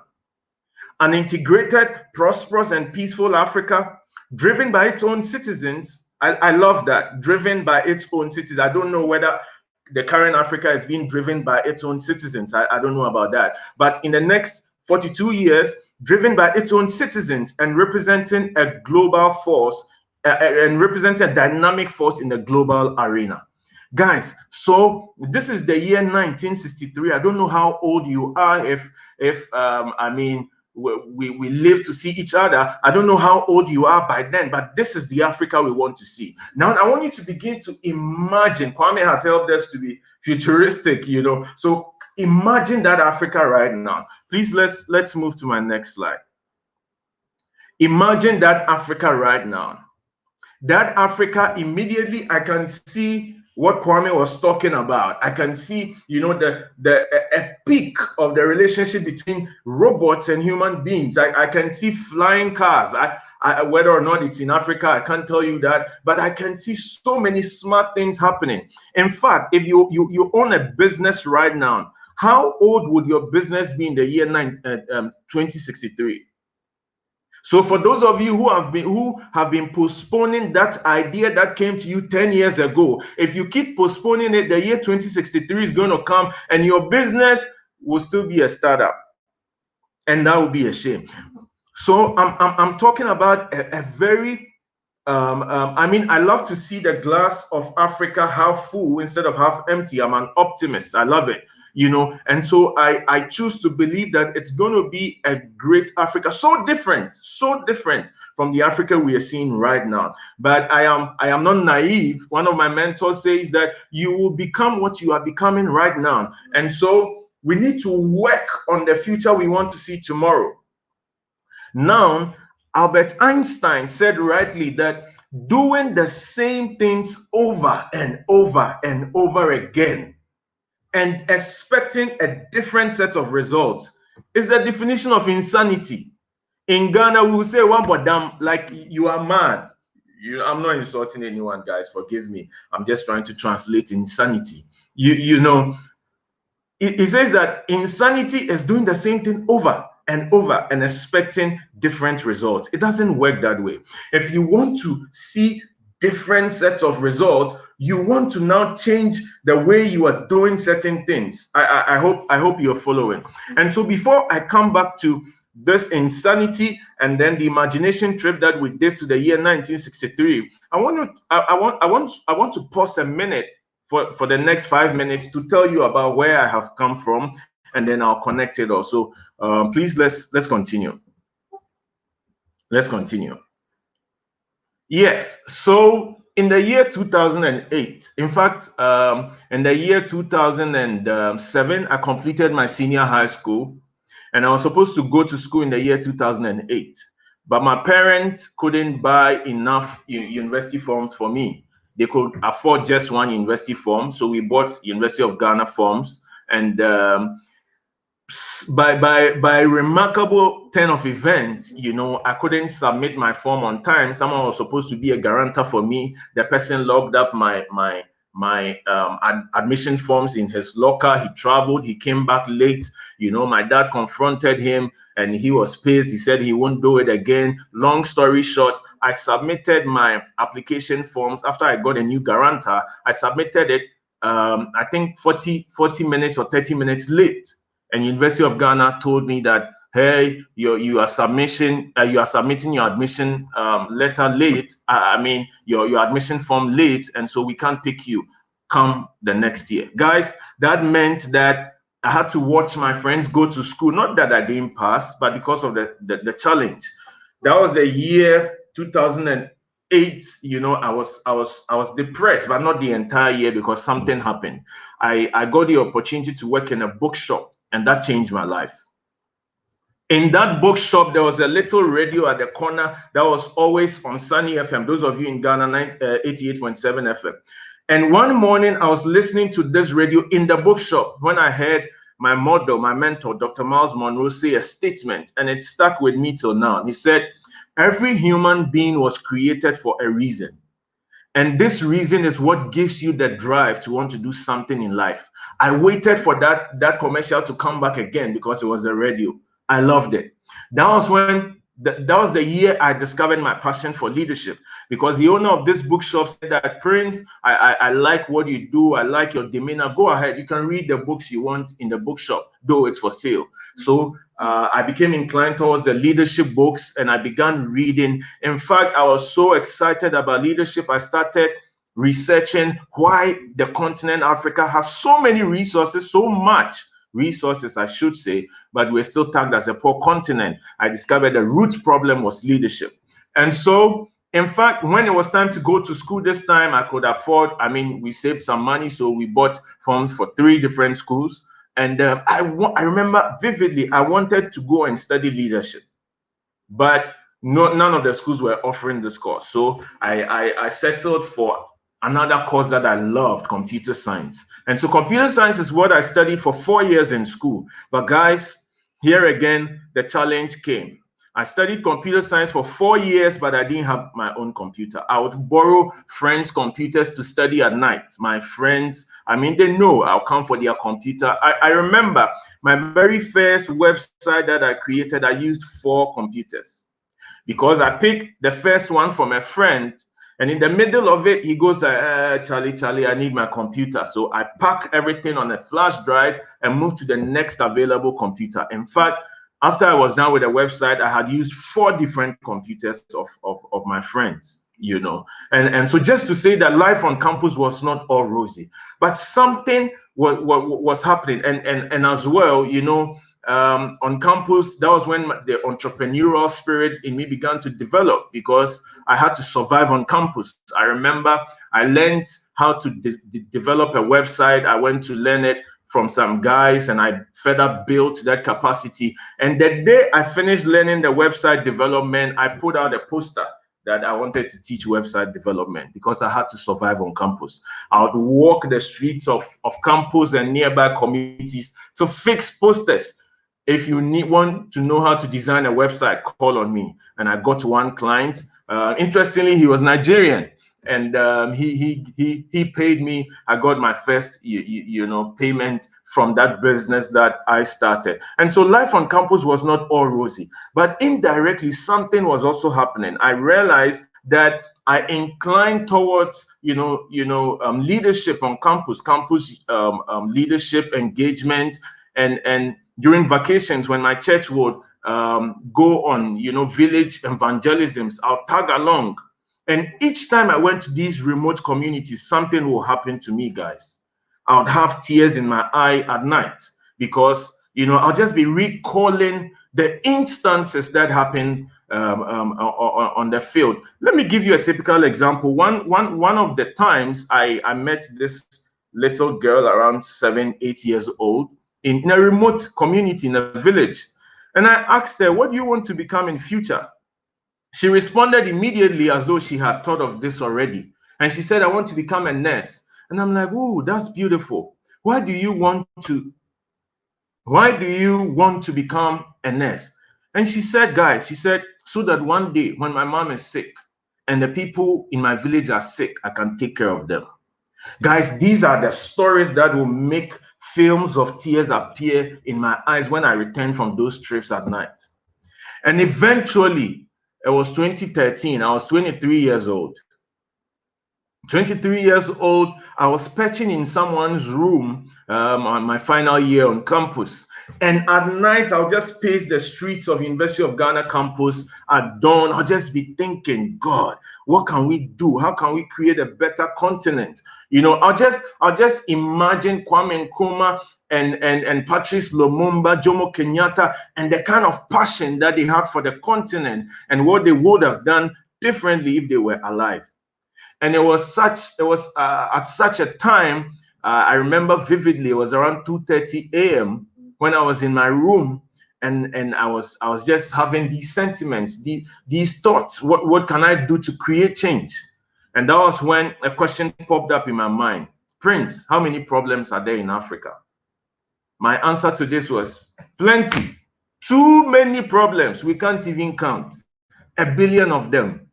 And then I heard a voice tell me, how about you create a platform that inspires Africans to turn a problem to find problems in their communities and turn these problems into projects. It made so much sense because at the time, our population was about 1.1 billion people.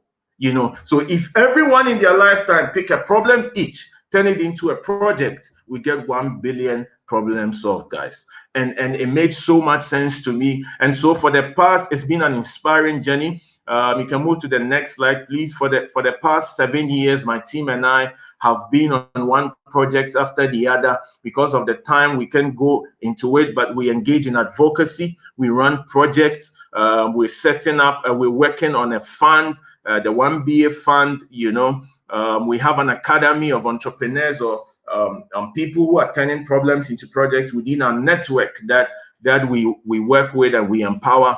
The 1BA Connect digital platform as well, and then 1BA services. So these are the things that we do. Our website is available, so I don't want to spend so much time over here. Big ups to the 1 Billion Africa team. I see most of them on. God bless you guys. So let's go back. I mean, controlling the slides, please move forward. But you listening to me, let's go back to what insanity means. And let's go back to what the Agenda 2063 talked about. A dynamic force. A dynamic force. Guys, there are so many. In fact, from what Einstein was saying, if we are going with this same regular force, this same normal force that we are working with, we are not going to see a better Africa in the year 2063. That is the definition of insanity. I didn't say it. Einstein said it. So we need a new type of force that I call the dynamic force to create a dynamic Ghana, to create a dynamic Africa that we are all looking forward for. And there are different types of forces, but today my focus is the new generation of entrepreneurs rising. These people are the dynamic force. You listening to me are the dynamic force. You are the dynamic force. And it doesn't matter. Your force can be 1 newtons, it can be 5 newtons, it can be 10 newtons, it can be 1,000 newtons. It doesn't matter. As long as it is a dynamic force that will help create that integrated, prosperous, and peaceful Africa that a continent and the world can reckon with, we love it. We love it. And so today I'm here to inspire you up that whatever venture you are running, see yourself as a dynamic force. as a dynamic force that is going to contribute to the future of Africa that Kwame was alluding to earlier on. Please let's move on. Let's move on. And for the next 5 minutes, I want to talk to us about the characteristics of this dynamic force, so that if you don't identify with it now, you can begin to, begin to advise yourself, or you can begin to position yourself. That's the word I was looking for. You can begin to position yourself to work hard and smart towards the creating of this better Africa we are looking for. The characteristics of the dynamic force, these are people, number one, who understand the seasons and times that we're in. Oh, I love Africa's history. I learned from researching Africa's history that the first university in the world was in Africa. Talk about the civilizations in Egypt. Talk about the many things, the Mansa Musa's. Guys, Africa lived before the colonization age. We have a rich history. Jesus Christ spent 10 years of his life in Africa. Talk about the civilizations the civilization in Egypt. It is said that the Greeks, the Athenians, all these people came to learn from the continent. But and this is my thought, I sincerely think the people of those times didn't really understand the times, and so they didn't even do well with documentation. They didn't understand the times, and so it's a whole shift that left them. And I feel that shift is coming back right now. If you don't believe me that we are in a defining moment, a defining time as Africans, let me ask you a question. Why do you think all of a sudden there's a huge influx of Black Americans in the diaspora? Black Africans or Africans in the diaspora flying into the continent. They are literally jumping into the continent. They are not crawling. They are not having second thoughts. Day in and day out, you see on social media, the last one I saw, Steve Wonder was saying he wants to now relocate to Ghana. There's a whole season, there's a whole thing in the air that I can't really tell you about, but it is a season that the dynamic force group of people understand.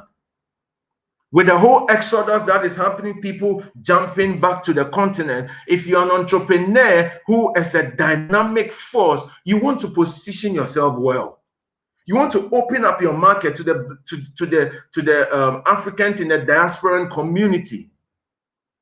You want to think about the times that we find ourselves in and position yourself well. Because of our time, let me not dwell so much over here, but just a few days ago, I was speaking with a Gambian friend, Jimmy, and the guy is in Belgium. He's building capacity, and I'm like, Jimmy, why have you traveled so long and you are building capacity somewhere in Belgium in the cold in these times of COVID and all that? He said, Prince, I need to build capacity and come back to the Gambia because I have a vision in mind.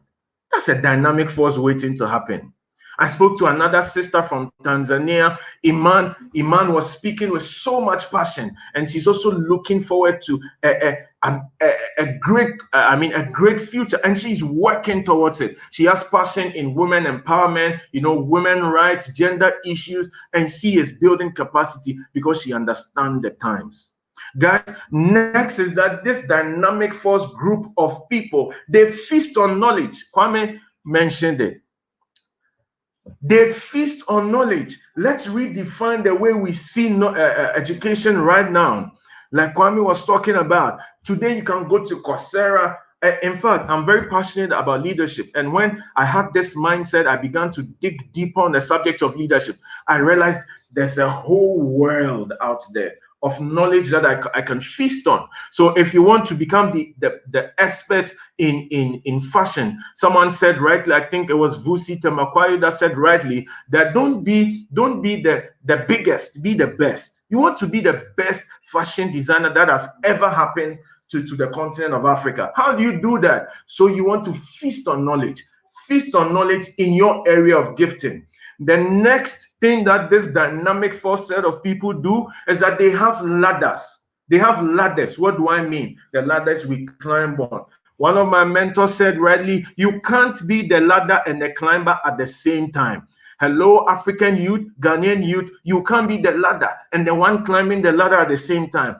What I have realized about successful entrepreneurs in the West, you talk about the Mark Zuckerbergs and all these people, they have 2 or 3 people they are accountable to. I read somewhere that at a point when so many people at the early stages of Facebook, so many people wanted to buy the company and Mark was confused. He went to Steve Jobs and Steve told him, Mark, when I was in that state, I did a pilgrimage. I went to India, pilgrimage for some months. I think it's time for you to do that. And I read that Mark embarked on that journey. You know, if you don't have these ladders that you climb on, you are going to get choked.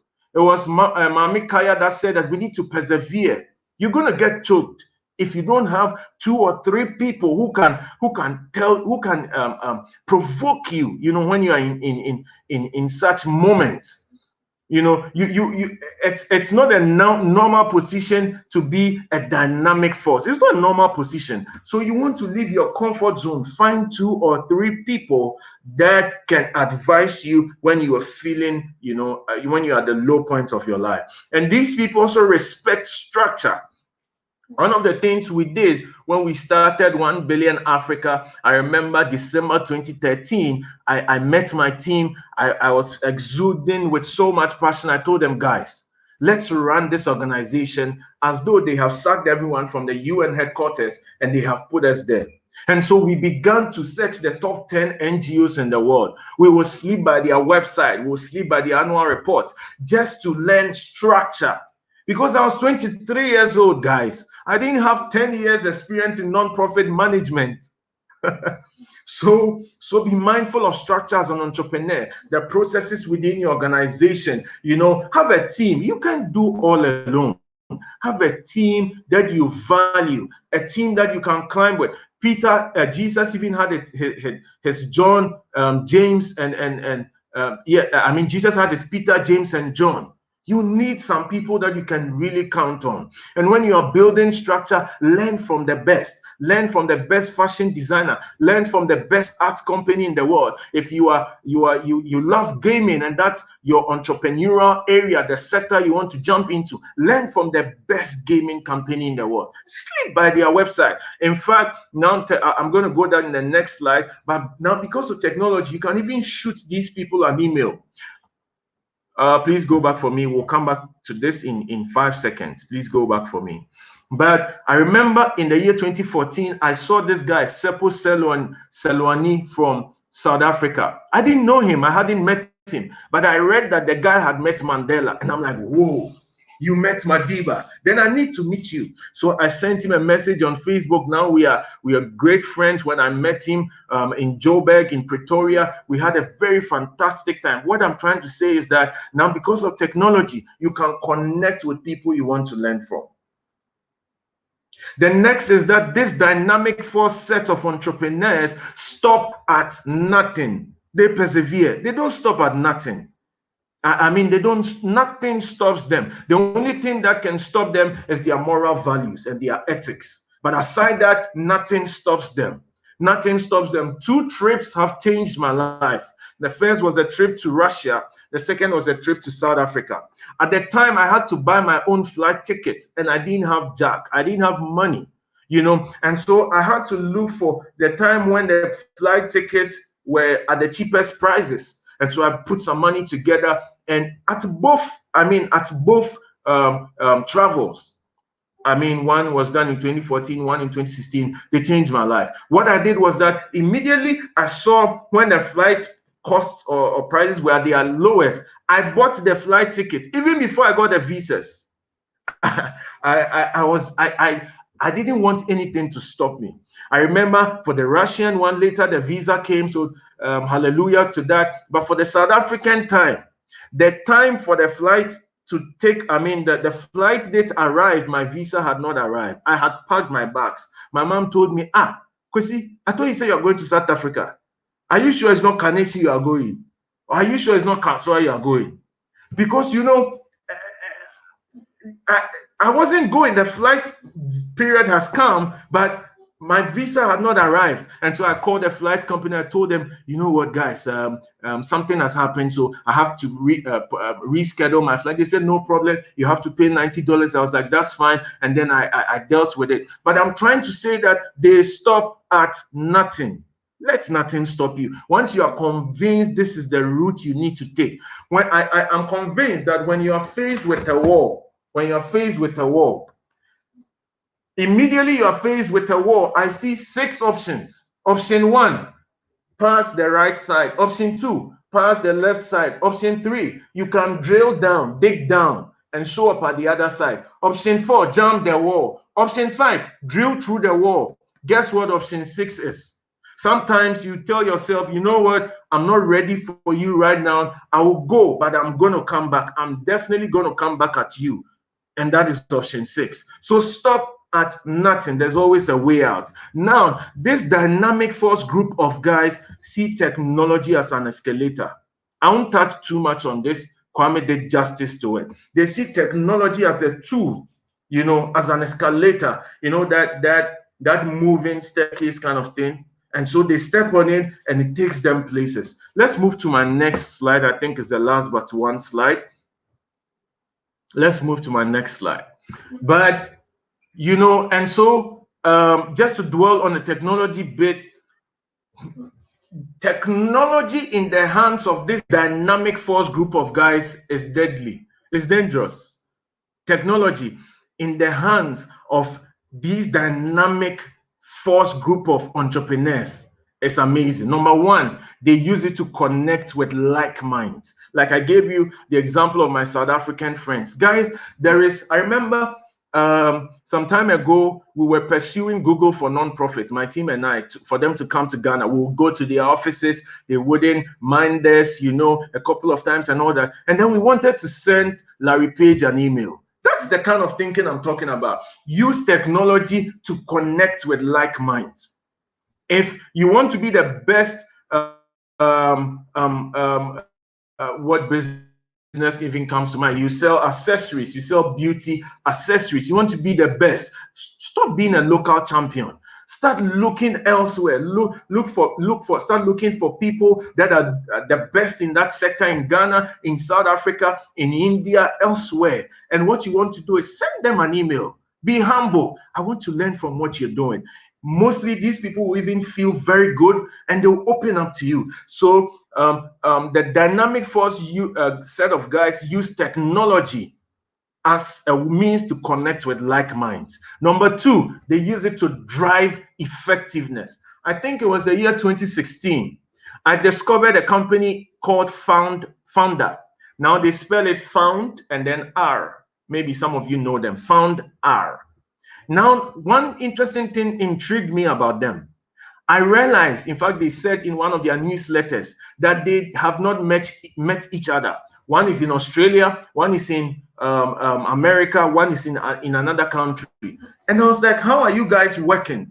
They publish, you know, magazines and articles on entrepreneurship, not knowing there was this tool called Trello that they use to communicate and project manage whatever they are doing. Immediately, I told my team about Trello. Today, that is one of the platforms that we use to do so many things. One of the times one of our board of advisors wanted to see what we are doing. We set up a Trello account for her, and then she saw this dashboard of whatever is happening within the organization. So, you know, technology in the hands of these dynamic force set of people, they use it to drive effectiveness.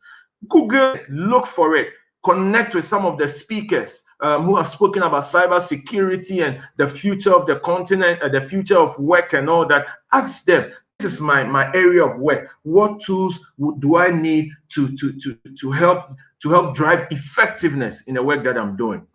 Next, they build their capacity. Guys, I can spend 5 hours on this topic. They build their capacity.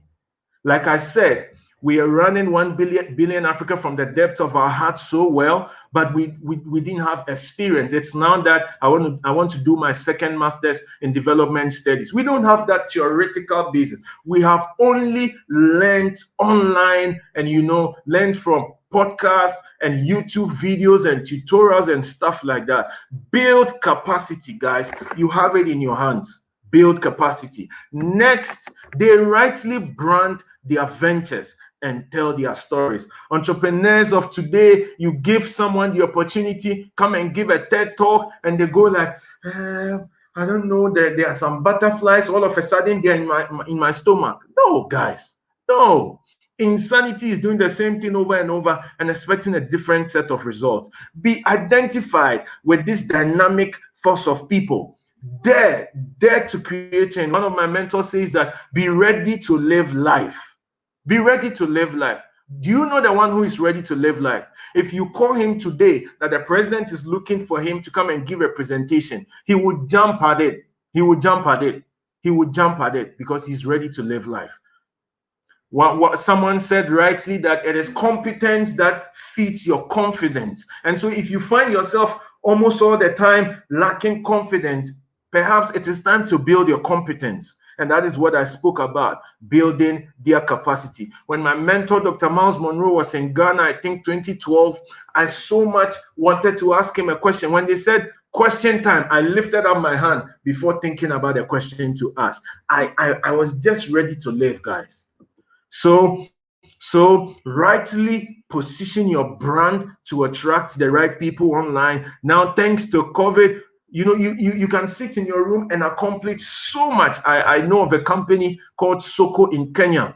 Local artisans, women, they make chains, they make, you know, local accessories, and they have buyers in Europe.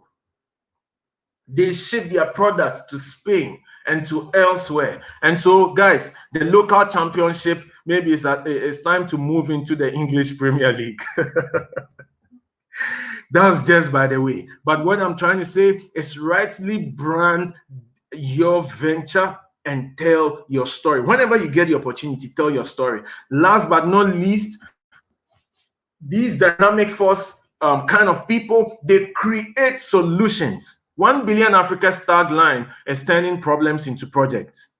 And we've piloted this, we've proved it, and it's working. It's so amazing. I don't have time to dig into some of our projects, but create solutions using technology. Now you don't have any excuse at all. You don't have any excuse at all. If you are an upstart, that's one thing I love about this event. They said it's also open for people who are now having the ideas, people who have not already started.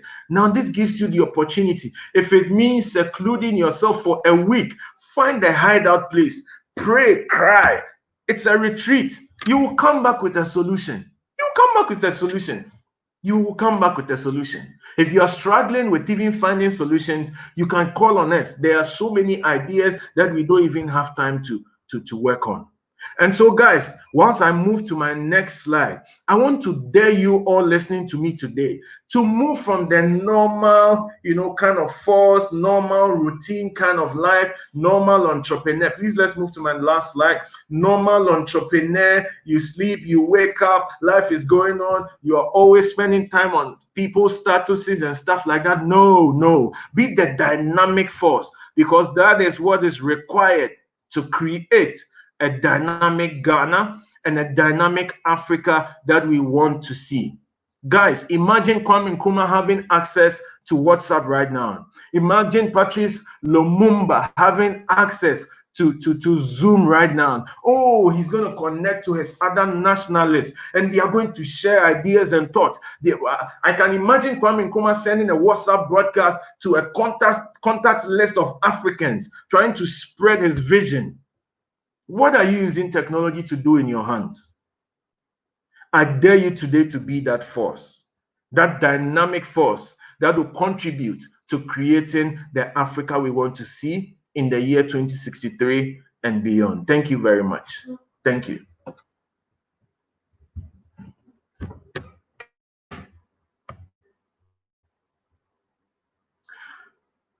Renee, is my time up? Another wow. You have just wowed us. And I just yes. I love what people are typing. You are the force, you are the dynamic force. You're the dynamic force. You're the dynamic force. That's it. Okay, You over be to you. that, Over you be that force that you are waiting to see. You be that force. I love it when you started speaking. Somebody said, "Where is startup getting all these speakers from?" That made me laugh. Do you see the force we have in Africa? And this is Ghana alone. This is just Ghana. We haven't even gotten to Nigeria. We haven't even gotten to Rwanda. So many other countries. Now imagine if all of these forces come together using that. What was the name of that platform you said? You said there was this one platform that. Are you there? Hi, Prince. Yeah. Yes, Renee. Yeah. What was the name of that platform that you said you created an account for your board so that you could Trello. Imagine if all these dynamic forces in different countries now will have a Trello and will start working. I mean, Africa will just change. I mean, we can do it. We can do it. We can. Sit down and say, you know, that's one thing that sometimes, you know, such an uneducated, excuse me to say, people in Ghana will say, you know. That means we are waiting for the white man.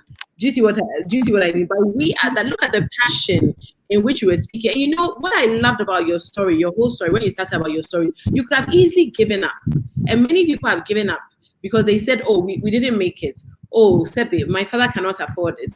Oh, this and all that. But you did not give up. You pushed and you pushed Trello up. Thank you so much for all of you who are telling me. Thank you so much.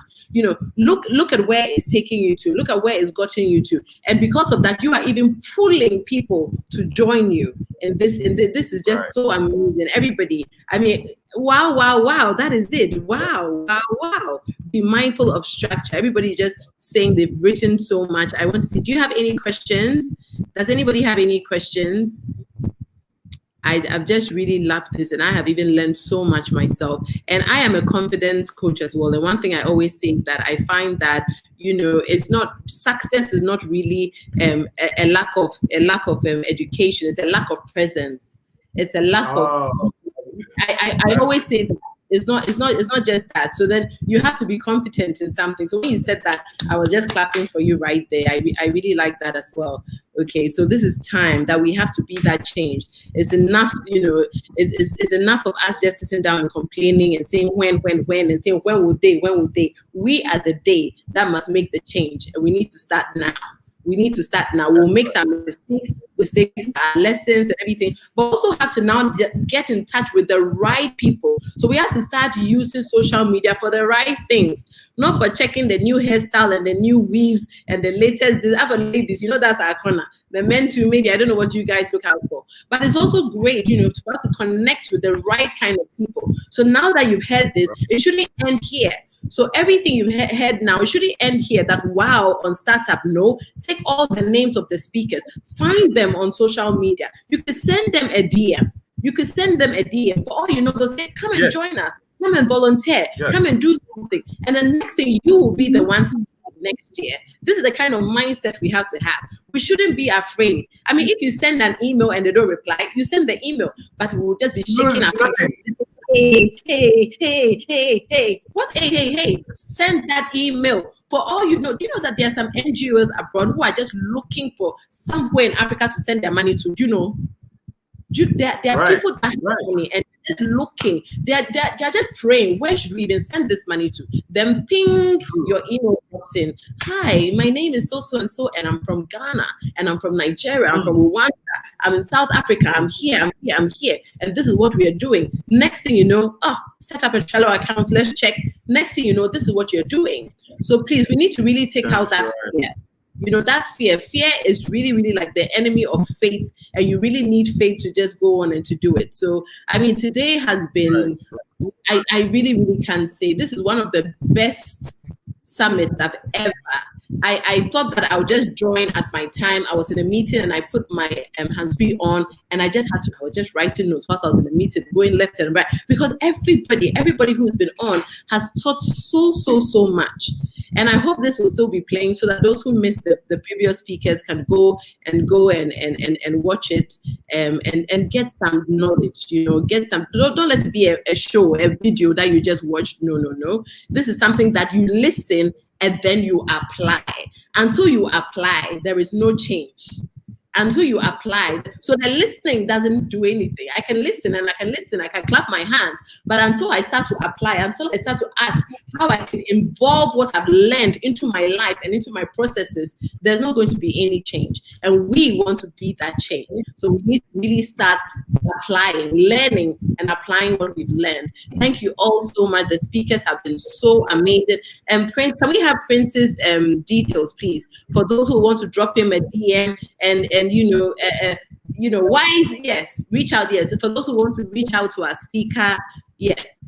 And and thank you. And then after, if you don't mind, when I finish speaking, let's bring Kwame's on as well, because I didn't mention that. So we bring Kwame's on because I'm sure some people want to reach out to Kwame as well. So when we are done with Prince, let's bring Kwame's details on as well. So these are the people. There are so many people on that you can go and learn so much from.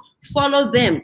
Some of them give free lives. They're not even charging. They are on live. Join their lives. Take notes. Apply it. If you don't understand them, DMs. These are the kinds of people that we should be following. It's really, really important. They're dynamic force. That's so powerful. Tell yourself, I'm going to be part of this dynamic force. I am the dynamic force he's talking about, and I'm going to make a change. Next year, you'll be the one here. You'll be the one here, speaking. It's been awesome. It's been lovely meeting you, Prince. And I'm sure I'll reach out to you. Awesome. Fantastic. Oh, the big man.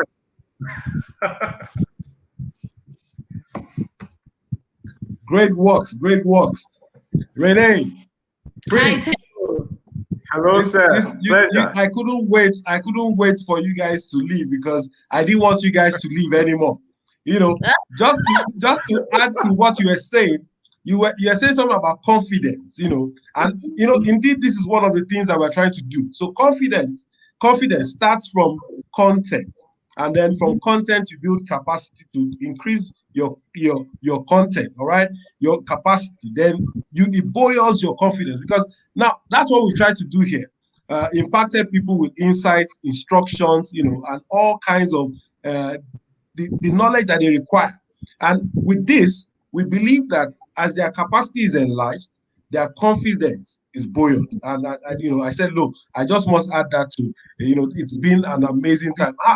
Look, you guys have been too good, so there's even really nothing to say.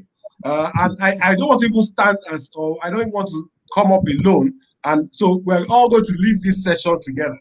But it's important that I state that this continues tomorrow, so that look, it's not. This is your summit. The event continues tomorrow, and we're having for the first time in the Startup Summit series the after panel session. Considering what is going on in Africa, it's about time Africa starts to trade with Africa, and for that purpose, we have come up with that session so that it would deal and address some of the teething issues that we need to begin to deal with, and people will come into the insight as to the opportunities that are available with Africans trading with each other. So tomorrow it starts. So we're also going to be talking about the new kind of money, digital currencies from crypto and all of that. We're also going to be having people talk about women and the vulnerable. The scheme of work tomorrow is just, if today was fantastic, tomorrow promises to be fantabulous. And if there's anyone like that, just take it from me like that. So guys, I like to say thank you to all the moderators, to all the speakers.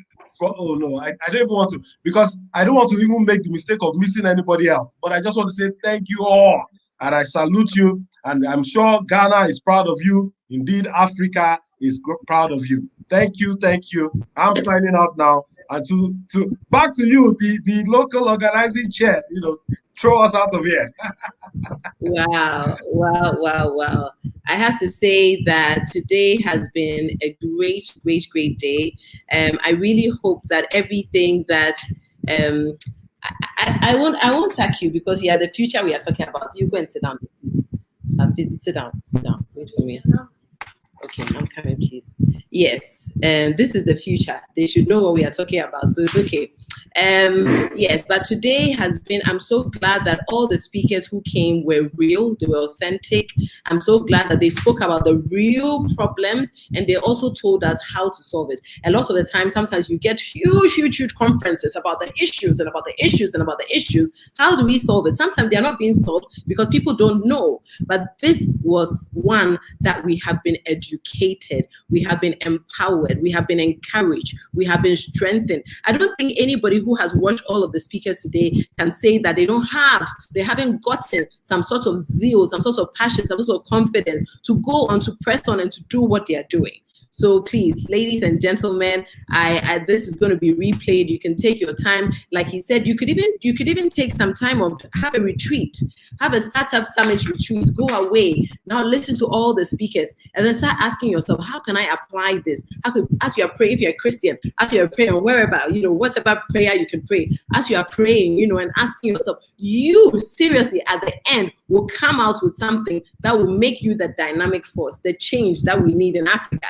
Because trust me, if we follow all of these, everything we've learned today, by the next year after, the future even of our lives is going to be so amazing. Sophia here said, I'm blown. She said she's so blown. Patricia says, thank you. I've learned, thank you all. I've learned a lot, just what I needed to hear. Thank you so much. God bless you all for your time, for spending time with us. Israel said wise words.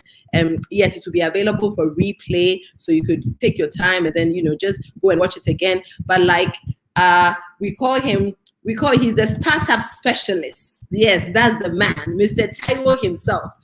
He has rightfully said it hasn't ended today. So please take time off tomorrow. Please join us as well, because tomorrow as well is going to just going to be a volcano that will blow of knowledge. So thank you so much. We wish you all the very best. God bless, and keep on keeping on. A lot of people now are a bit confused, a bit worried, especially because of times that things are not going well.